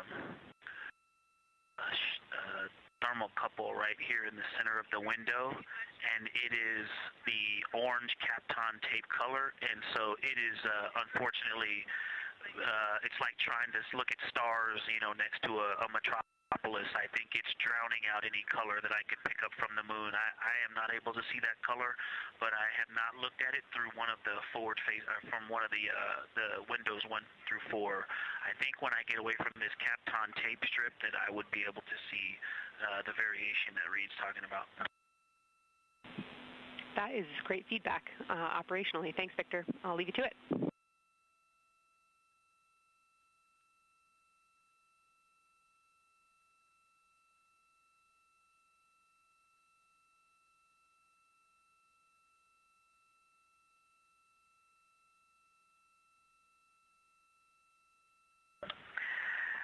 science integrity with a question from the window team.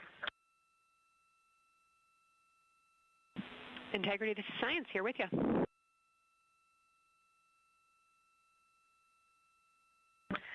Yes, they have a question to help inform a theory that they're sort of tossing back and forth. What is older, the Mare seas of the near side or Oriental?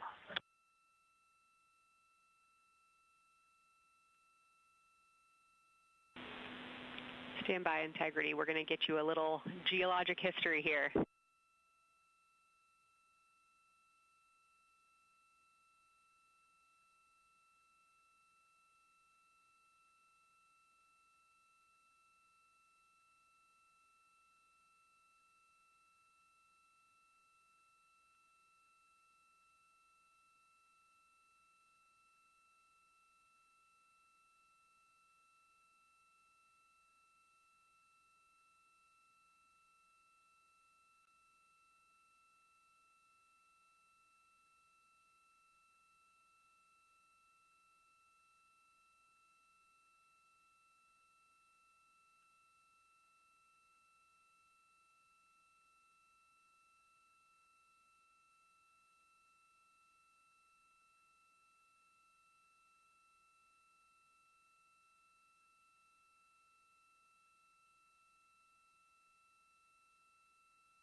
Integrity Science back with you for some lunar volcanism when you're ready.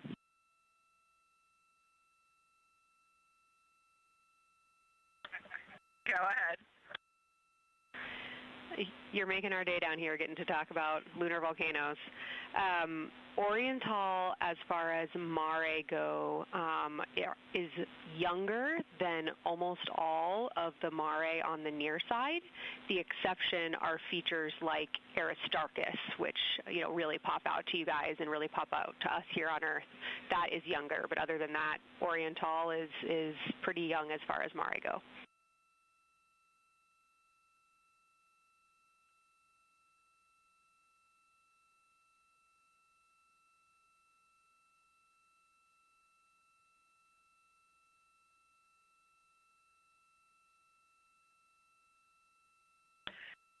And Kelsey, thanks for that. We love lunar volcanism too. How about when the actual crater was formed?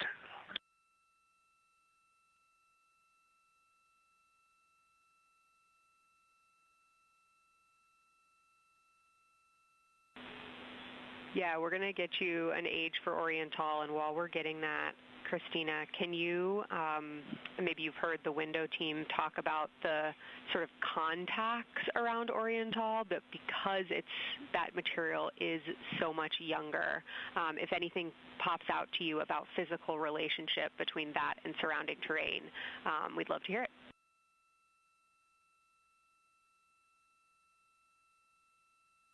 Yeah, definitely. They are discussing a contact relationship that could explain some of the color that they're seeing in certain areas. And so it was really about the ejecta of the creation of the basin and understanding the superposition of its ejecta and Mare on the near side or other features. So thank you. We'll take the insight when you have it.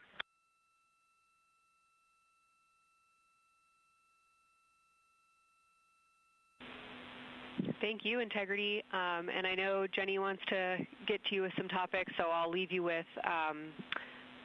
Oriental is 3.8 billion years old.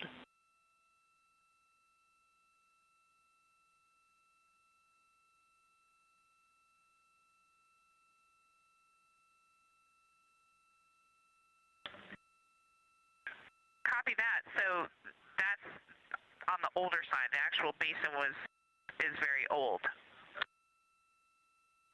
Correct. As is the case with a lot of mare, typically the big basin formed, and then the volcanic eruption was able to punch through the crust where it was weakened by that basin formation.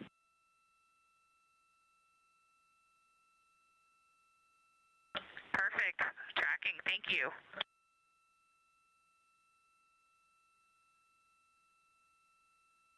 NASA astronaut Christina Cook calling down some questions to the science team on console. The voice you're hearing with those answers is Dr. Kelsey Young. She is joined by Trevor Graff on console today. Christina asking about the age of Oriental, and specifically the mare regions. Those are those dark regions that you see.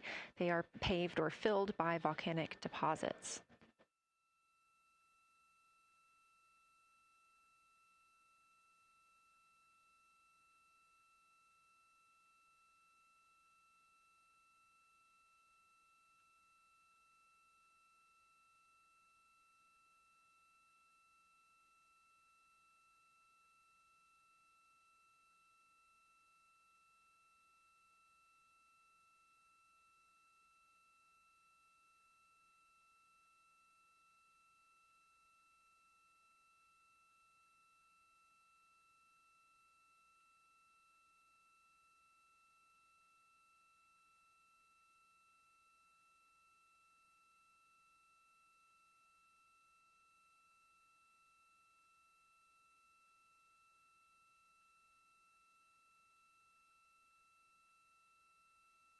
Better answer. Integrity, it's about time for a position swap at the window. So we will ask Reed and Jeremy to swap positions, and I'll remind you again about your SD cards.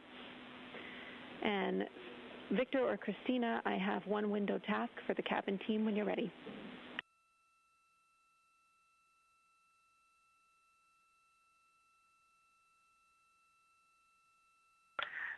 They are swapping, and I'm ready.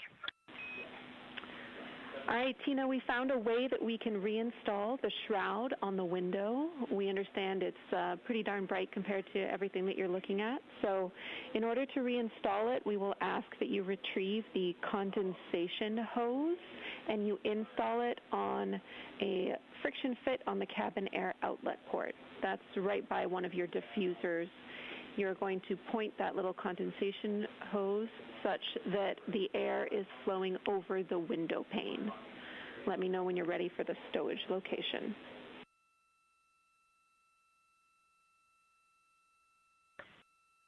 Ready.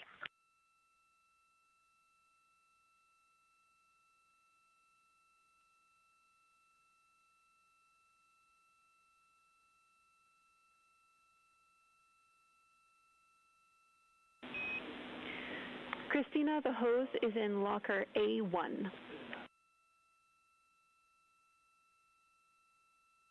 The crew has gotten a go to reinstall that window shroud they were using to block some of the earth shine. Copy. This view coming from inside the Orion spacecraft as the crew members are swapping windows, specifically Reed Wiseman and Jeremy Hansen. They've been our crew members at the windows taking photos, making annotations, and making recordings that'll be downlinked later to the science team for review.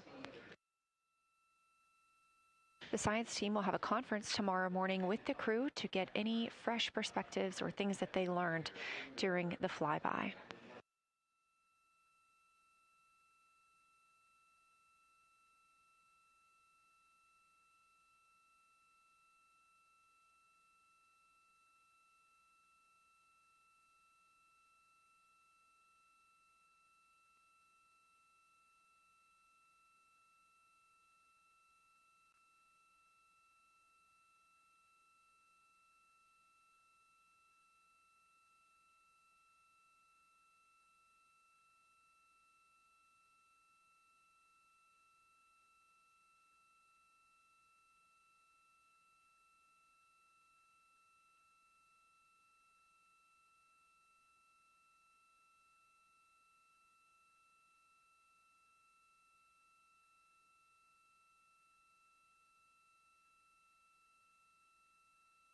Again, we are now in the third of 5 observation blocks for the crew scheduled for today.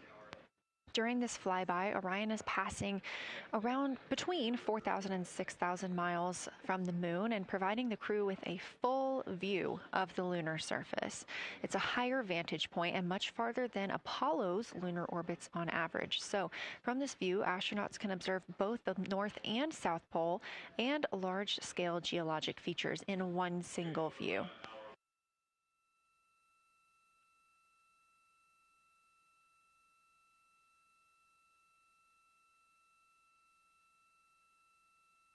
We are now just under an hour until Orion passes behind the moon, and we lose communication with the crew. They will be out of reach with any of our deep space network antennas. That loss of signal will last about 40 minutes, and we expect to regain communications with them once they fly behind the other side of the moon. While they are behind the moon, they will also reach their max Earth altitude as well as their closest approach to the lunar surface.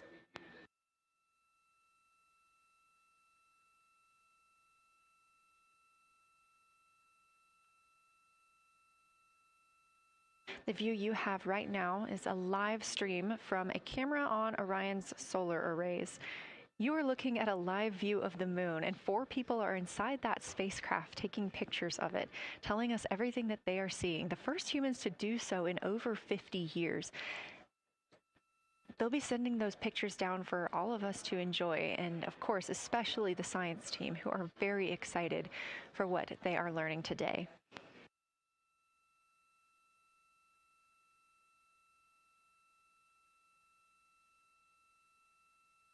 It appears the Artemis II spacecraft, Orion, is now under 5,000 miles away from the moon.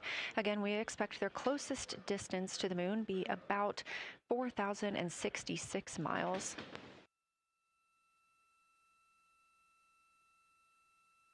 That is an estimate at this point, and we will make sure to share that closest approach distance once we receive it.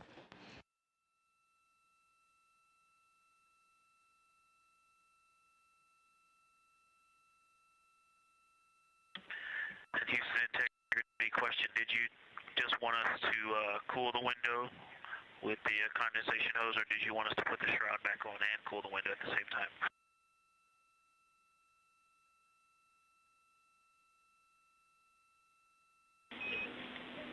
Victor, we definitely want you to cool down the window with the condensation hose. It's crew preference whether you put the shroud back on. The hose will allow you to do that if it helps with your lunar flyby.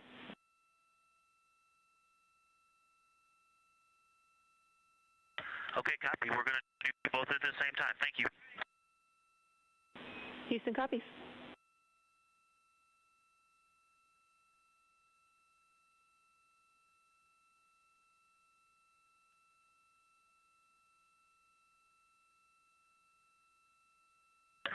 Houston, thank you for that suggestion. The cabin is darkened again, and that makes a big difference for the imagery.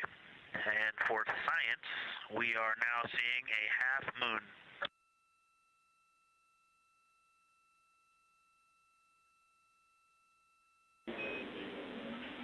Thank you, Victor. We're happy to hear it, and we see half moon, full moon joy still.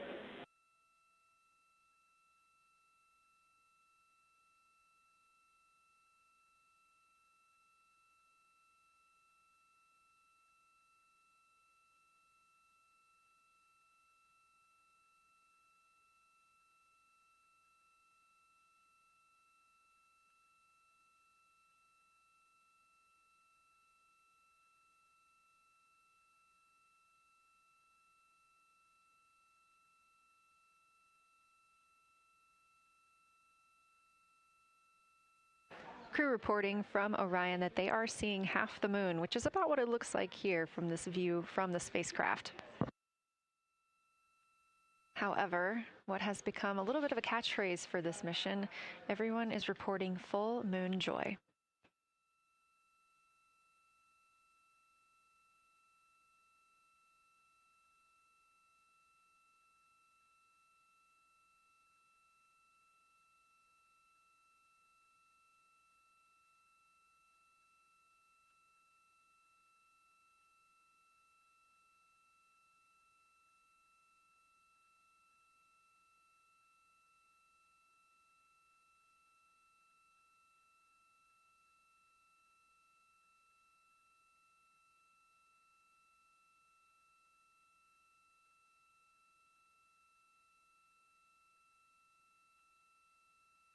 We are keeping up with which targets the crew is tracking through their lunar targeting package. They are just wrapping up their second. Science integrity, another observation the window team commented on and Christina and I discussed a bit is in Hertzsprung.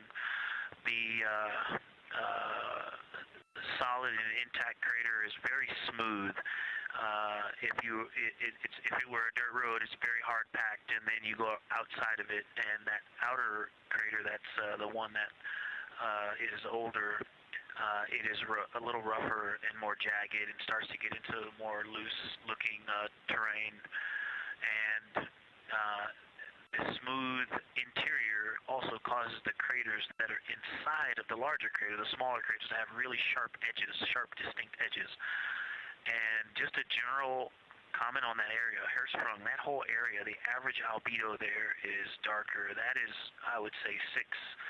And the average albedo around Oriental and between Oriental and Ohm, excluding the wedge, the darker wedge, is more on the 6-7. And that they also seem to be different texturally. Christina described it earlier around Hertzsprung, and then from Hertzsprung toward Oriental, there appears to be a frozen, a rippling pond, but frozen, or like choppy waves when it's windy out, choppy water, and then it freezes instantly. That's the texture. If you walk down there barefoot, it looks like it would be hard on your feet, like lava. After it's cooled, it would be pokey. Except for right there in the center of Hertzsprung, it looks paved, like a paved road, nice and smooth.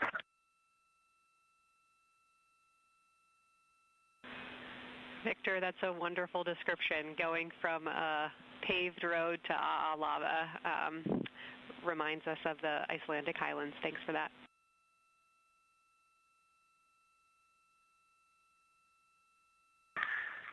In science, another in the interior of the very intact, the interior of the intact crater at Hertzsprung is albedo variation. I think I heard one of the window crew maybe say color variation, but definitely albedo variation. There's lighter patches and slightly darker patches. It's not swirling, it's just patchy. It just has spots that are lighter, and I would say a predominantly darker average area. Great descriptions, Victor. Thanks. Not swirly, just patchy is really helpful for us.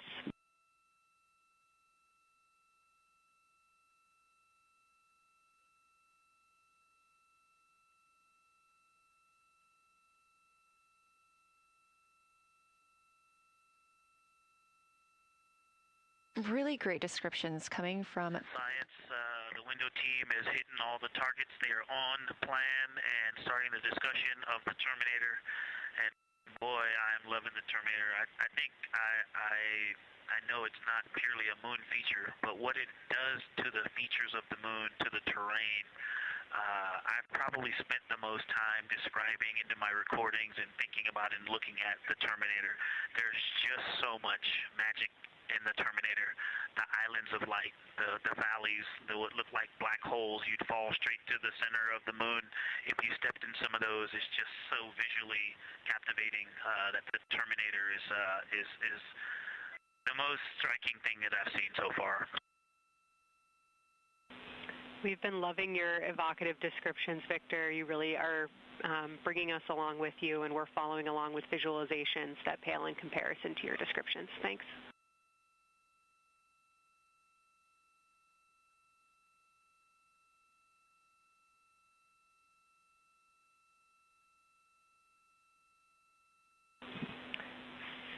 Integrity Science, one more question on a status of what the window team chose to observe for crew choice.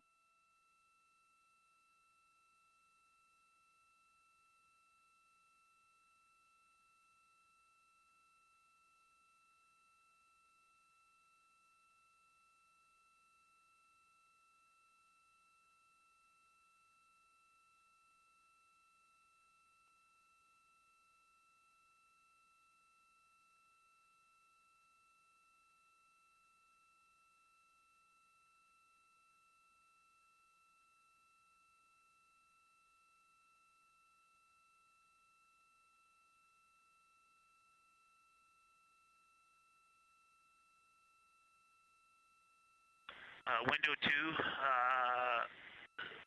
talked about Vavilov, looked for suspended dust, and the Terminator. And window 3 about the experience and about the three-dimensionality of the moon this close.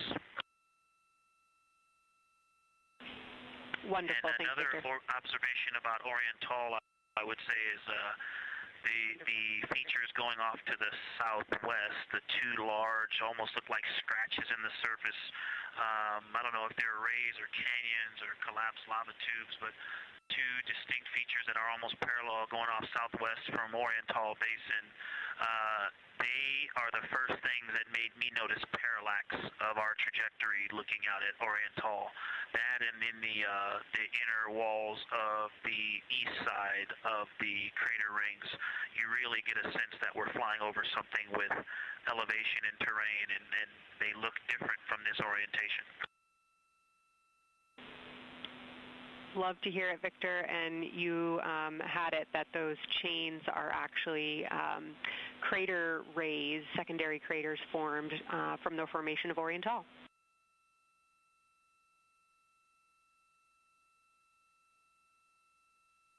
Yeah, speaking of crater rays, the crater rays that are going off to the northwest,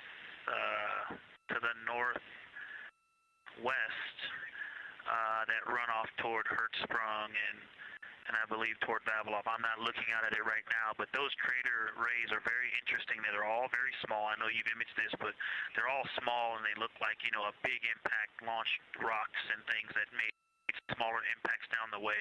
But something very interesting, and again, you can see this in imagery, but some of them are parallel, and then some of them converge toward the center of Oriental. And then I think I even saw some that maybe diverge, which not diverge, but that are convergent, which indicate multiple large impacts that created a lot of secondary impact crater rays.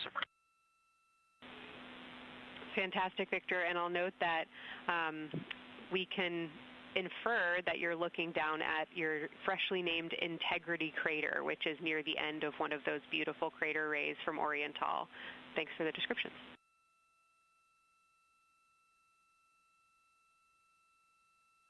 Yeah, you're welcome. And Integrity is easily identifiable with the naked eye from this point.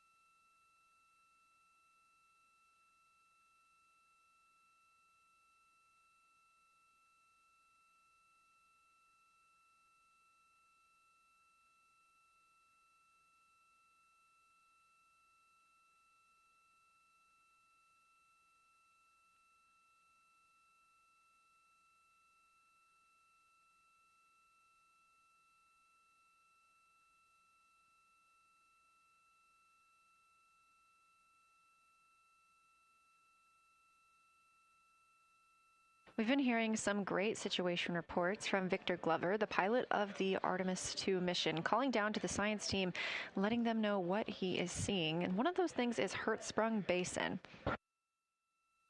If you look just to the right of the Terminator, that is the difference between light and darkness on the moon. You can see what he's describing when he says Hertzsprung Basin and how it looks a little bit paved in the middle there. It's almost in the very center of the moon in this view, coming from the Orion spacecraft and a camera mounted on its solar array.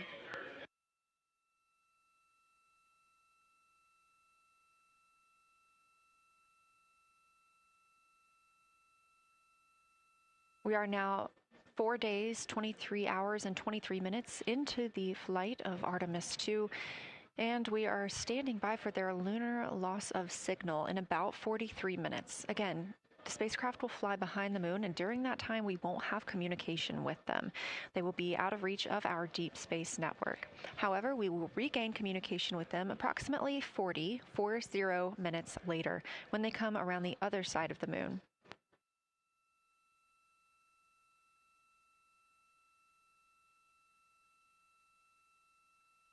The crew aboard the spacecraft are currently discussing the Terminator, that difference between day and night. The science team is interested in learning about the topography and the color of the lunar surface, and it's already been very interesting to hear that they have seen colors like greens and browns while looking at the moon. Some of the questions that they are hoping the crew will discuss are how do the quantities and sizes of craters and mountains vary along the terminator, and they are looking for the crew to describe the topography of features along or near the terminator. They're also looking for more information on any color or tone variations, and they're hoping that the crew will take images to illustrate their findings. Glover reported earlier that the crew has missed none of their targets when they are photographing at the window. We aren't hearing the conversations that the crew is having right now, but these are being recorded to their personal computer devices, PCDs, and those will be sent down to the science team. The science team will have a conference with the crew tomorrow morning to discuss their findings and experience when looking at the moon today.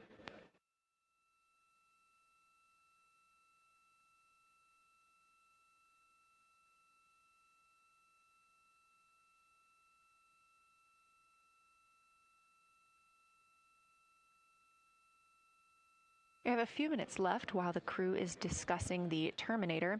And if you're just joining us, you're looking at a live view of the moon, our moon, from the Orion spacecraft and a camera on its solar array. Inside that spacecraft, 4 astronauts, Reed Wiseman, Victor Glover, Christina Cook, and Jeremy Hansen, the first 4 people to fly around the moon in over 50 years.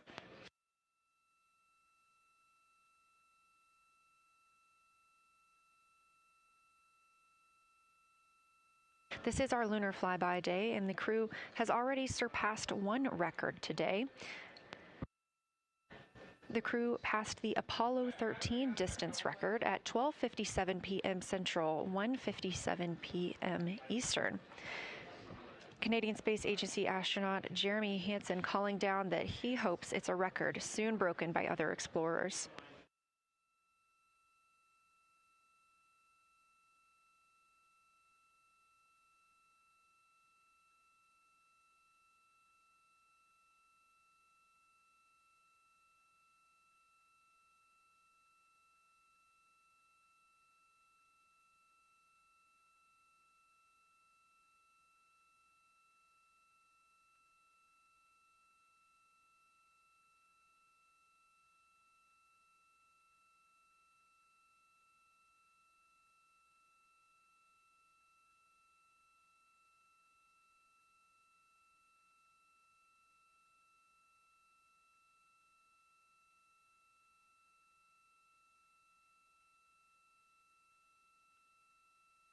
We are live in Artemis Mission Control in Houston, Texas, monitoring the flight of Artemis II.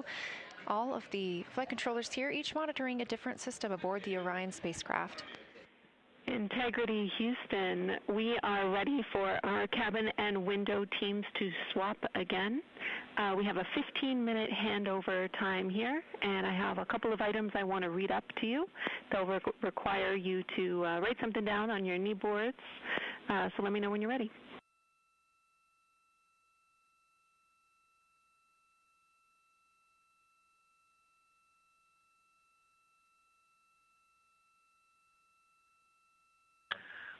Okay, Houston, we are ready.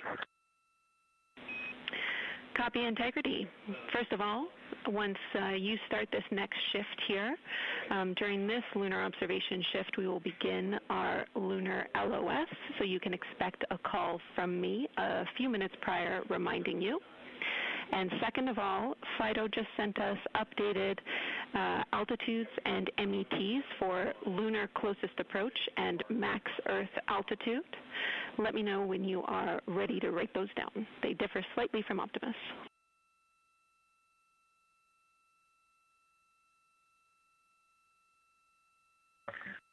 Thanks, Jenny. We are ready to copy. Lunar closest approach will be at MET 5 days, 0 hours, 25 minutes, 34 seconds, and the altitude will be 4,067 statute miles.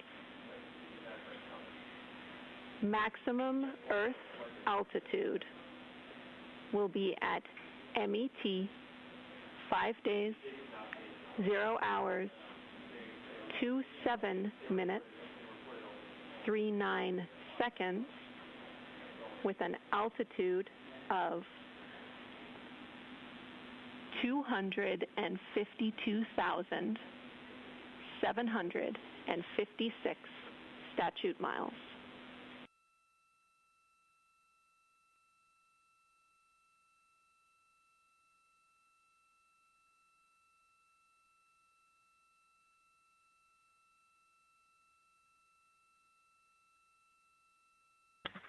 The crew really wants to ask for that in kilometers and in parsecs, but thank you for those. That is great. Thanks for that update.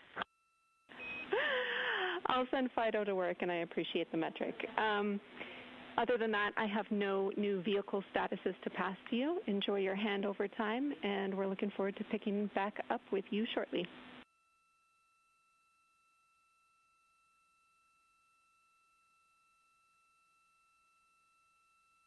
All right, we'll talk to you shortly.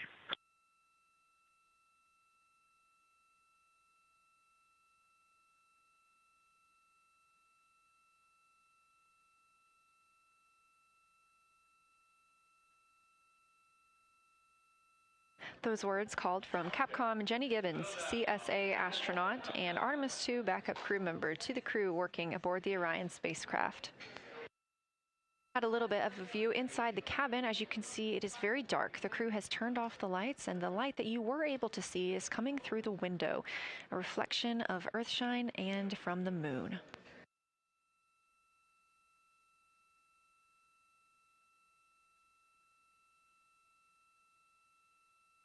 The crew is moving into their next observation block, meaning they are taking time to switch cabin and window teams. We've had Reed Wiseman and Jeremy Hansen at the windows taking pictures and making annotations and recording some audio files that will be downlinked later to the science team.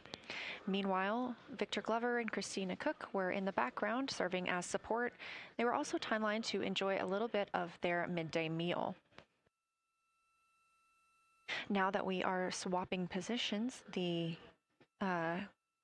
support team becomes Reed Wiseman and Jeremy Hansen. They will be in the background helping with SD card swaps, as well as providing those situational reports to the science team. Victor Glover and Christina Cook will be the astronauts at the window, photographing and speaking into those PCDs, portable computing devices, about what they're seeing on the moon. As you heard Capcom Jenny Gibbons call to the crew, this block is also when we will lose communications with the crew. That LOS, or loss of signal, scheduled to be less than 35 minutes from now. We anticipate to be out of signal with them for about 40 minutes, and will regain that communication once they've flown around the other side of the moon.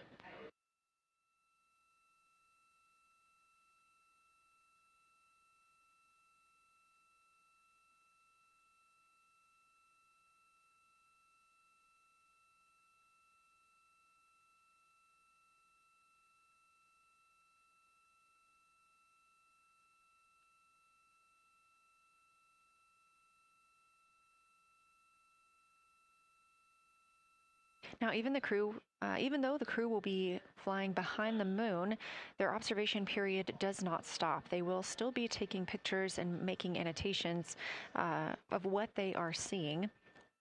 They'll be looking for the limb of the moon, Earth set, and then Vavilov crater, which we have previously seen. They'll swap positions at the window before moving into a crew choice option. They will get to pick things that are interesting to them on the surface, take pictures, and explain why they find them that way. They'll also be looking for any impact flashes. These are short-lived flashes on the lunar surface caused by impact bombardment.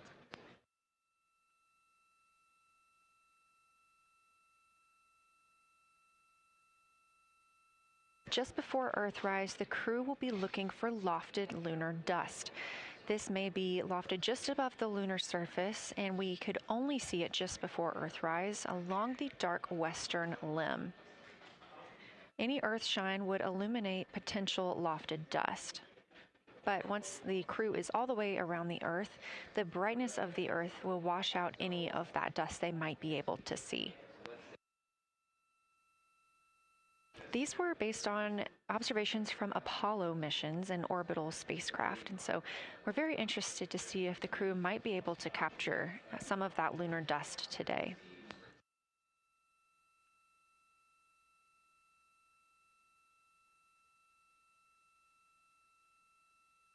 Following that lofted lunar dust target, the next will be Earthrise. We will regain communications with the crew shortly after Earthrise.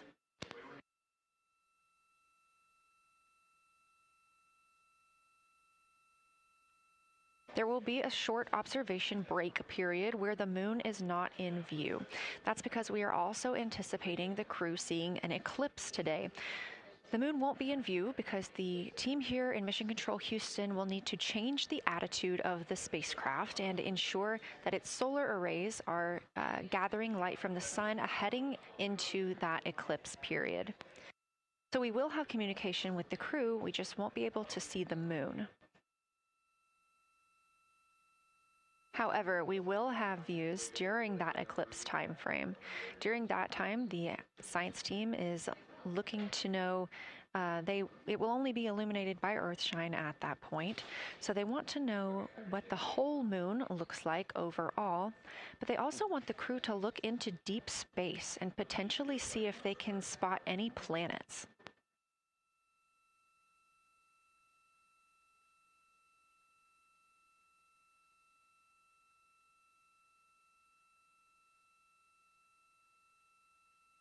Once the eclipse is over, the lunar flyby period will have ended. We are live through the whole thing, and even once flyby is over today, we remain live 24/7 on NASA's YouTube. Integrity, you got a moment? Go ahead.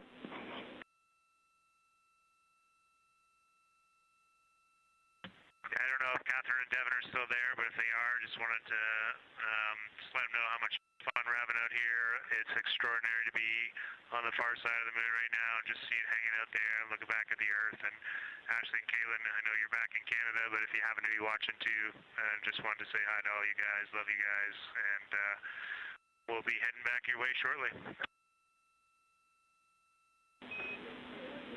Thanks, Jeremy. I hear they are watching, and your family is still here. So thanks for passing that along.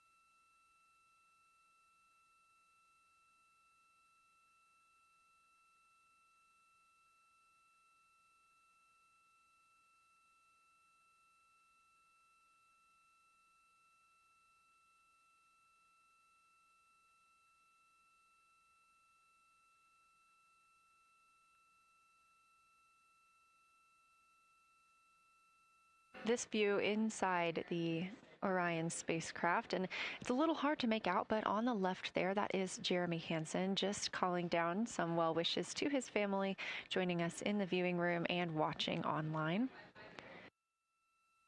Currently in the window are Victor Glover and Christina Cook. They are taking pictures outside of the window as they are now in their flyby observation block. At this time, Reed Wiseman and Jeremy Hansen are serving as support crew members, and they are also going to have an opportunity to enjoy their midday meal at this time.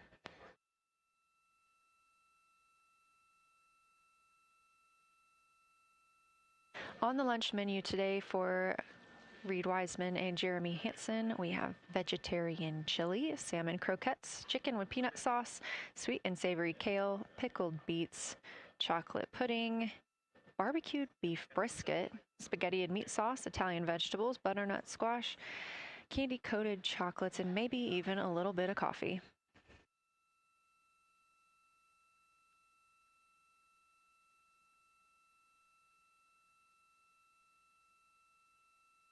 And if you look closely, you can see it looks like they are getting into some of their food for the midday meal.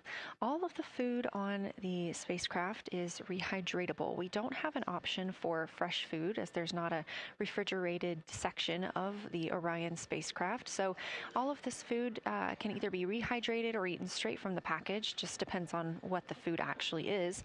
And for food that needs to be rehydrated, there is information on each package of how much water needs to fill that bag and what temperature it needs to be.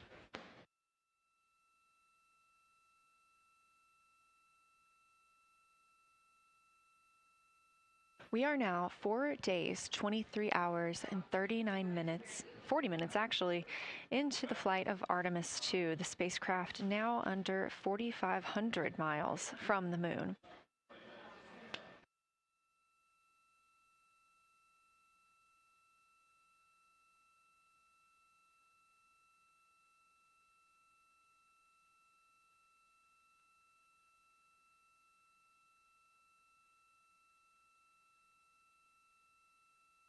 We are now also under 30 minutes away from loss of signal with the astronauts. We will regain that communication about 40 minutes later. They will still be photographing the moon and documenting what they're seeing while they're behind the moon. And we especially look forward to potential Earthset and Earthrise views.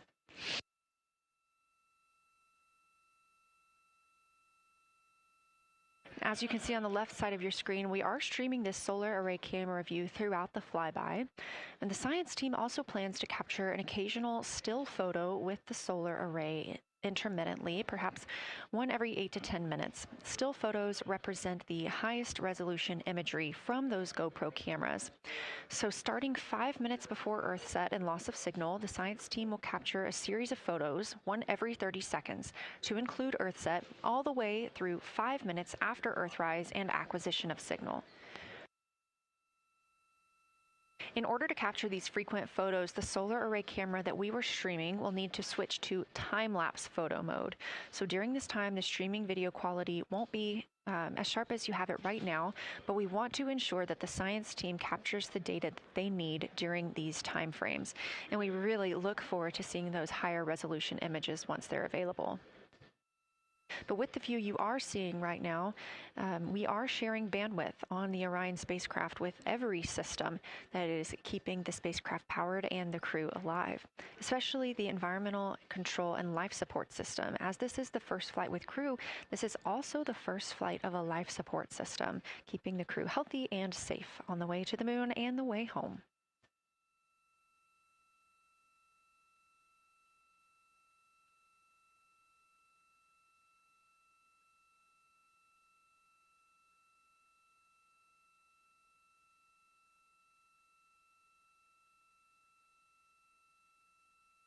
On the timeline, we're getting towards the end of the cabin and window team swap period, but it looks like our astronauts, Victor Glover and Christina Cook, are already photographing the moon outside of those windows. The next target is Ohm Crater, and this is something that they have photographed previously during the flyby. This is a small, complex crater with a prominent ray system, and as referenced earlier, it's the size of the Eye of the Sahara. That Eye of the Sahara is a feature in Mauritania. Seeing this crater more than once throughout the flyby allows the crew to photograph it at different lighting conditions.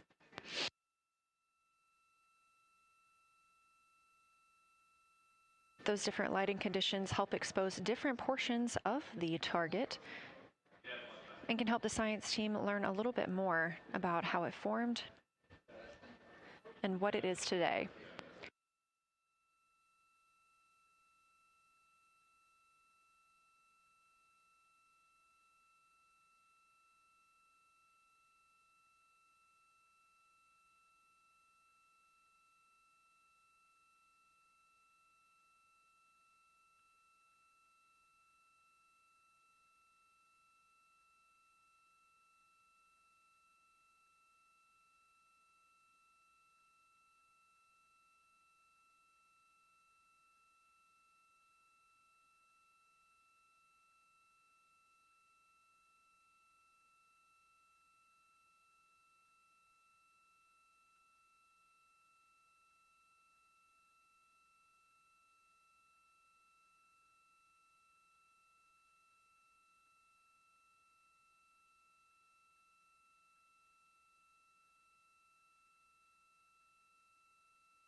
Again, this view inside the spacecraft as the crew continues photographing the moon outside their windows. They have turned the lights off to allow them to better get photos of the moon, preventing any reflections from coming in from the spacecraft.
We expect the crew to be targeting Ohm Crater for another 6 minutes or so before they move into a discussion of the limb.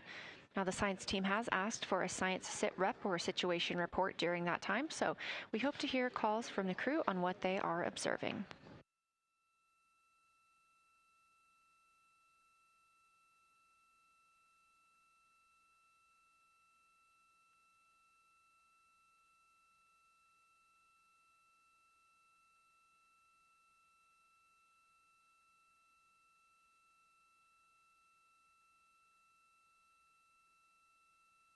If you've been following along, at the start of the day, we did have much more of the moon visible. And even just an hour or so ago, we could see about half of the moon. We are now continuing to see more of the far side and that darkness where the moon is not reflecting light from the sun.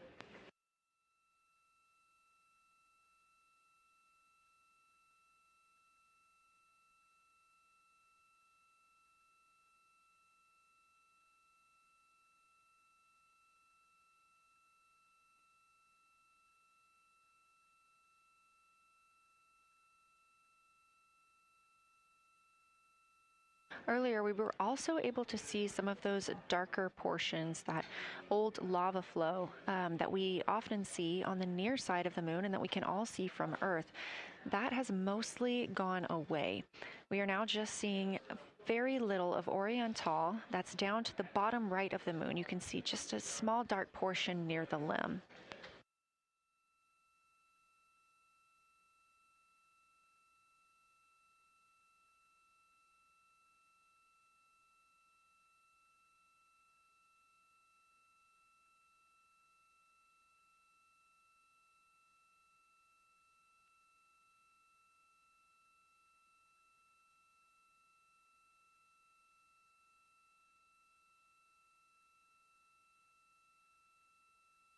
We are now about 18 minutes away from loss of signal with the Orion crew. Again, we use the Deep Space Network to communicate with the crew members when they are this far from Earth. This is the first mission since Apollo when we have had humans on the Deep Space Network.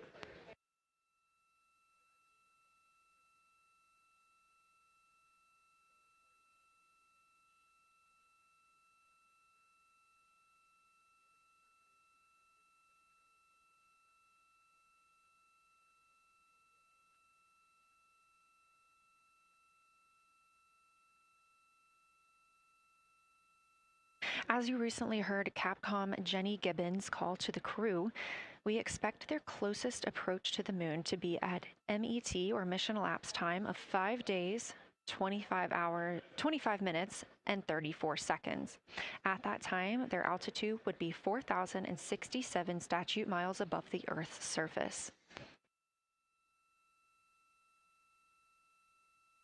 Just over 2 minutes later, they will reach their maximum distance from Earth at mission elapsed time 5 minutes, 5 days, 27 minutes, and 39 seconds.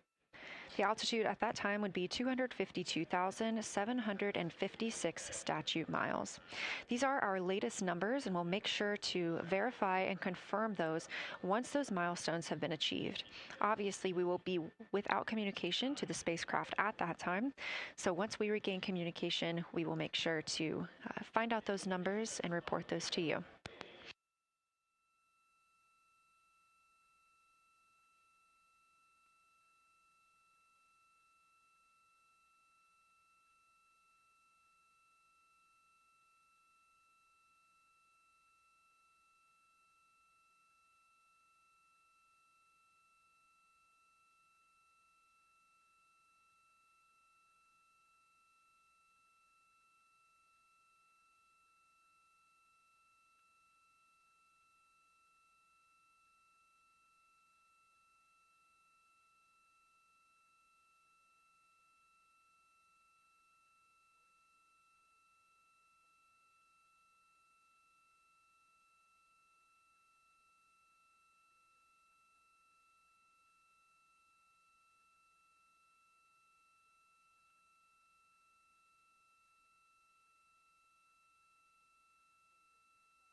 Checking in on the lunar targeting package, the crew is now in their discussion of the limb, seeing the limb of the moon, that illuminated part. Currently at the windows taking photos and making annotations are Victor Glover and Christina Cook. And we are expecting loss of signal in about 13 minutes. We will regain that signal with the crew about 40 minutes later.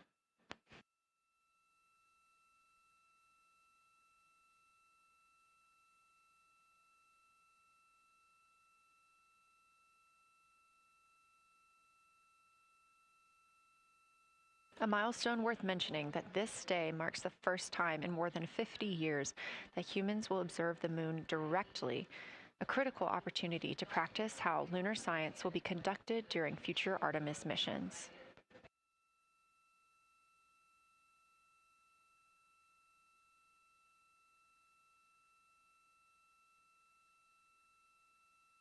I've continued to reference the lunar targeting package throughout this broadcast, which is the primary tool guiding the crew observations, and that consists of two key components.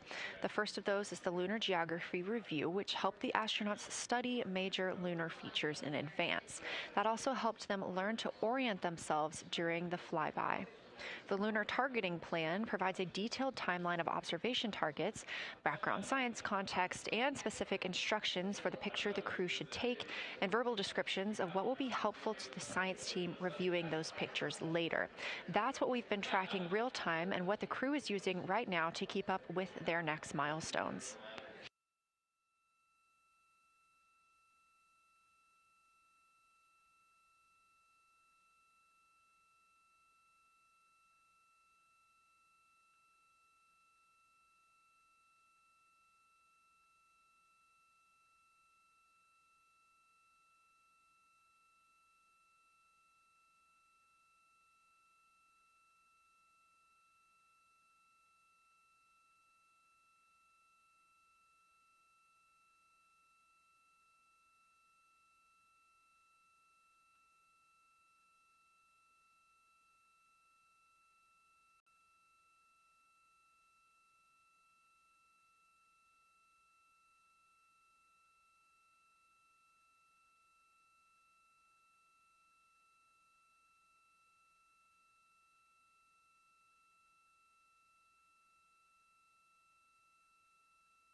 Integrity Houston, 10 minutes till the LOS. We'll take a snappy sit rep from the cabin if you have one.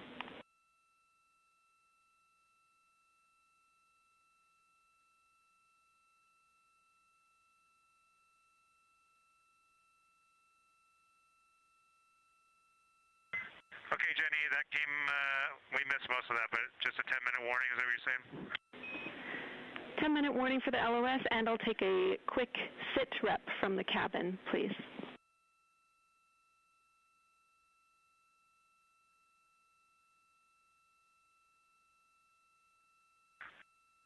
All right, cabin is still full of excitement. We've got Christina in window 2, Ike in Victor in window 3.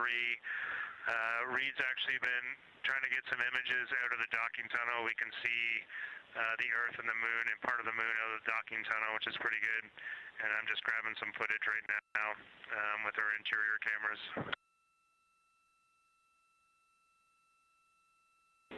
Copy, Jeremy. We'd like to know what camera Reed is using and also the status of window 1. Looks like there might be a shroud removed.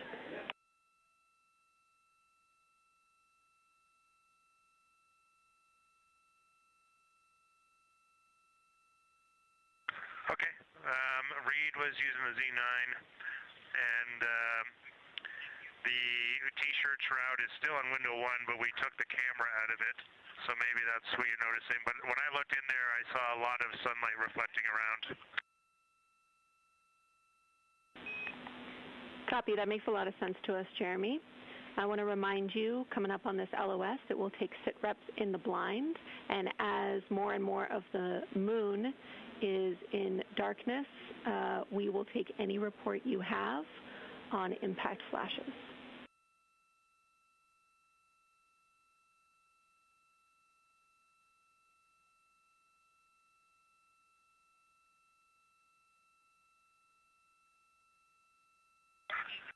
All right, Jenny, you'll have to say again your last. There's a lot of conversation here, and I was on the other side of the cabin, so I missed all of it. Look out for impact flashes, and we'll take sit reps in the blind.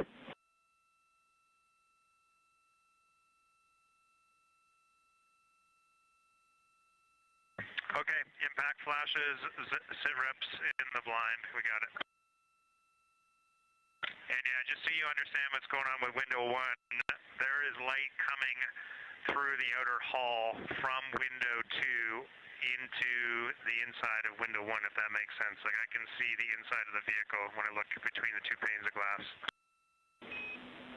Copy.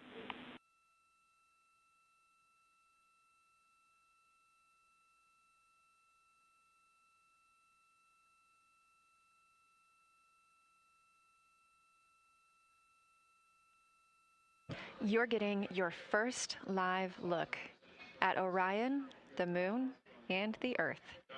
Everyone in this picture.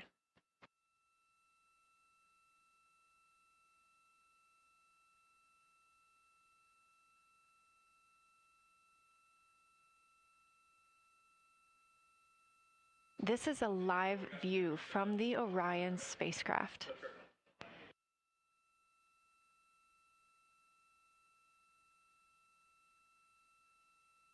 Currently aboard Orion, 4 crew members, Reed Wiseman, Victor Glover, Christina Cook, and Jeremy Hansen. And on the Earth, all of us, all of humanity. You can see the moon is starting to get a little bit dimmer as the astronauts are going to pass behind it. Now 6 minutes and 26 seconds away from that loss of signal. Again, we will be out of communication with them for about 40 minutes until they come around the other side of the moon and we can re-establish contact.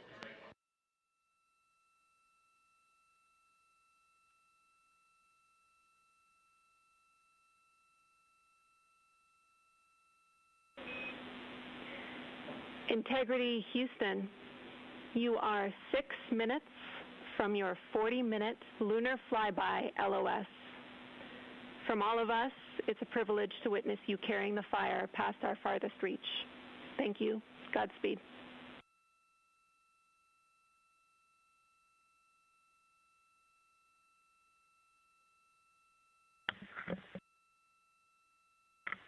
Thank you for that, Jenny. And thank you to all of you for allowing us the immense privilege to be on this journey together. It's quite amazing. And as we go on this journey, thinking about the NASA mission to explore the unknown in air and space, to innovate for the benefit of humanity, and to inspire the world through discovery. And as you've gone along on this journey with us, hopefully we're doing just those things. And as we get close to the nearest point to the moon and farthest point from Earth, as we continue to unlock the mysteries of the cosmos, I would like to remind you of one of the most important mysteries there on Earth, and that's love. Christ said in response to what was the greatest command, that it was to love God with all that you are. And he also, being a great teacher, said the second is equal to it, and that is to love your neighbor as yourself.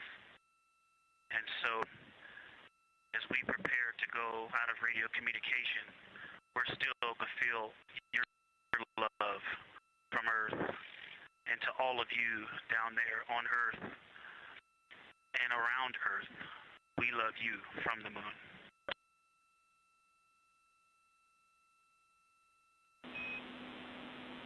Houston copies. We'll see you on the other side.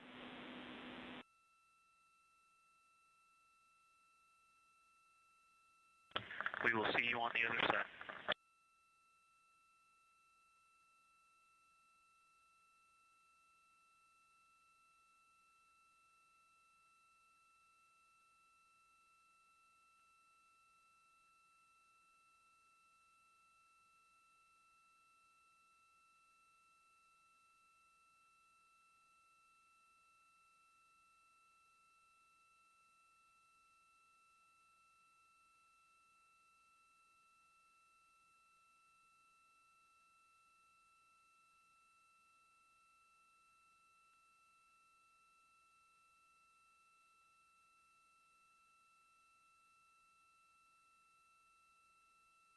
Poignant words from NASA astronaut Victor Glover, and a little bit of a love letter from the other side of the moon all the way to Earth. Glover touching on the teachings of Jesus, including to love your neighbor as yourself. We are now less than 3 minutes away from loss of signal with the Orion astronauts. The Artemis II crew will be out of signal for about 40 minutes as they are on the other side of the moon, continuing their work photographing the lunar surface, and they will reemerge, and we will also get this view on the other side.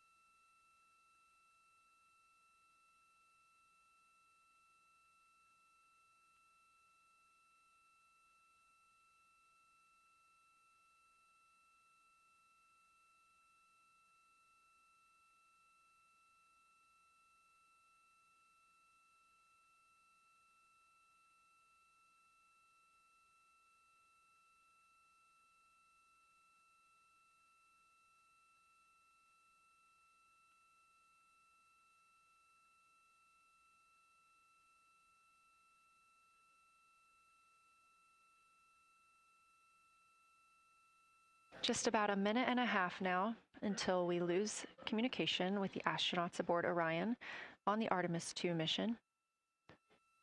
Now 5 days and 6 minutes since their launch on April 1st. Again, we'll be out of communication for about 40 minutes. And this really beautiful view of a crescent moon and a crescent Earth. How great thou art.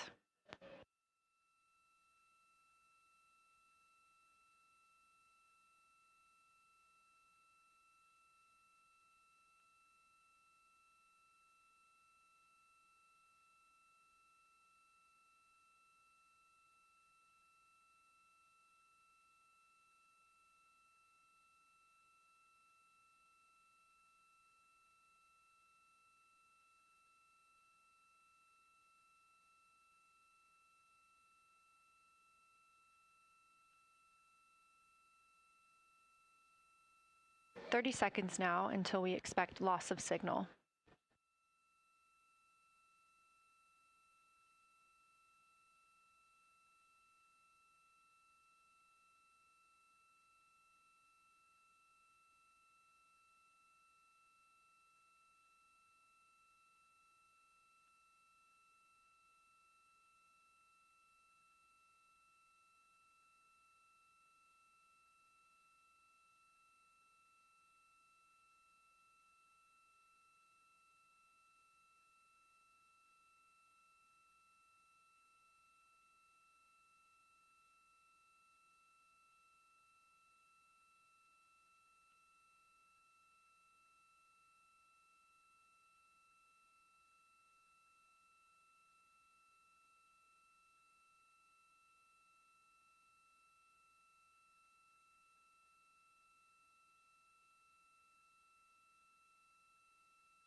And we have confirmation of loss of signal of the Orion spacecraft as it flies behind the moon. We expect to regain communications with them in another approximately 40 minutes. This was expected as their spacecraft is now out of direct line of sight with Earth and behind the moon. And this is a poignant moment as it's the first time in over 50 years that we have humans completely unreachable by anyone else on Earth. No matter how distant or secluded, we could reach anyone living on Earth, but while the crew flies behind the moon, it's simply impossible to make contact with them. This is a live view inside the Science Evaluation Room here at Johnson Space Center and just down the hall from Mission Control. This team has been monitoring the flyby all day as the team has continued capturing targets on the lunar surface.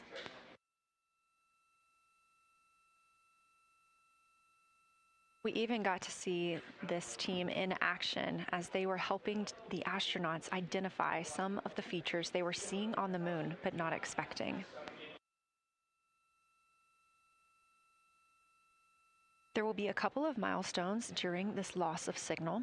The first will be when the astronauts make their closest approach of the moon. at MET 5 days, 25 minutes, and 34 seconds, when we expect they'll be 4,067 statute miles above the lunar surface. Their maximum Earth altitude will be reached just 2 minutes later, at 5 days, 27 minutes, and 39 seconds, when their altitude should be approximately 252,756 statute miles. Once those milestones are reached and we have confirmation, we will report the official numbers.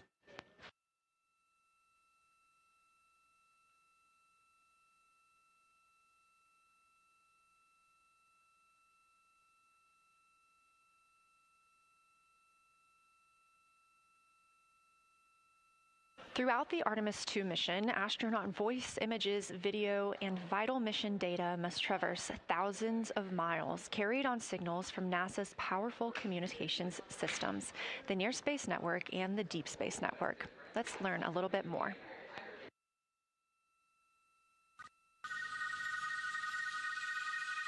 NASA's Artemis II will send 4 astronauts around the moon, preparing humanity for a long-term lunar presence and future journeys to Mars. Enabling communication and navigation for this test flight are NASA's Near Space Network and Deep Space Network. With antennas around the world and a fleet of relay satellites, the networks will deliver vital data to and from Earth through all phases of the mission. The networks are seamlessly integrated at NASA's Johnson Space Center in Houston, Texas, where Mission Control coordinates the network handovers. These transfers represent a delicate dance between the 2 networks, exchanging support as the mission shoots toward the moon. On the launch pad and during their early orbit phases, NASA's Orion spacecraft and Space Launch System rocket will rely on communications and tracking services from the Near Space Network.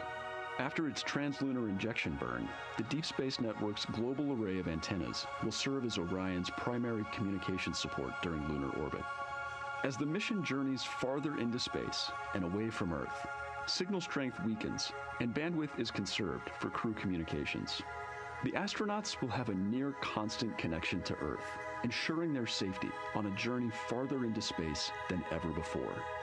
We say near constant because as Orion goes behind the moon, a planned loss in communications will occur.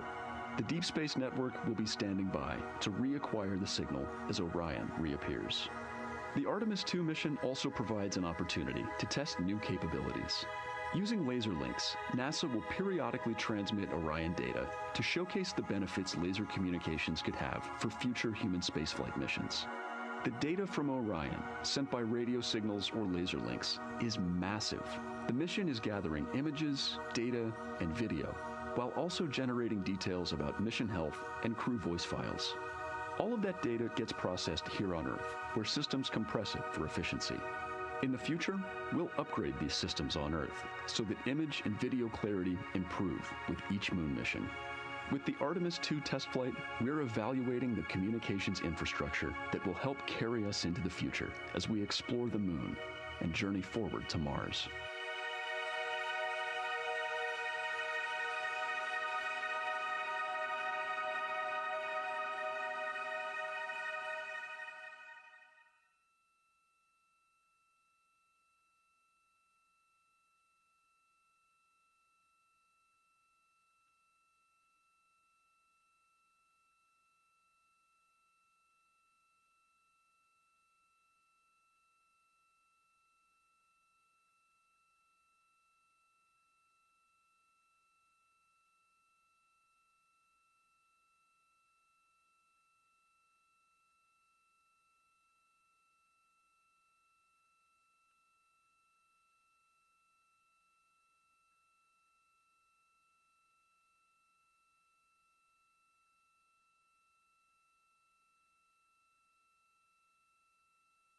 We are now about 33 minutes until we expect to regain communications with the astronauts aboard Orion. And in the meantime, I've got Dr. Kelsey Young, Artemis Science Flight Operations Lead, here with us. Thanks for joining me, Kelsey. Thanks for having me. This is such an exciting day. Oh, no kidding. It has been so cool to hear you communicating directly with the crew.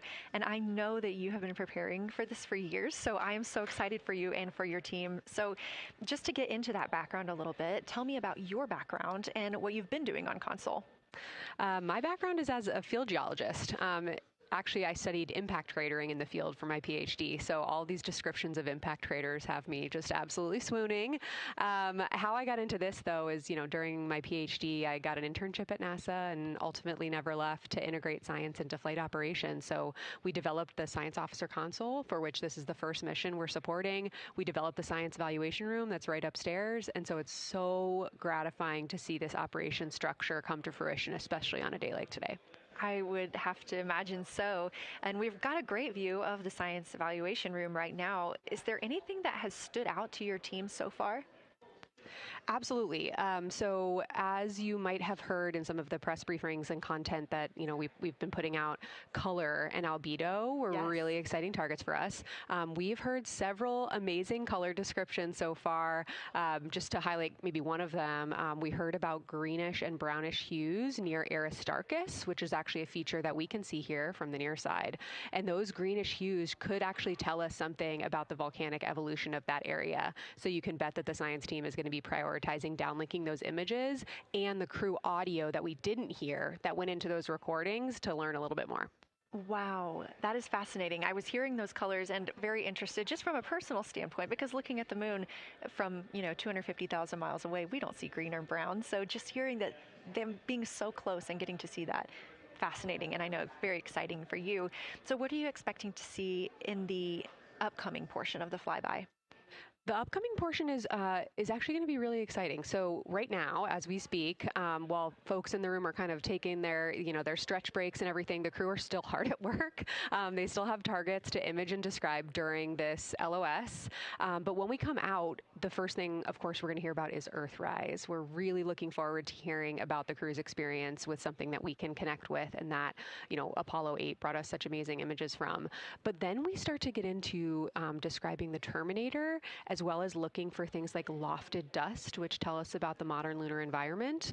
Then the vehicle's going to orient away from the moon for an hour and then pivot back for the eclipse observations, which is a whole different set of science observations that we're really looking forward to. It's kind of nice that the crew will get a little break in there, because they have been hitting it hard today with photos and videos and annotations. What are you hoping that the crew sees coming up? Is it that lunar dust?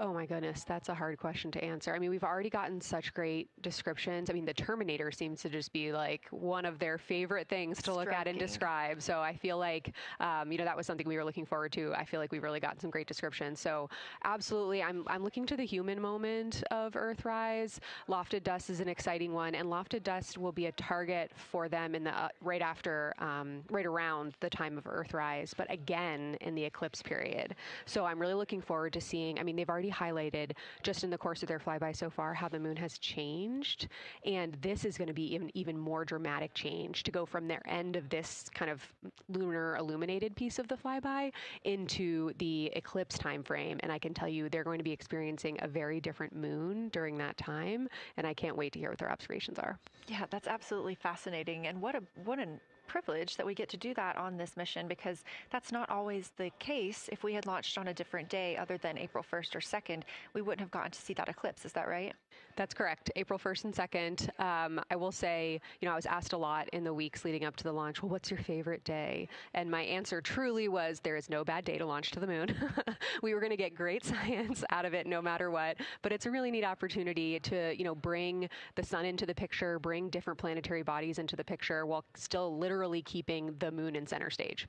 Fascinating. So what differences are we looking for at each site? We're hearing a lot of different terms. We're looking at craters. We're looking at mare. What are the differences that you're hoping to see? We do have, as you highlight, kind of different prompts for each target. That's what they're looking at in their lunar targeting plan, which I know you've been showing. And we have even different prompts for the person with the, the really long lens on the camera versus the people with the unaided eye. And you've heard the crew talk about, oh my goodness, when I go from one to the other, I can really detect different nuances. And that's something that we experienced in simulations, but hearing them actually, see it for real has been really gratifying. But we're looking for different things based on the target. Sometimes we're looking for color. Sometimes we're looking for texture. For the Terminator, we're looking at kind of what texture and morphologies pop out to you and what kind of diversity you see along the Terminator. You've heard, Victor especially make some comments about future impacts for exploration. So already I think that their descriptions in this first part of the flyby have told us something scientifically, but also about future surface missions. Well, it was so interesting to hear Victor talking about he was imagining in his mind's eye being down on the surface and walking around. That was very cool to hear. And when we're thinking about targets, I know some of them are determined based on the launch day because that determines the lunar illumination. So the ones that we're looking at today, how and why were these selected? Such a wonderful question. This really gets at at the heart of some of our really highest priority science questions. Illumination conditions is a big one, right? So of course we need the targets that we're interested on the lunar feature to be illuminated by the sun in order to view them, but the timing in which they see them during the flyby enables us to ask different questions. So you heard in the pre-flyby crew conference talking about, well, the same pair, Reed and Jeremy, will get to actually look at Glushko crater twice, and that looking at it from different illumination angles allows us to understand that feature better and connect color and albedo with topography and morphology. Then you have other craters where you want to look at it with the sun shining on it obliquely versus straight on, and that tells you something different about the scientific objective that drove the target being on the targeting plan in the first place.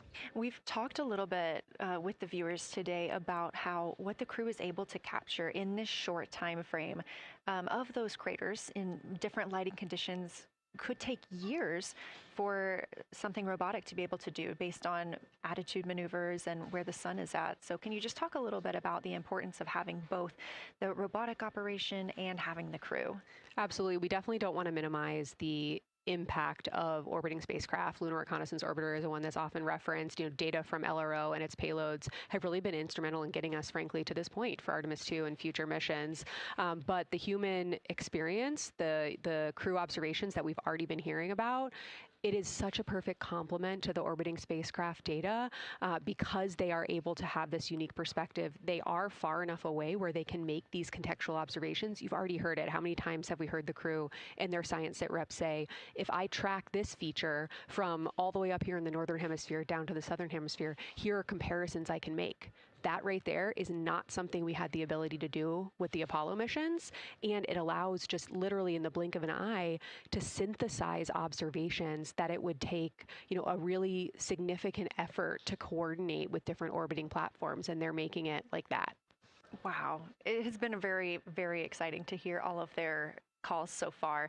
And so I've heard they were able to capture every single target so far too. Is that correct? I think that's correct. And I think it's important also to remember that, and I know the science team is anxiously awaiting this, we've been hearing from the crew members who are not at the forward windows, right?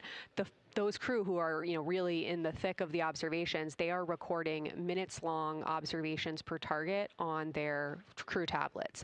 We will be getting those down starting here in a couple hours, and that's going to contain really meaty science information that we haven't heard live yet, and that's going to form the basis of my conversation with them tomorrow morning, where we're going to have a really deep dive into the science and absolutely nerd out about what they were able to do today. One of the most gratifying things for me today is hearing multiple crew members say, thank you for putting the discussion times in the targeting plan, because when we have had the ability to put multiple brains on a problem, we have elevated each other. And I'm looking forward to them, sleeping on it overnight and then us actually being able to really, truly have an elevated science discourse tomorrow. Well, we're looking forward to it too, and I cannot wait to hear everything that you guys get to learn overnight from some of those audio recordings and just everything that they'll be able to share tomorrow. So, Kelsey, I know you are very busy. You've done a great job today, and thank you so much for joining us for this interview. Thanks for having me. It's such an exciting day. We are now expecting acquisition of signal in about 24 minutes. As a reminder, the Orion spacecraft has flown around the other side of the moon, where they are out of contact with our deep space network.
And we just heard confirmation here in Mission Control Houston that we have reached the closest point of our destination to the moon at MET 5 days, 25 minutes, and 34 seconds, and we anticipate the spacecraft's altitude is approximately 4,067 statute miles above the moon.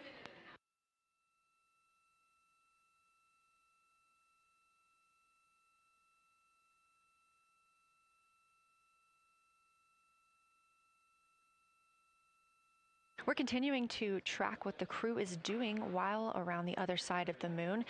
They are continuing to take pictures of the moon, the Earth now out of sight.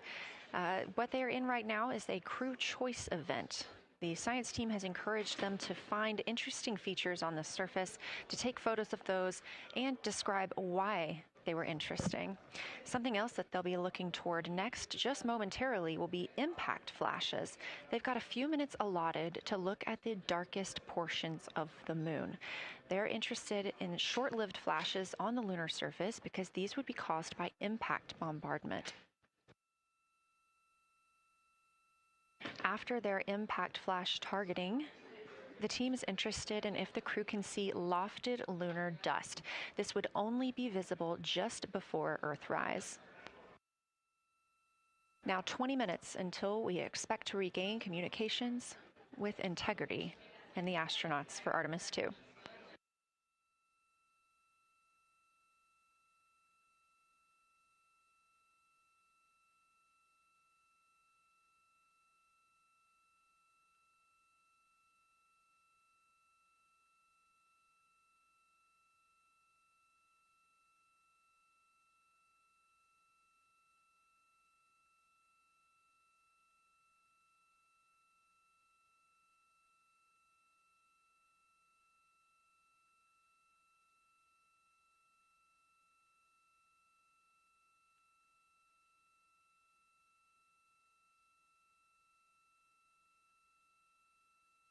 We're live in Mission Control Houston at NASA's Johnson Space Center, but there's a team over 750 miles away also monitoring today's operations. And of course, just like us, they are in LOS, or loss of signal, with the spacecraft. This is LUCA, the Lunar Utilization Control Area, and it's joined by LISA, the Lander Engineering Support Area, which are twin control rooms that will support missions and operations in lunar orbit or on the moon's surface in real time at NASA's Marshall Space Flight Center in Huntsville, Alabama. The LUCA and LISA are right next to each other and just a short walk away from the SLS Engineering Support Center, which is used during launch, and the POIC, where science on the International Space Station is monitored. LUCA primarily supports Artemis science operations, while LISA will provide engineering support for landing astronauts on the moon. During this mission, Artemis II, teams in the LUCA will use the facility to support first-of-its-kind science operations to better understand the deep space effects of microgravity and radiation on the crew's physiology, immune systems, and ability to complete various tasks. The data from these science operations will inform future crewed flights to the moon. For future crewed missions to the moon, members of the NASA Human Landing System Mission Insights Support Team, a group of engineers, safety leads, flight operations experts, and technical authorities, will work in the LISA. There, they will monitor lander systems in real time and be involved in key decision-making processes throughout the mission. Teams are using the LISA during Artemis II to observe mission operations and using the opportunity to inform and prepare for future crewed landings to the moon's surface.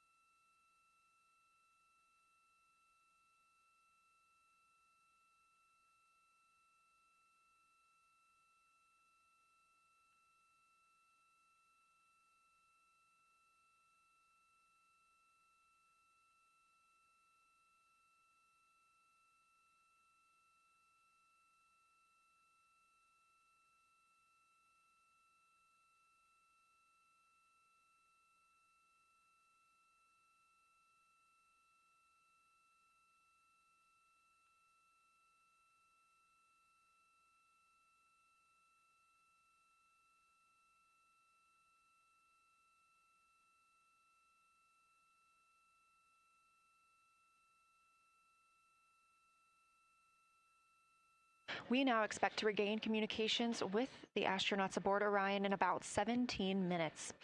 In the meantime, a little overview of how our crew members flying by the lunar far side at an altitude of between 4,000 and 9,000 miles are testing the capabilities of the Orion capsule. Artemis II visualization lead Ernie Wright has simulated views of the flyby using detailed topographic maps of the lunar terrain and photorealistic lighting scenarios. The Artemis II crew members have been using these visualizations to prepare for this historic mission, which is paving the way for future exploration of the moon's surface and beyond. So the most exciting thing to me about Artemis II is just the return to the moon. We haven't been there in 50 years. Human eyes are going to see parts of the moon that haven't been seen by anyone before. It also recommits us to exploring the solar system in a way that we haven't in a long time. And I think it provides an opportunity for younger generations to understand the excitement of doing that kind of exploration. Artemis is our return to the moon after 50 years. The emphasis of Artemis is going to be, first of all, science, but second of all, learning to sustain a presence on another world. First on the moon, but we're hoping that that's a stepping stone to Mars and other destinations in the solar system eventually. Artemis II will be a flyby mission. It's not going to land. We're testing all of the technology that we've created for flying to the moon since Apollo. A lot of systems have been modernized, and we need to make sure that all of those work. The astronauts will be looking out the window at parts of the moon that have never been seen by human eyes before. They will be flying by the moon at an altitude that's much higher than Apollo's orbits. And so they will see the entire disk of the moon, including areas that are closer to both the North and South Pole that astronauts from Apollo never saw. All of that depends on the lighting, which we really won't know until launch day, but we can practice with different lighting scenarios. It's hard for people to sort of picture that in their mind. If you can make a visualization of it, show them a movie, that helps everybody choose the targets and also practice aiming at those targets. The astronauts have actually been looking at these visualizations through the lens of the camera and practicing aiming at the various targets. This is a map of the surface of the moon, obviously, but it shows what the Apollo astronauts could see in sunlight while they were in orbit. The brighter parts are the parts that they could see. The darker parts, like this entire area here and places that are farther north and south, are places that they couldn't see in sunlight, either because it was nighttime there or because it was beyond the horizon of the astronauts. All of the Apollo flights orbited the moon at a distance of about 110 kilometers. Because the astronauts were flying at such a low altitude, their horizon was actually quite close, and they couldn't see the North and South poles. And this whole area over here was not in sunlight at the time. And it includes this amazing impact feature here called Oriental. Oriental is a very large impact feature. It's about 650 kilometers wide. It's got multiple rings. These are rings that form like ripples in a pond from the impact, but of course it's on a huge scale. The middle of Oriental has that sort of dark basalt lava covering it, like the dark spots that we see on the near side. It's one of the biggest ones that's more on the far side than near. So seeing it with human eyes and sort of picking out features that maybe you don't even see in robotic cameras is an important goal for the mission.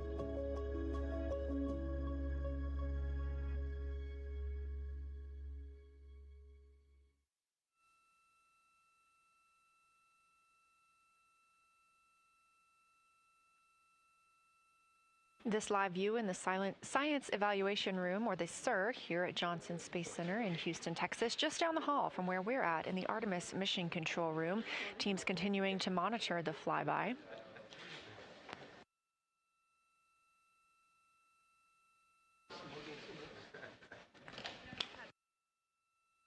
The crew continues their observations of the moon, even though they are out of touch with Earth. We expect to hear from them in 12 minutes and 26 seconds. Again, this is approximately 40 minutes loss of signal while they are out of reach of the Deep Space Network. Right now, they are imaging or attempting to image lofted lunar dust. Throughout our coverage, we've talked a lot about the science and engineering behind today's lunar flyby, but we also spoke to the crew about what the moon means to them and how they see its place in human history.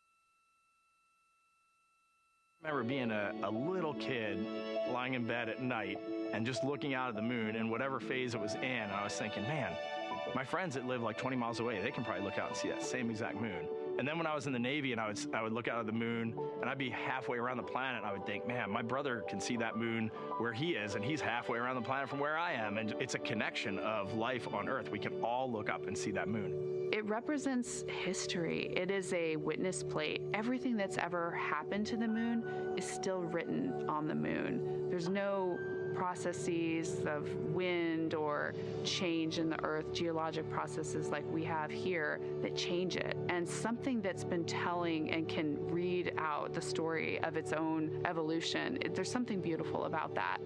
I've also learned from my indigenous mentors that they refer to the moon as grandmother moon. So you've probably heard of Mother Earth. They use grandmother moon because grandmother moon is responsible for the water in their community. The grandmothers, sort of protect the water source, just like the moon moves the water around the planet, affects the tides. It's something that represents something different for each individual culture around the planet.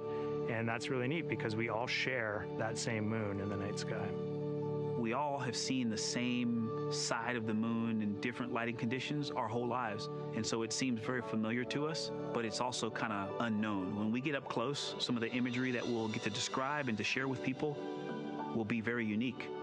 And that nature, both of those things being true about this one entity that we all know, just is really special. It's just the epitome of a symbol of both something that's in each of our hearts, but that's also represents exploration and reaching.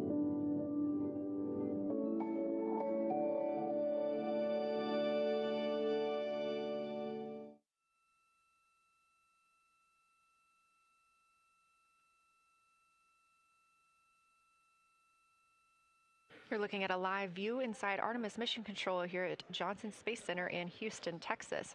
We are currently out of contact with the Artemis II crew. This was a planned, or not really a planned, but a tracked loss of signal that occurs when the crew flies behind the moon. We use the Deep Space Network to communicate with the crew, and when they are behind the moon, they are out of reach of that Deep Space Network. And when you consider our nonstop communications during the time in which we live, this is even more striking. For the Artemis II crew, they're only currently communicating with each other. Now, we expect to regain those communications in under 9 minutes from now, and we also are hopeful for a view of Earthrise. Despite being out of communication, the crew is continuously capturing imagery of their predetermined lunar targets.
Now about 7 minutes, 25 seconds until we anticipate regaining communications with the Artemis II crew aboard Orion.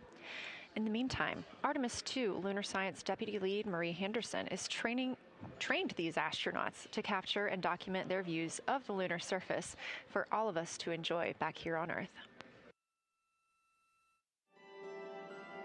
I cannot wait to hear their voices when they get to the far side of the moon and I can hear them talk about seeing the moon out their window. I try to imagine it now and just I tear up thinking about it. Ooh, now I gotta hold on a second. We have human eyeballs connected to wonderfully smart brains our astronaut friends have. They are going to be able to observe the moon in multiple different ways. They can use their eyes, they'll look through their camera and snap pictures, and just looking out the window getting that human experience. But during Apollo, the astronauts were so much closer to the lunar surface. Our astronauts are going to be doing a flyby at a higher altitude, so they're going to be able to see the whole moon as a lunar disk on the lunar far side. That's a brand new, unique perspective that humans haven't been able to look at before. We are doing a lot of lunar geography training with them. They have study sessions and quizzes they can do that are assigned to them. You know, even if you're an astronaut, you still get homework. We actually get in the mock-up. In that enclosed physical space, we have to think through the hardware that they have, the cameras, the computers, their microphones to make these observations. There's 4 windows up front. Through one of those windows, one of our astronauts will be using a Nikon D5 camera with an 80 to 400 millimeter lens. So something that allows them to zoom in really far and actually take more detailed observations of the surface. It's almost like looking through a pair of binoculars as well. It's just like being a geologist out in the field. They're telling us what they're seeing, looking for colors, textures, different morphologies, and comparing the region that we're having them look at to the regions that are around them. We have a science team that is planning the targets that are going to be observed, putting them all on the timeline of how they're going to be observed, and then taking the first look at the data when it comes down. The Apollo astronauts were only on the moon for 300 hours total, and they only went to the equator. That's like going to places that were safer landing sites, and they only saw so little, 300 hours total. And so we have so much more to explore and so much more to learn, and we are the beginning of the next generation that gets to start being a part of these discoveries.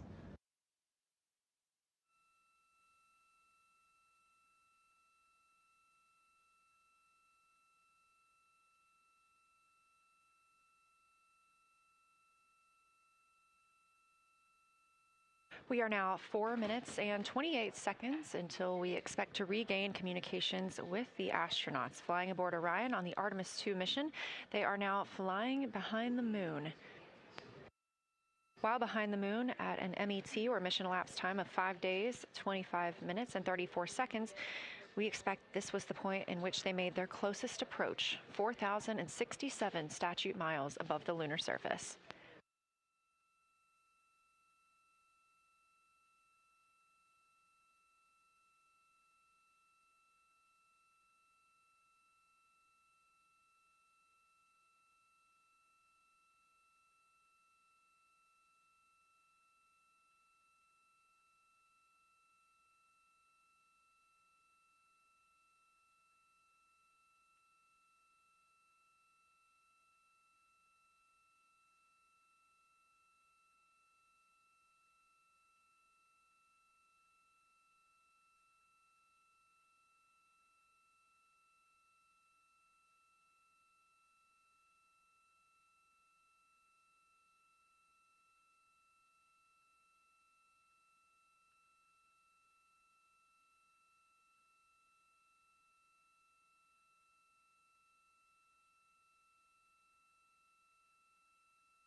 We're live in the Artemis Mission Control Room in Houston, but we are not the only room monitoring today's flyby. As you can see, this is the SIR, the Science Evaluation Room. It's in the same building and just down the hall. It's a multidisciplinary science team supporting the Artemis II crew in real time, including experts in lunar geology, impact cratering, volcanism, polar science, imaging, and visualization. You can see the SIR here. That's the Science Evaluation Room. It's embedded within Mission Control to provide science input during live operations like what we see today. But additionally, the Science Mission Operations Room is a back room that processes data, evaluates imagery, and supports rapid analysis. We also have our science officer, Kelsey Young, here on console today. She's serving as the primary interface between the science team and the flight controllers, ensuring science priorities are represented during mission execution.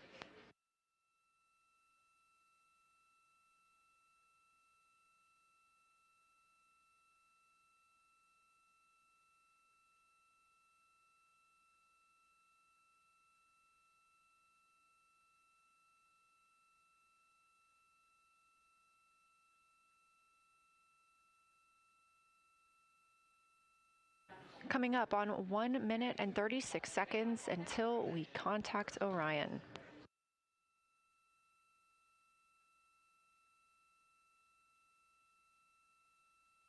Meanwhile, aboard the spacecraft, the crew has continued executing their lunar flyby tasks. As we discussed earlier today, these activities have been precisely timelined, and this is the fourth of 5 blocks of time during which the crew will be observing the moon from Orion's windows. At this time, pilot Victor Glover and mission specialist Christina Cook are observing the moon at windows 2 and 3. One crew member is in window 2 with a blue shroud over the window, taking photos and using an 80 to 400 millimeter zoom lens, while the other astronaut is in window 3 using their portable computing device, also known as a PCD, to make annotations. And both of those crew members are making audio recordings of what they are seeing. They are wearing headsets connected to their PCDs, and those audio recordings are being sent to the science team tonight. We are not hearing those live. However, we have been hearing quite a lot of great descriptions from the crew who have been serving as the support. Right now, the support team members are Reed Wiseman and Jeremy Hansen. Those team members are providing science sit reps, situation reports, calling down a few times each hour to discuss what they're observing. And even though we're out of contact with them right now, they are still conducting those science sit reps as they'll be available once they come back around the moon. The situation reports include how the crew is positioned, any missed targets, or anything unexpected they saw. They're also including lunar target descriptions, any hardware issues, and their emotions and reactions.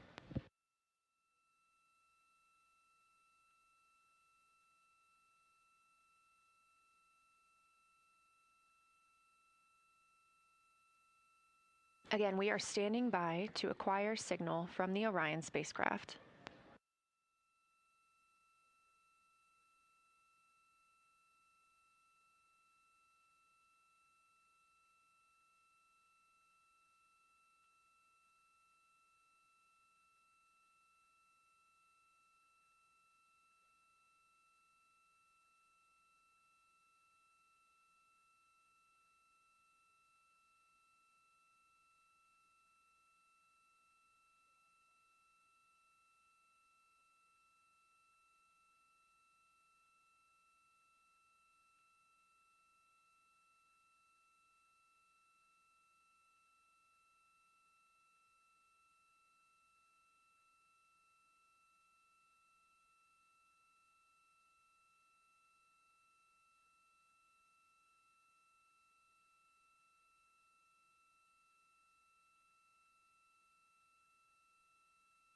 We're in the Artemis Mission Control Room at Johnson Space Center, getting our preliminary contact with Orion, that acquisition of signal coming after a 40-minute loss of signal, during which the crew was flying behind the moon, out of contact with anyone on Earth.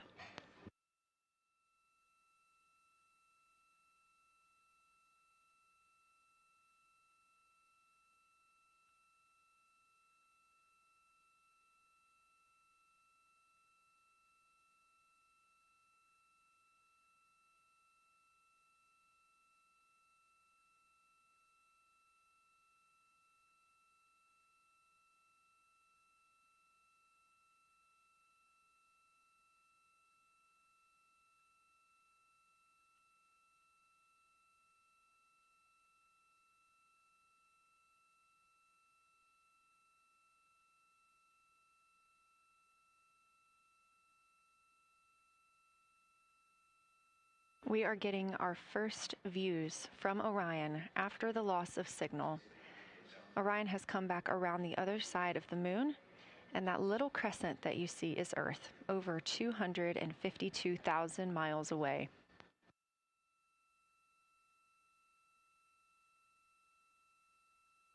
With this transit complete, lunar flyby continues, but Orion has also technically begun its journey home.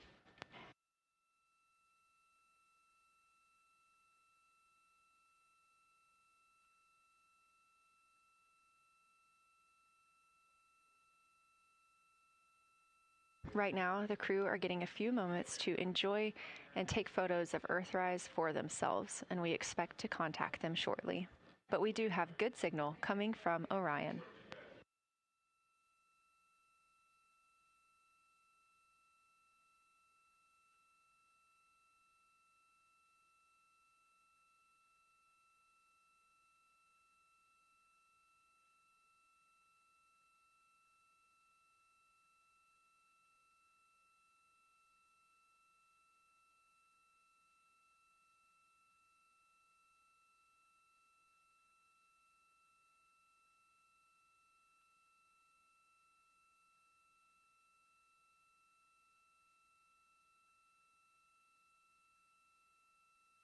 This view from inside the Orion spacecraft, all 4 astronauts now back on the other side of the moon and in contact with us on Earth. Their tasks for lunar flyby did not stop as they went behind the moon and out of contact with us.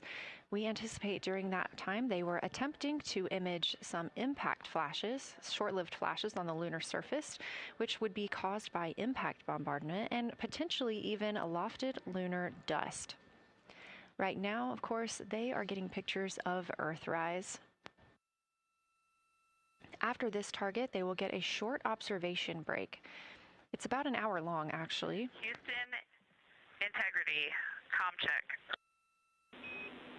Integrity, we have you loud and clear. How many?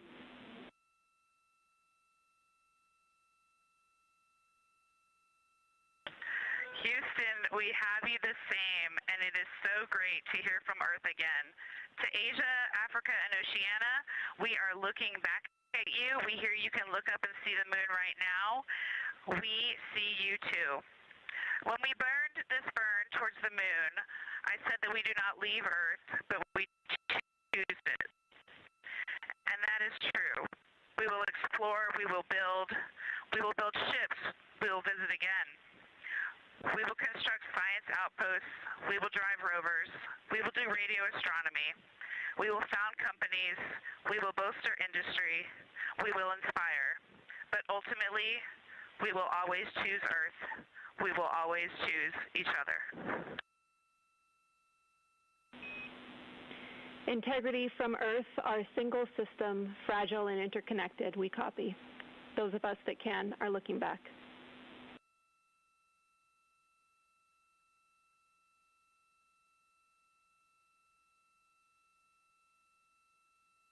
We are happy to say we copy.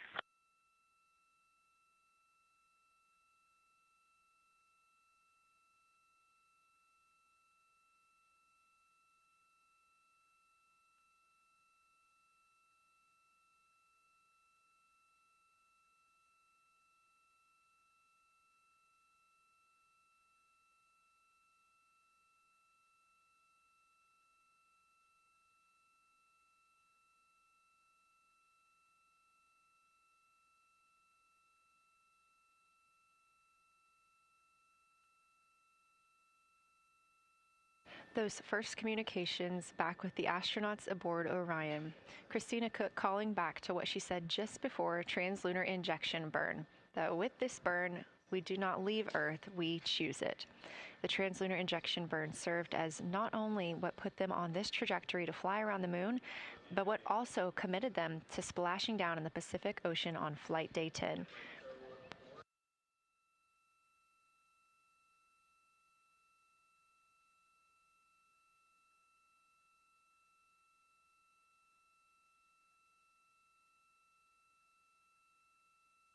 At this time, the crew is entering an observation break. We expect this to last about an hour, and it's probably a welcomed break following their very, very busy day taking pictures, making annotations, making audio recordings, and communicating all of the wonderful things that they are seeing on the moon. This observation break is also partially due to the fact that we will be entering an eclipse later. This will be the first solar eclipse that humans have seen from the moon. The astronauts will need to wear eclipse glasses for the first 2 minutes until the sun is completely covered by the moon, and then they have additional targets that the science team is hoping that they will photograph. We will have communications with them during that eclipse time frame. Because of that eclipse, Orion's attitude must be changed right now so that its solar arrays are in the sun. This will help it charge the batteries needed to power it through that eclipse time frame. This view on your screen is a visualization. The spacecraft now 4,224 miles away from the moon, and that number will now continue to grow, while the number of distance from Earth, 252,699 miles, will continue to shrink all the way until our crew is back home.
Again, we are MET, mission elapsed time, 5 days and 58 minutes since the launch of Artemis II.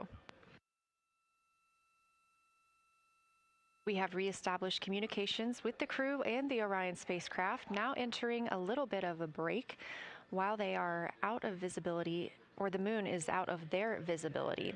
The spacecraft will be reoriented to view the moon ahead of an upcoming eclipse.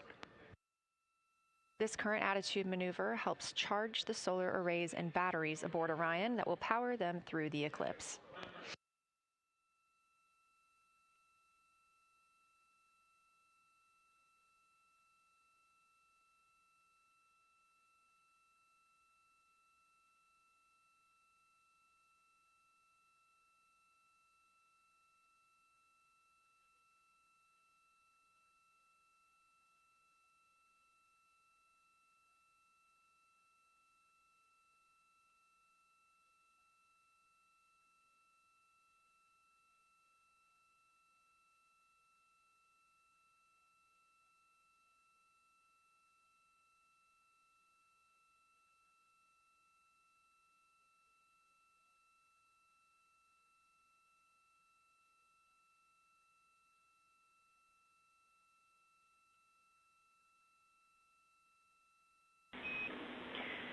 Integrity, Houston.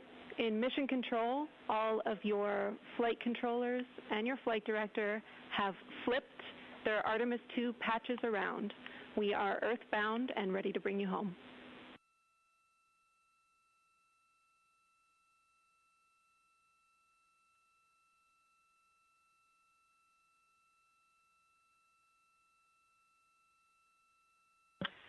That's great.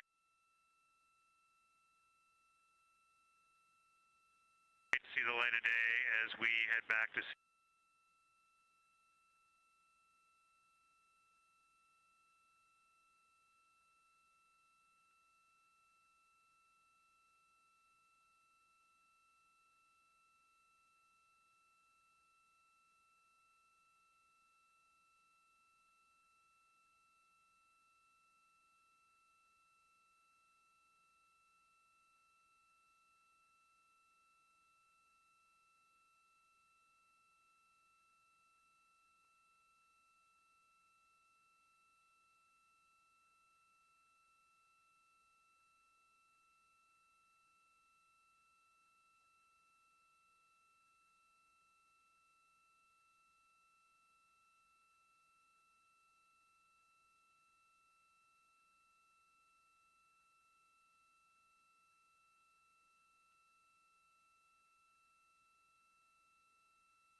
A very special moment just now in mission control. Ahead of the crew's flight to Kennedy Space Center and during one of their last sims or simulations here, they visited the mission control team in Artemis Mission Control in Houston and brought us each a patch.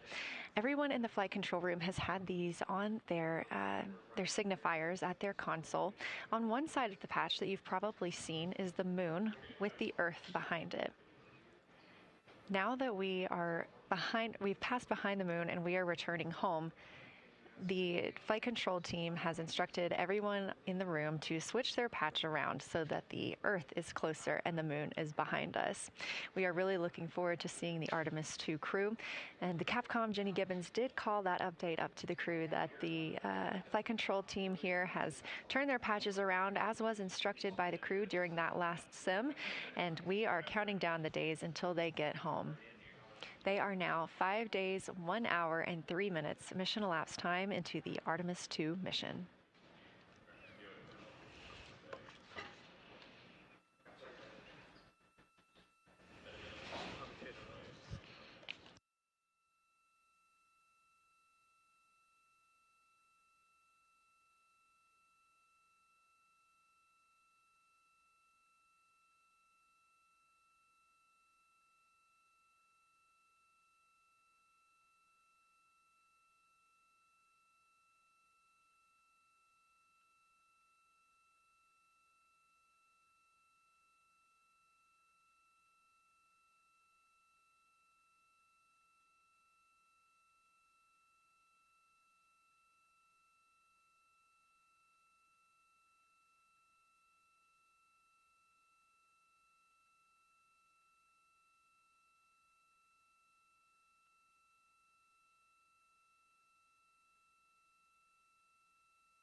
Joining me here in the room, Artemis Mission Control, I have Angela Garcia, Artemis II Science Officer. Thanks for being here, Angela. It is an honor to be here. What a day. Everyone's been buzzing. I can't contain myself. So it's been a really awesome day. So you're sitting on console at the science console now. Have you been in the SIR earlier today? There's a lot going on. So I went here first, and then I'm going to go there after. Clear, Houston.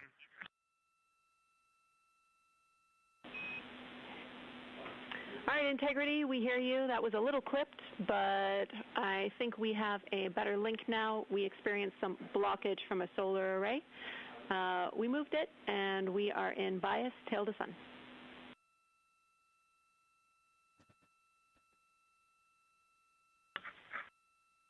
Okay, Houston, you're coming in loud and clear, and copy, we're in bias, tail to sun now.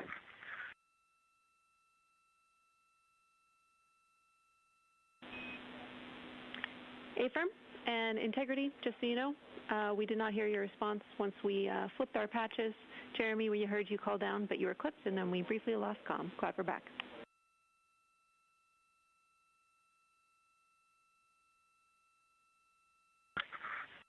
Okay, copy that.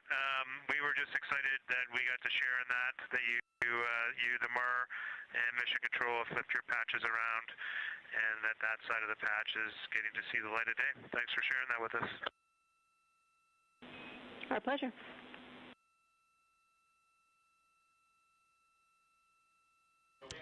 Okay, Angela, so can you tell me a little bit about your role supporting Artemis II and the science preparation for the mission? Yes, so I'm one of the 3 science officers. So Kelsey's been on console all day. I'll take over kind of closer to the end of the day. And then Trevor Graff is on the planning shift. And so it's the 3 of us in this 24-hour cycle supporting the mission. And so the science officer console is a brand new console to mission control. And it's not every day that you get a new discipline incorporated into mission control. So it's been such a significant milestone for us. And it's just a testament to like the commitment that the Flight Operations Directorate and NASA have, that they're going to be integrating science and maximizing science throughout Artemis. So it's really exciting. And then the science preparation. So I'm on the operations team, but I'm also on the training team. So all the incredible training and shout-outs that you've gotten today, it warms my heart. It warms everybody's heart in the science evaluation room. I promise you that.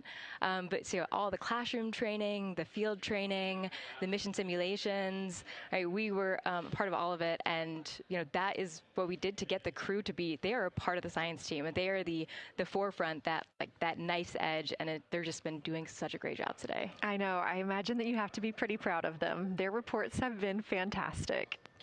So I would like to know a little bit about how you have developed procedures for this crew. What kind of science activities are they carrying out inside the spacecraft? Yeah, so the procedure development has been a unique challenge. I would say the exploration science that we're doing is inherently pretty flexible, and operations is, I'd say, inherently has more structure and rigidity. And so to marry the two and to operationalize the science that we want to get done has been a challenge. But I think we've been able to go through these processes and create good products at the end and have a good plan. And yeah, it's been really great. What was the second part of your question? Just what kind of these science activities that they're performing, which of those have you really had a hand in? Yeah, so a lot of the procedures help organize what the crew is doing in the cabin. And I know we've talked a lot about what they've been doing, and they've been doing a lot, and it's been a little dark, so I can re-explain what some of those things that they're doing. So the observation blocks are about an hour long, and the crew is organized, the 4 crew members are organized into 2 pairs of 2, the window team and the cabin team. And the lunar targeting package that you've been showing up and that the crew have on their handheld tablets is really the instructions for the window team. So the window team, the 2 crew members are looking out the window. One has the camera with the long lens. One has, they're just looking out the window with their unaided eye, and they're taking these detailed observations. And then halfway in that observation block, they do the window team position swap. So that's what Capcom's been calling out, and they'll switch positions, so each crew member has a chance to have that long lens. And then that's just what the window team is doing. There's also the cabin team, where they also have duties that they're doing. We're asking a lot of the crew in this time. And then the cabin team, they have the interior camera, and they're taking images inside the cabin. They're also supporting the window team, where, you've heard some call-outs where looking out at the bright moon and then looking inside the dark cabin and looking at their LED screen is a lot. So the cabin team is also helping support, target, and guide the window team into specific targets on their plan. They're also helping call out these science situational reps. So they're looking out a different window and listening in to what the crew who are really down and in the science on the window team are doing, and they're giving us insight. And those recordings that the window team is doing are going to be uplinked or downlinked overnight, and we're going to be able to chew on that data. But yeah, they're helping. They're doing a lot. And so making sure we have a plan that's flexible, but also make sure that we check off all those boxes was really important. So tell me a little bit more. You talked earlier about the analogs that the crew has done. What kind of analogs or environments were really useful for this? Yeah, so for procedure development, right, you have so many different environments that you can do. You have classroom, like we said, you have the Orion mock-up, you have simulations, and at least for developing the plan, we kind of did it in a tiered approach, because each of those different analog environments helps us answer a slightly different question and has a little bit of a higher fidelity. So we would start with the classroom. So we would we would just get into a classroom, we would put all the hardware on the table, and then we'd almost role play of like, you be Victor, you be Reed, you be Jeremy, and I'll be Christina, and like, let's just do the plan how we think we should do it. Write that down, and then just keep iterating on that, and then Integrity Houston for a tag up pre-forward link LOS in place of the Flight Director Conference.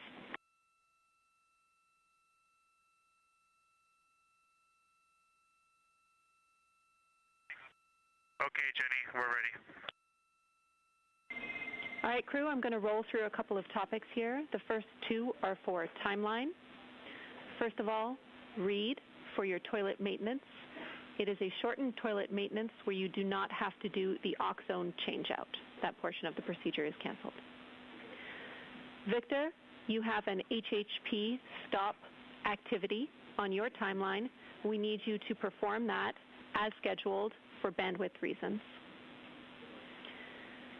For your next portion of the flyby, in particular the eclipse, we want to remind you that you can take off the eclipse glasses when the sun sets and you are simply looking at the corona. And then finally, for the D5 with the long or zoom lens, which is set for solar corona, we want to remind you that when you are capturing Earth shine, you will likely have to adjust the exposure. That's all I have for you. Let me know if you have anything for us.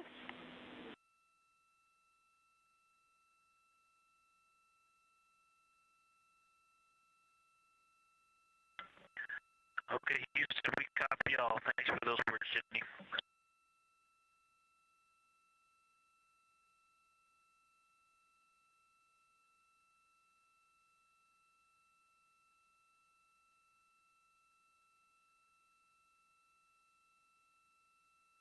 All right, just a quick call up to the crew ahead of a forward link LOS, meaning that we won't be communicating with them, but we will be receiving their communications and data during that time frame. So, Angela, we were talking about analog environments. You were telling me about the classroom and getting in there and pretending who's Victor, who's Reed. Tell me more about this. Yeah, it works pretty well. So you're going to do the plan how you expect it to be, and then once we finalize that plan, we'll give it to a completely new group of people and have them practice it, and then they'll be like, these steps don't make sense. And we'll reiterate on it over and over. Then we'll take it to a higher fidelity environment like the Orion mock-up, and we'll do the same thing because that volume is smaller, the window placement, their seating, what things have we forgotten with this addition of this environment.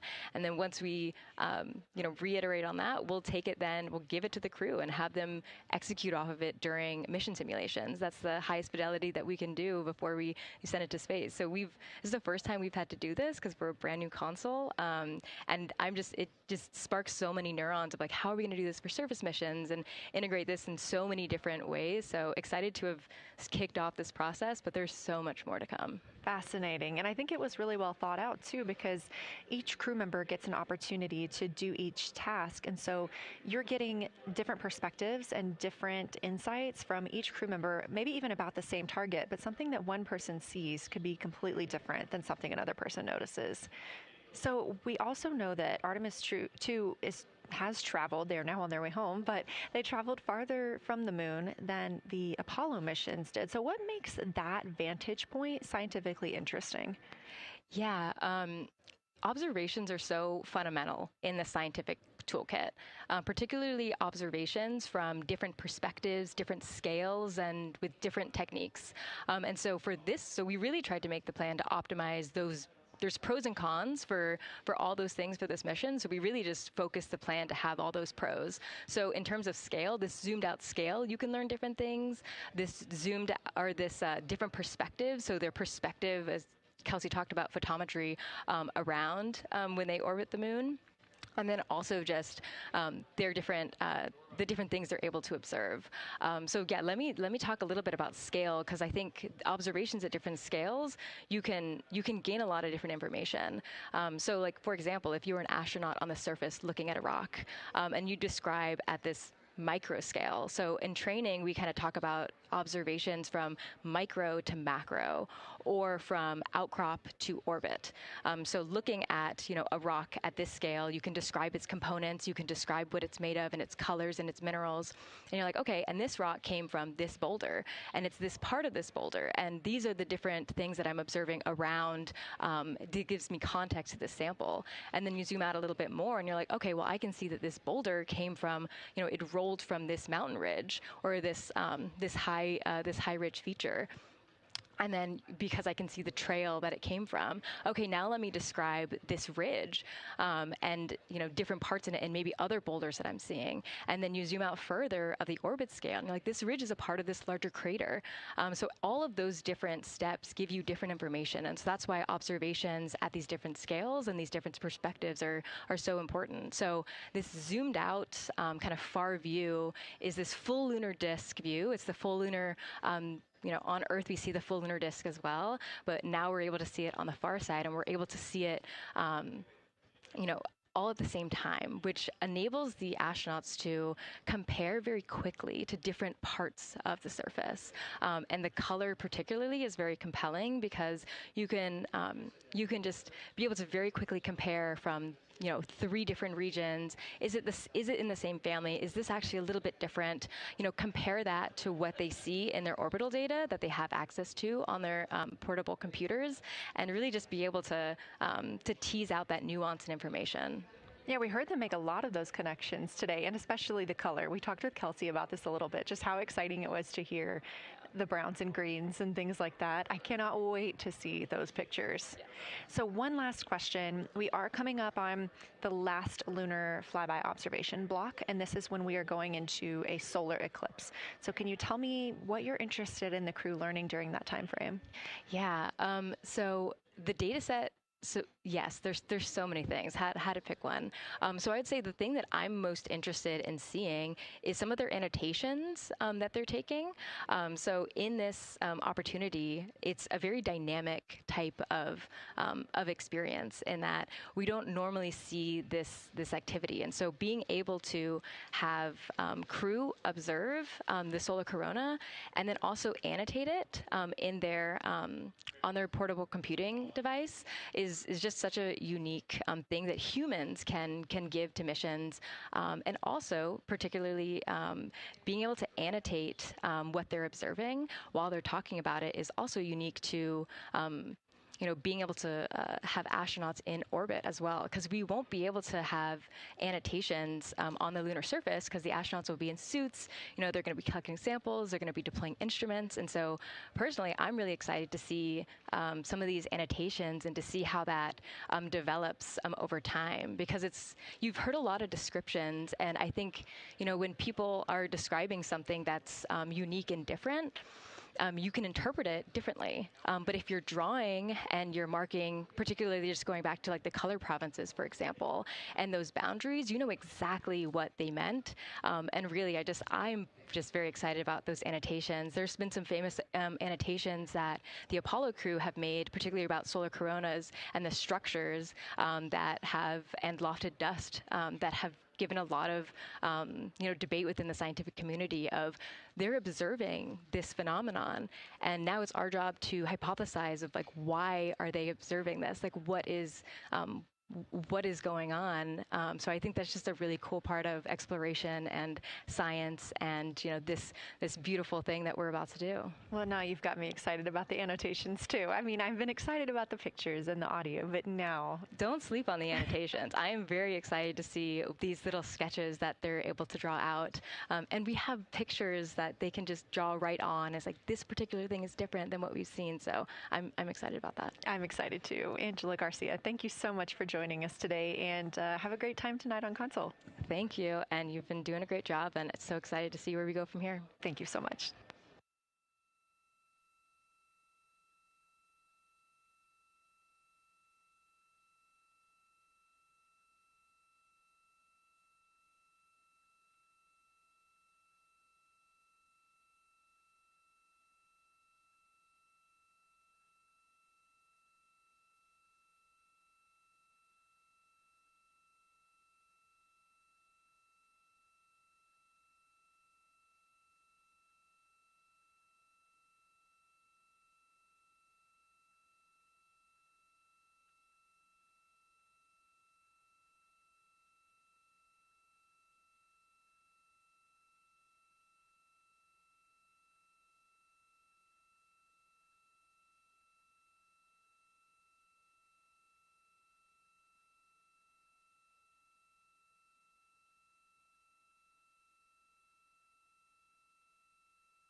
Integrity Houston, you have 3 minutes until we go into a forward link LOS. We will be back up with you in about an hour during the eclipse on Madrid.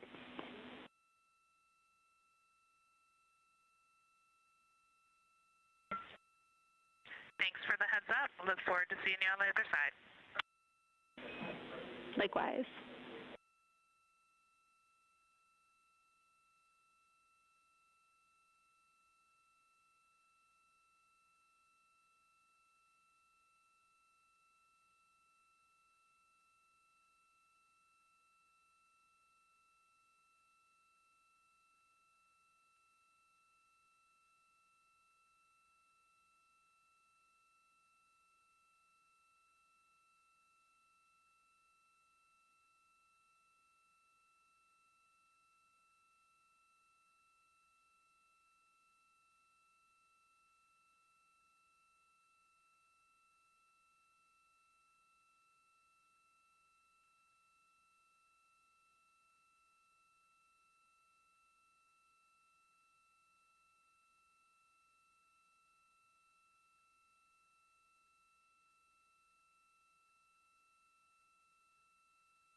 We're live in Artemis Mission Control at Johnson Space Center in Houston, Texas. This a live view from the Orion spacecraft with our Artemis II crew inside.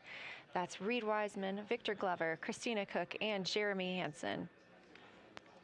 We are still live for our lunar flyby coverage. The crew is in a short break while the spacecraft is pivoted away from the moon. We are going to be going into a solar eclipse. This is the first time anyone has ever seen a solar eclipse from the moon. So it's going to be a unique vantage point for our crew. But ahead of heading into that solar eclipse, we need to charge the batteries on the Orion spacecraft. Therefore, we have positioned the solar arrays into the sunlight to allow time for those batteries to charge. We will get back pointed at the moon just in time for that solar eclipse. We are also in a forward link LOS. What that means is essentially we cannot send calls or commands to the crew right now from the ground. However, we clearly get all of their data and communications. The spacecraft is now 4,632 miles away from the moon, and that number will only continue to grow as the distance from Earth shrinks, now 252,523 miles away. Our closest approach to the moon today was approximately 4,067 statute miles in altitude. Our maximum distance from the Earth is suspected to be 252,756 statute miles. Both of those moments came while Orion was flying in their loss of signal time frame behind the moon. The crew also set that new record today, beating the Apollo 13 record of distance from Earth. This is an animation or a visualization that you can track anytime, day or night, by visiting nasa.gov/track-Artemis. This shows you how the spacecraft is positioned as well as their distance and velocity, now traveling 930 miles per hour.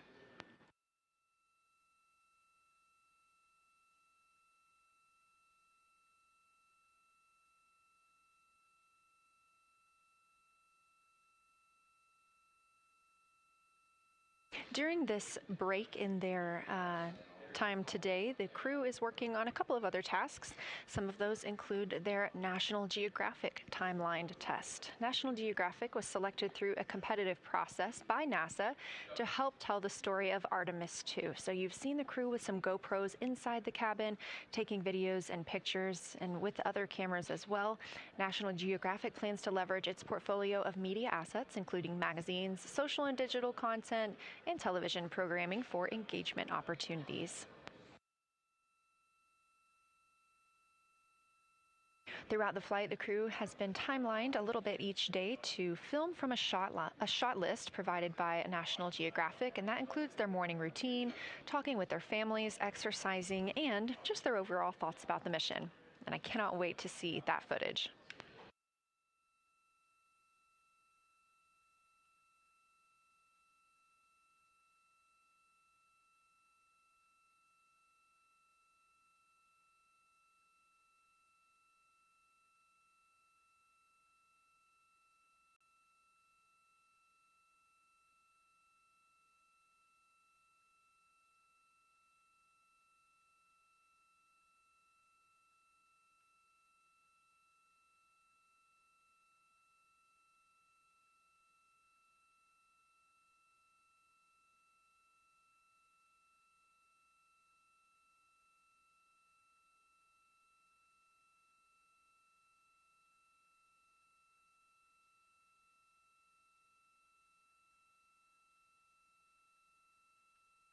Teams on the ground reporting that the spacecraft is looking good and that the power aboard is good as well, all setting us up in a proper position before Eclipse.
The crew is in a little break during our flyby coverage for today. They will resume their flyby momentarily in about 30 minutes once they get into their observations during that solar eclipse. Now, the moon is our nearest celestial neighbor, orbiting Earth at less than 250,000 miles on average. When our astronauts venture there for future Artemis missions, they'll target landing sites near the lunar South Pole. There, ancient rocks, minerals, and trapped water ice will not only provide resources for human explorers, but they may also contain clues to the formation and evolution of our planet and the solar system. Let's learn more about the lunar South Pole with this video featuring Dr. Kelsey Young, Artemis Science Flight Operations Lead. We learned a lot from the Apollo samples, but we still have a lot left to learn about the moon. The Apollo missions visited only a pretty narrow swath of the moon. All the missions were concentrated near the near-side equator. Really interesting and really critical insights were unlocked with the Apollo samples, but we have so many questions still to answer about the moon and the evolution of the moon. And liftoff of Artemis I. We rise together back to the moon and beyond. NASA's Artemis missions are NASA's plan to send people to the surface of the moon. We'll be sending people and roving assets and scientific equipment to, among other things, answer a lot of really compelling science questions. Scientists have a lot to learn about the moon. It's our nearest celestial neighbor here to Earth, so what the moon has experienced, we've experienced. Except here on Earth, we have things like plate tectonics, oceans, forests, people that erase the rock record. Whereas on the moon, that whole record of our planet's history, of the moon's history, is just kind of waiting there at the surface for us to explore. The South Pole, which is where Artemis missions are going to target, is specifically interesting for a couple key reasons. We think there are volatiles at the South Pole of the moon that are not present near the equator. Things like water and water ice that are trapped in the lunar regolith, which basically just means lunar soil, that can easily become untrapped from that lunar regolith, and scientists can scoop up and study for return to Earth. The lunar South Pole is a really exciting scientific target, and it also comes with some challenges for operating. For example, the lighting environment will change drastically within the course of one mission, and even over sometimes the course of one spacewalk. So preparing the crew members, preparing the hardware that we're sending to the moon, and preparing the mission control teams is really, really important. The South Pole Aitken Basin is particularly exciting. We think it's one of the oldest and largest impact basins in the solar system. And if we can get the right rock from the South Pole Aitken Basin and bring it back to our labs here on Earth, we can use that sample to constrain the entire evolution of our solar system and really understand the timing of how the moon and our planet and the entire solar system evolved.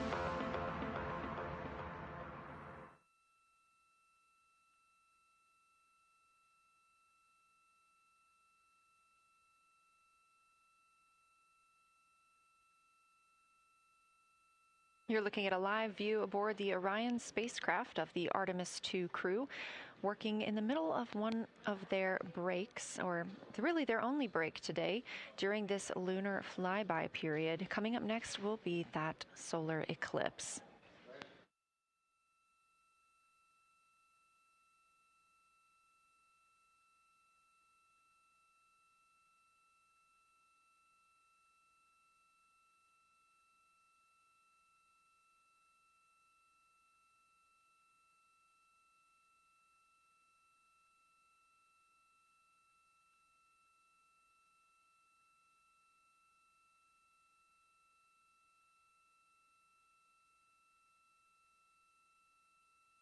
Throughout the Artemis II mission, and of course throughout today, you've likely heard the crew being called with the name Integrity.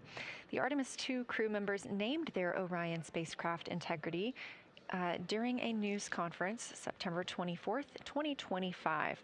The name Integrity embodies the foundation of trust, respect, candor, and humility across the crew and the many engineers, technicians, scientists, planners, and dreamers required for mission success. They said this name is also a nod to the extensive integrated effort from the more than 300,000 spacecraft components to the thousands of people across the world that must come together to venture to the moon and back, inspire the world, and set the course for a long-term presence at the moon. The crew also said that integrity is rooted in a shared core value of NASA, the agency's astronaut office, and the CSA, the Canadian Space Agency.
We are 5 days, 1 hour, and 38 minutes mission elapsed time into Artemis II.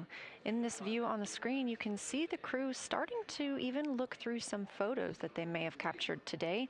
We really look forward to sharing these photos with you as soon as we possibly can. And the best way to keep up with those is to follow NASA on social media. You can do so at NASA, and for this mission specifically, at NASA Artemis.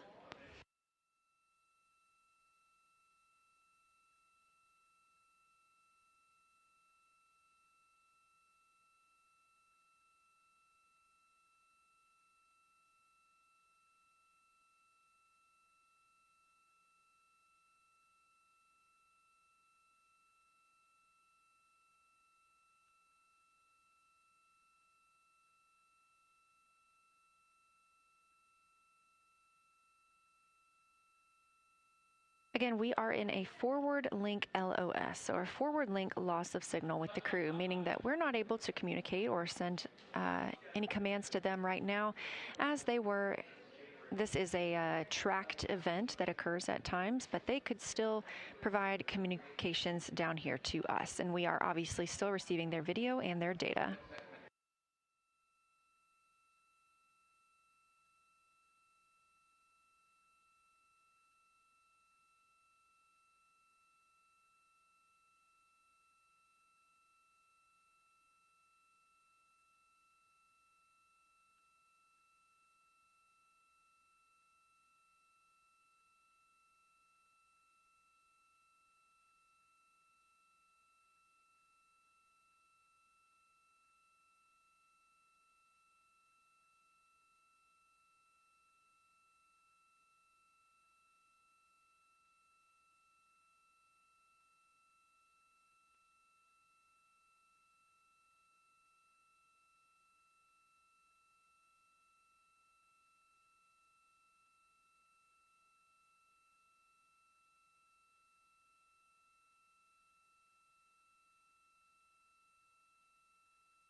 Houston integrity in the blind. High priority PAO activities on Reed's timeline are on PCD1 in a folder imagery for downlink, and then high priority standby imagery for downlink, and then lunar flyby for PAO, and then high priority PAO. Thank you.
This is Artemis Mission Control. You heard Reed Wiseman, commander of the Artemis II mission aboard Orion, make a call in the blind. This means he knows we cannot call back and that he knows we may not receive his call. However, we have good communications with the spacecraft. They just cannot hear from us right now due to a forward link loss of signal.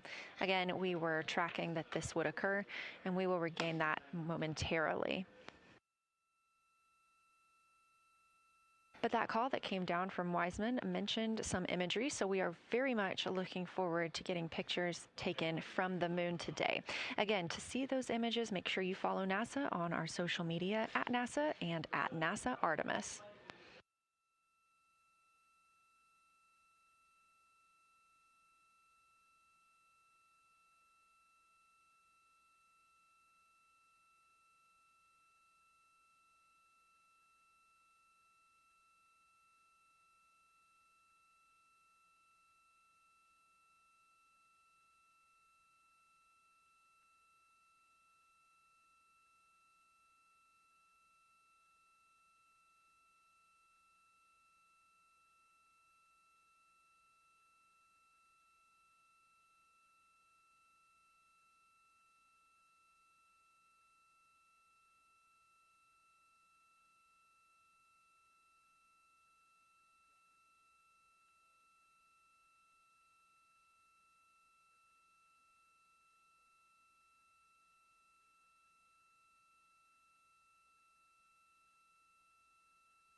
The view on your screen right now is an animation. This is called Arrow, or Artemis Real-Time Orbit website. You can visit this for yourself at nasa.gov/trackartemis, and you can watch as we continue to grow closer to Earth and farther away from the moon. It's all seemed to happen so fast so far, and we're coming up on splashdown now in 3 days, 23 hours and 31 minutes.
This is Artemis Mission Control. We are in a forward link LOS with the spacecraft. We're not able to send commands or communications to them right now. However, they could send them to us, and we do get spacecraft data. This is tracked as we are on the Deep Space Network. This is the network that we use to communicate with the spacecraft now that we are so far from Earth, over 252,000 miles.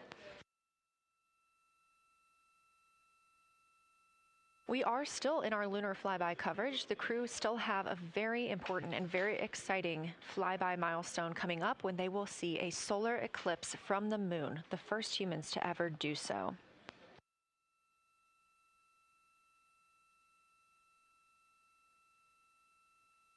Something that we also have to consider when it comes to our missions and launches is space weather. So since the Apollo 16 and 17 missions, there were some solar eruptions near that time frame that could have been dangerous to our explorers. Over those 50 years since those storms, the data, technology, and resources available to NASA have improved, enabling advancements towards space weather forecasts and astronaut protection, which is key to NASA's Artemis program to return astronauts to the moon.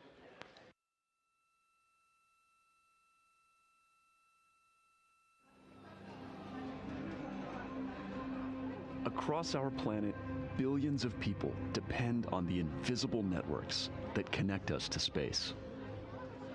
Every day, those networks are at the mercy of our temperamental sun and the space weather that it unleashes across our solar system.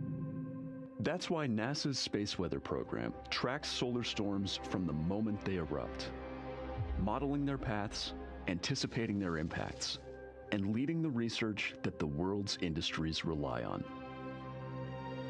NASA's space weather research and modeling is driven by the needs of society and enables critical decision-making that equips pilots to reroute around high radiation areas, farmers to adjust GPS-based precision planting and harvesting plans, and power grid operators to mitigate the impacts of potential surges. For those exploring other worlds, NASA provides 24/7 space weather monitoring for Artemis crews at the moon and future Mars astronauts who may be exposed to dangerous levels of radiation during solar storms. Whether you're a pilot or a passenger, a farmer or a consumer, a power grid operator or energy customer, a satellite controller or GPS user, space weather impacts us all.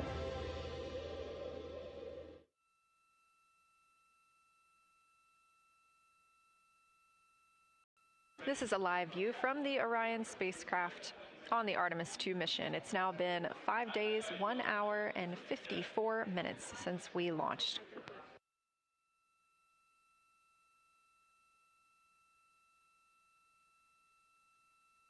We are still in our flyby coverage, and the crew is on a short break right now as we have changed the attitude of the spacecraft to help charge the batteries aboard. We use the solar arrays to gather energy from the sun and store it in the batteries. That way, when we are not in the sunlight, we have those batteries to continue powering Orion. Now, we're doing so because the Artemis astronauts are about to experience a solar eclipse from their capsule. And this is a solar eclipse that no one else on Earth will experience.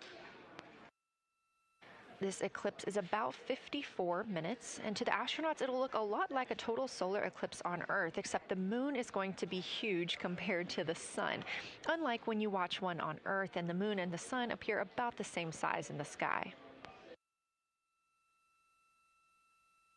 We're interested to learn if they see the outer corona when the sun is fully obscured by the moon. And because of how big the moon will be from their perspective, the total phase of the eclipse will last nearly an hour. The astronauts will see a partial solar eclipse as the moon covers and uncovers the sun, which is before and after totality. So, much like us on Earth, they will have eclipse glasses so they can safely view that portion. The astronauts will also be using cameras to capture images of the corona during the eclipse.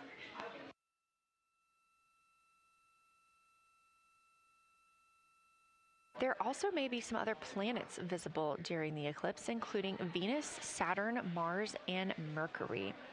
If they can identify what part of the sky they're looking at, this can help train future Artemis astronauts on what part of the sky they're seeing. This provides useful knowledge in challenging situations when they may need to rely on that information instead of instruments for navigation and orientation.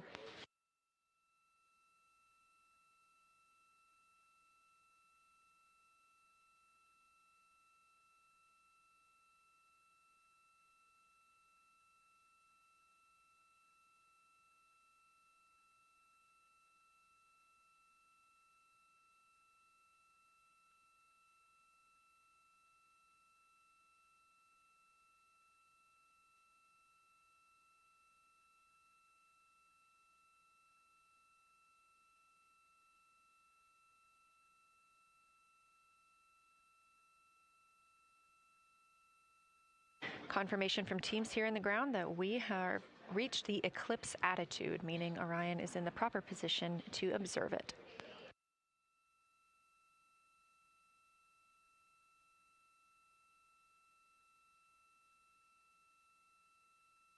The astronauts' break during this observation period is now over, and we are resuming their lunar flyby observations. The first of these is sunset. This is the solar corona that we'll be looking for. It's the outer atmosphere of the sun. The science team is also interested in if the astronauts can see polar plumes. These are thin streamers that project from the sun's north and south poles.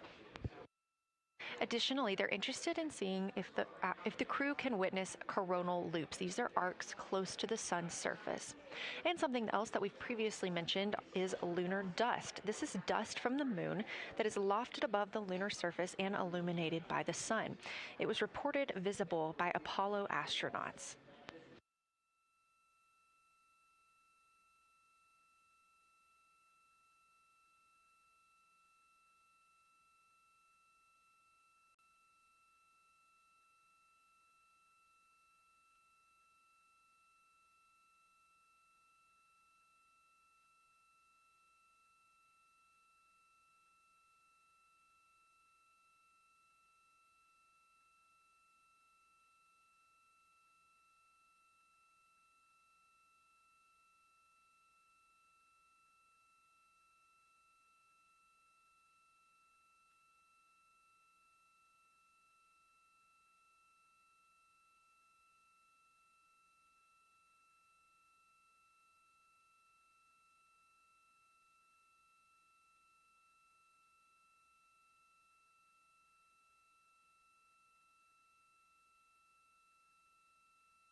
You're getting a live look from Orion as the crew observes a solar eclipse from the moon.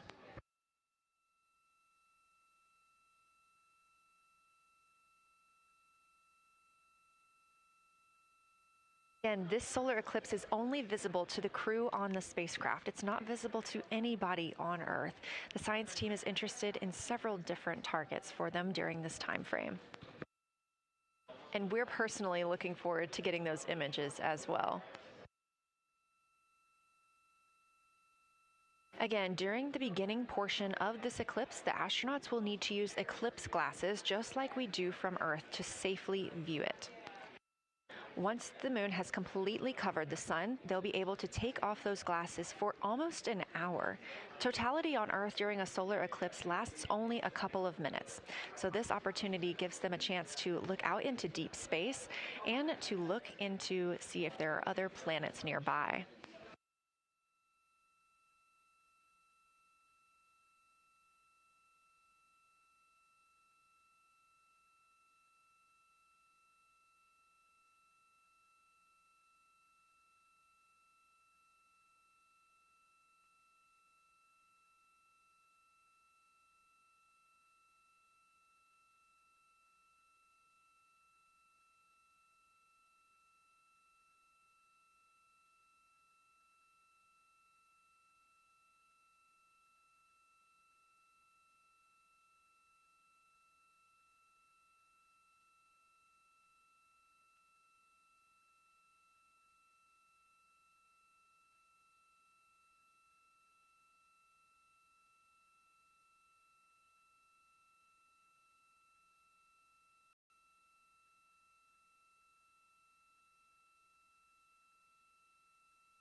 What you're seeing right now is the solar corona. That's the outer atmosphere of the sun.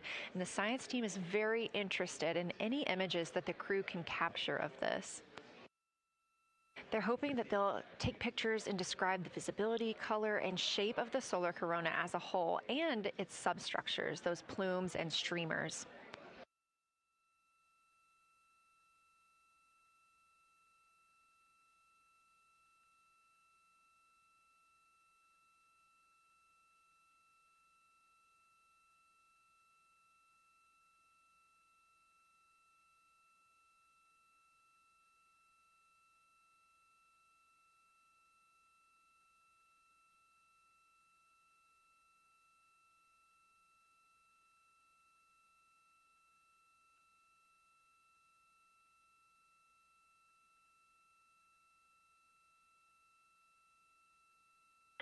Science integrity in the blind. This is continues to be unreal. The sun has gone behind the moon, and the corona is still visible, and it's bright, and it creates a halo almost around the entire moon. But when you get to the Earth side, the Earth shine is already shown. I mean, almost seconds after the sun set behind the moon. You could see Earth shine. The Earth is so bright out there, and the moon is just hanging in front of us.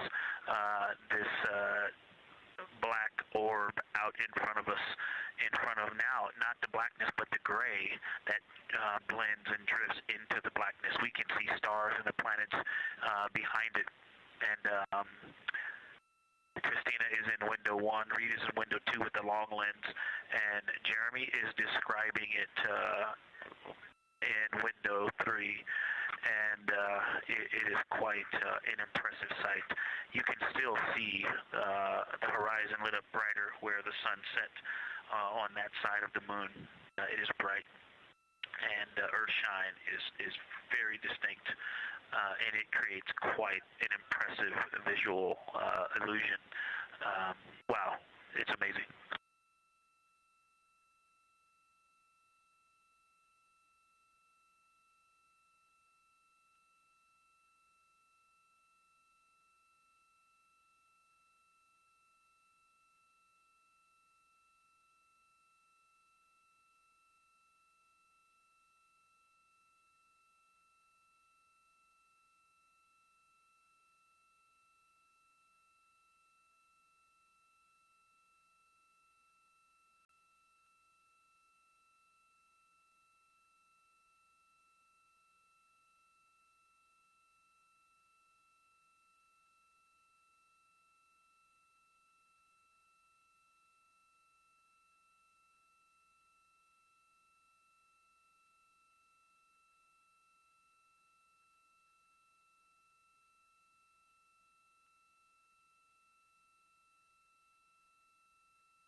Again, you're looking at a live view from the Orion spacecraft on the Artemis II mission.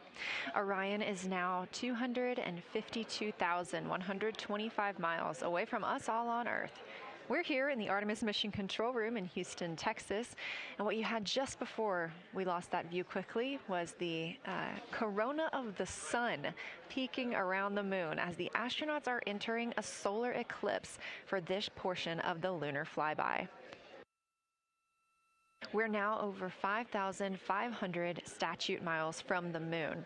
That closest approach today was just about 4,067 statute miles away.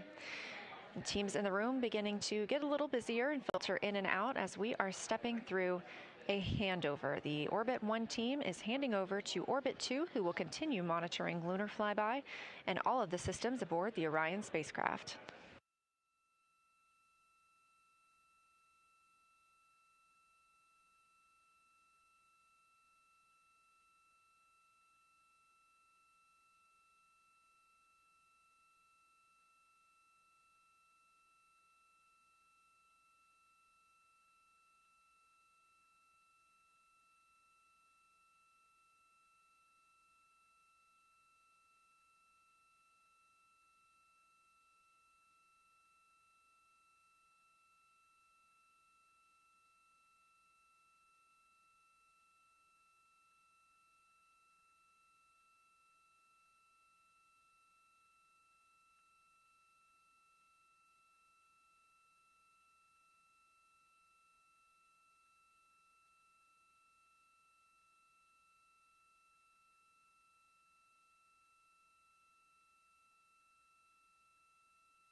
You're getting your last few views of the solar corona as the moon begins to take center stage and completely cover the sun. If you see that bright dot up near the top left of your screen, we think right now that that may be a part of the spacecraft, but we'll be sure to correct that if we end up figuring out later that it is something else entirely.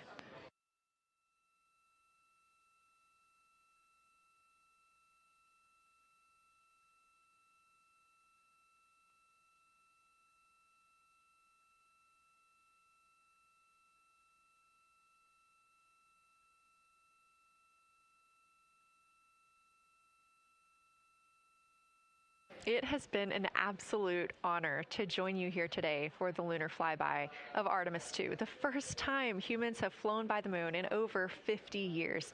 I'm Leah Cheshire Mustachio, and I'm excited now to hand over the team is shifting around in the windows, and we are transferring settings on a camera to pick up Earth shine.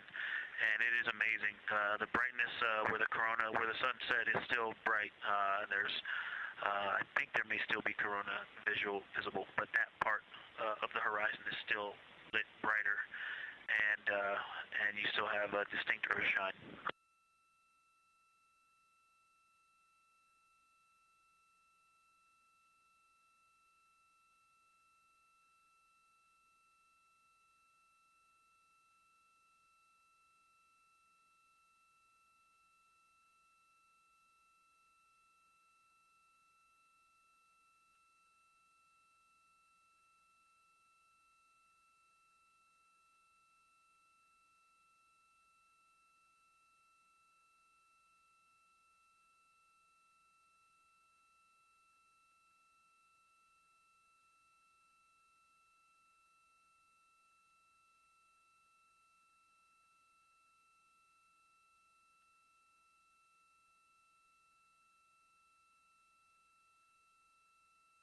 You know our rules that we don't talk when the crew is talking, so wanted to give Victor Glover a moment there to call down what he was seeing now that the moon is covering the sun. A really amazing time during today's lunar flyby. Again, thank you so much for letting us help tell this story today. I am Leah Cheshire Mustachio, handing it over to my friend Anna Schneider at the PAO console as the Orbit 2 team comes to join us. So thank you so much, and I hope you all enjoy tonight. Anna, you can take it away.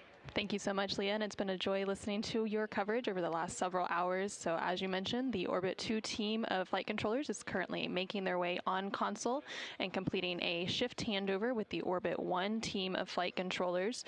The Orbit 2 team tonight will be led by Flight Director Diane Daly, and she is currently handing over with the Orbit 1 Flight Director there on your screen, who was Flight Director Jeff Radigan.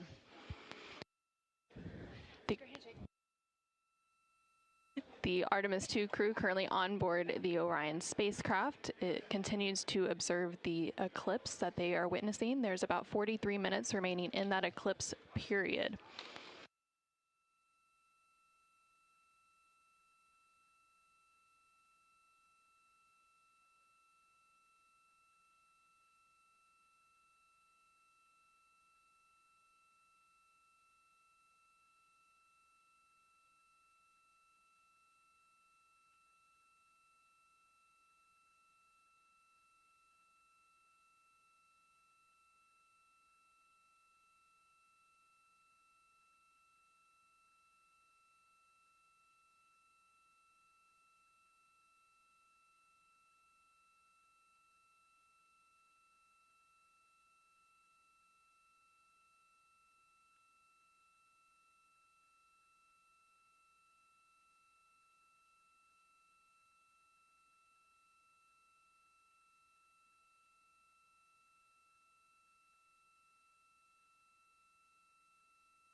This is Artemis Mission Control. You are currently seeing a live view of the solar array wing cameras on the Orion spacecraft. We spoke with our science team, and they did determine that that dot in the distance is Venus.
science integrity. Let's see, not a huge change in here, just an update. The camera settings for Earthshine are challenging. This one's challenging to capture. What we're seeing, we're just not picking up on the cameras. And after all of the amazing sights that we saw earlier, we just went sci-fi. This has, it just looks unreal. You can see the surface of the moon between, I guess, the Earthshine. I guess Earthshine. You can actually see a majority of the moon. It is the strangest looking thing that you can see so much on the surface.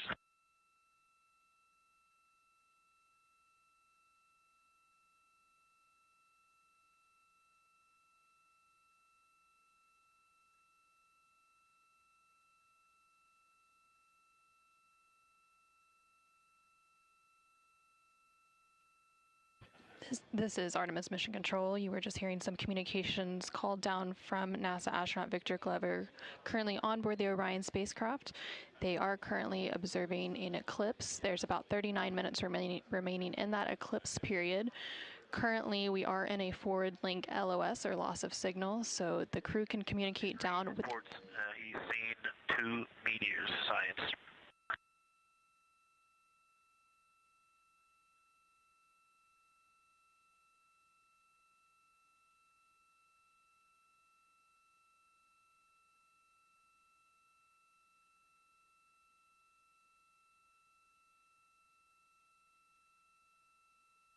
So we are in a forward link loss of signal. We do expect to regain signal in about 3 minutes, and at that point then the ground can communicate back up to the crew on board the Orion spacecraft. In the meantime, the crew can continue to communicate down to the ground. The ground is just unable to respond, so they are continuing to provide some science observations during this eclipse period. They've made some comments about Earthshine, which is the sunlight reflected from Earth when they come around towards the moon's near side late in this flyby window.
integrity in the blind. The glow around the moon is beginning to become a little bit more even. It's not so much distinct just where the sun set on the moon's horizon as we're flying through this trajectory, and then the sun's going to come up out of the other side. I think it's we're starting to see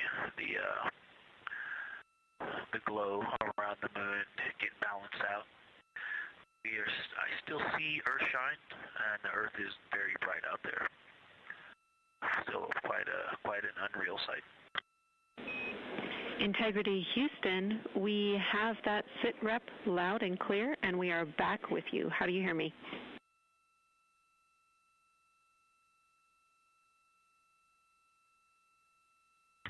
Hey Jenny, we have you loud and clear, thanks. Copy. Victor, we're handing you over to science for some critical questions. Thanks for your reports.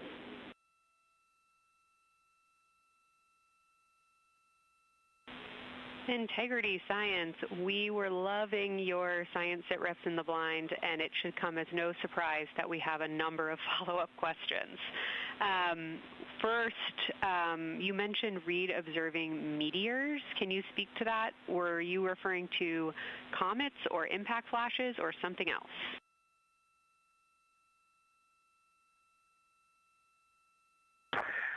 Yeah, there was a little bit of giddiness. We have seen 3 impact flashes so far. I saw 2, and Jeremy has seen 1. Undoubtedly, Jeremy saw 2, so that's 4 total. Undoubtedly, quick impact flashes. It was not sun glint off of particulate from the thrusters or the purge tanks. It was definitely impact flashes on the moon. And Jeremy just saw another one. Go ahead with your next question. Amazing news. I literally just looked over at the SIR and they were jumping up and down literally. If you could describe where on the moon you saw them, please.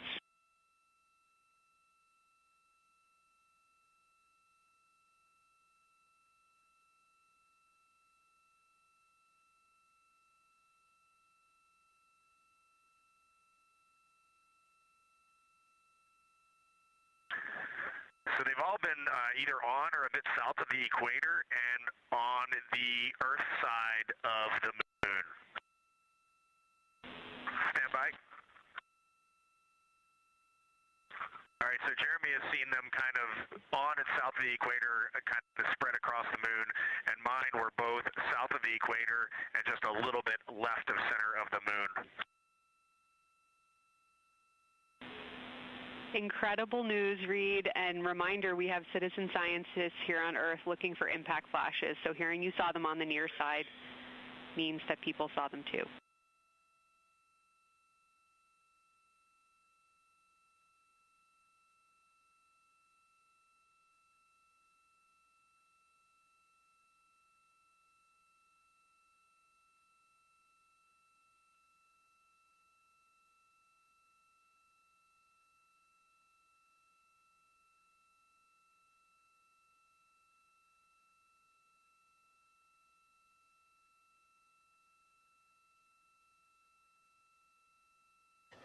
This is Artemis Mission Control. We have regained that signal, so the team here in Mission Control was able to call back up to the crew on board the Orion spacecraft as they continue their lunar flyby. Specifically, they are now in that eclipse period.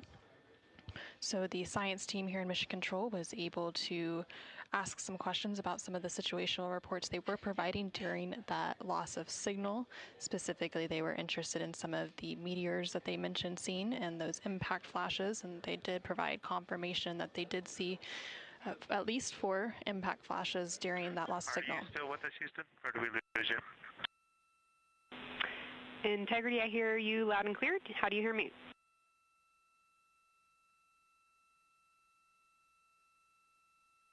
Okay, we got you loud and clear. One of the other things I wanted to describe, which was surprising to me, but the entire moon is lit up. It's glowing behind the entire moon. I thought it would look, dark against the black sky or deep space, but the sun is lighting up the entire limb of the moon. You can see the entire perimeter of it, and even now with the sun far behind the moon, you can still make out little bits of topography around the entire limb, just bumps as you go around it. And there's about the glow around the moon, once your eyes adjust, is easily 10 widths or diameters of the sun around the entire moon.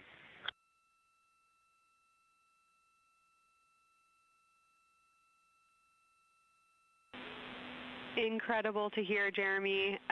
Were you able to actually pick out any discrete features on the lunar surface? And if so, how do they look different than when you observe them in solar illumination?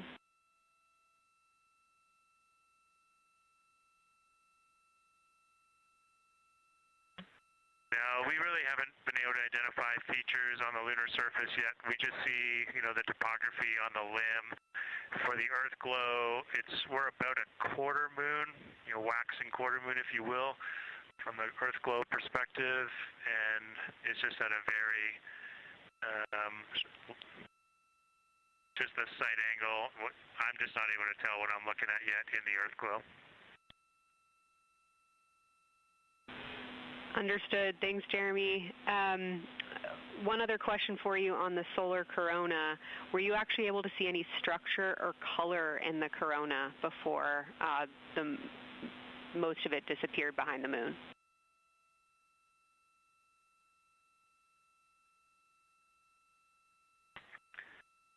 Yeah, I didn't pick out any color, but definitely structure. There were streamers, and they were not uniform at all. For me, the 5 o'clock position, there was just this constant streamer. It would change in intensity and diameter, but it was always there, and it was always at the 5 o'clock position. I only saw one plume, and it came out of basically the 3 o'clock position of the sun. That was very short-lived when I could see the plume. Exactly what we were looking for. Thanks, Jeremy. And a heads up that we, calculated here on the ground about how long you could see the corona for, and we expect it to start to appear again in the next 11 minutes. Thanks for those amazing descriptions.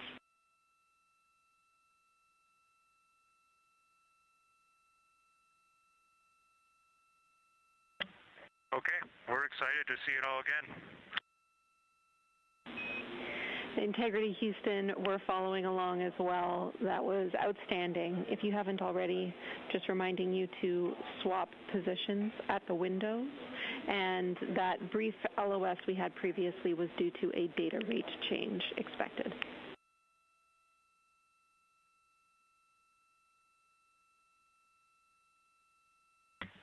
Okay, we copy that, Jenny.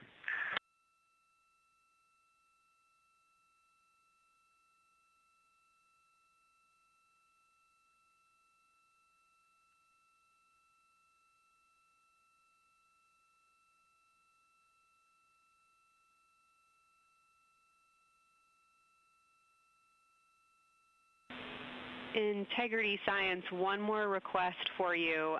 While it's still fresh in your mind, any annotations or sketches you want to make of what you're seeing either around the corona structures you just mentioned or even on Earthshine would be so appreciated.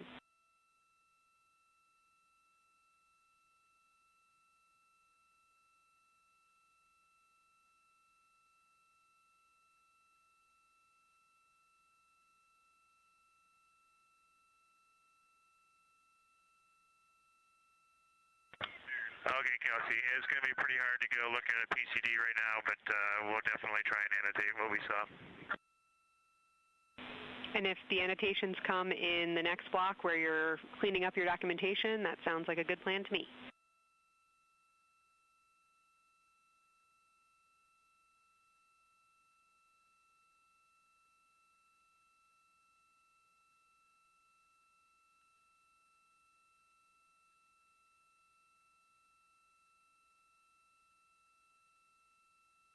This is Artemis Mission Control. On the bottom right corner of your screen, you can see a view of the Science Officer console here in Mission Control. And we've been hearing that communication between the science officer. The Orbit 1 science officer is Kelsey Young, and she's been asking questions to the crew, specifically CSA astronaut Jeremy Hansen, based on the observations they've been making during this eclipse period. And then in the upper left-hand corner of your screen, you can see a view of the Artemis real-time orbit website, which provides updates on the velocity and the distance from Earth and the Moon of the Orion spacecraft as it continues to make its way back to Earth. The distance from the Moon will continue to increase at this point. So right now, Orion and its crew are about 6,300 miles away from the Moon and about 251,000 miles away from the Earth.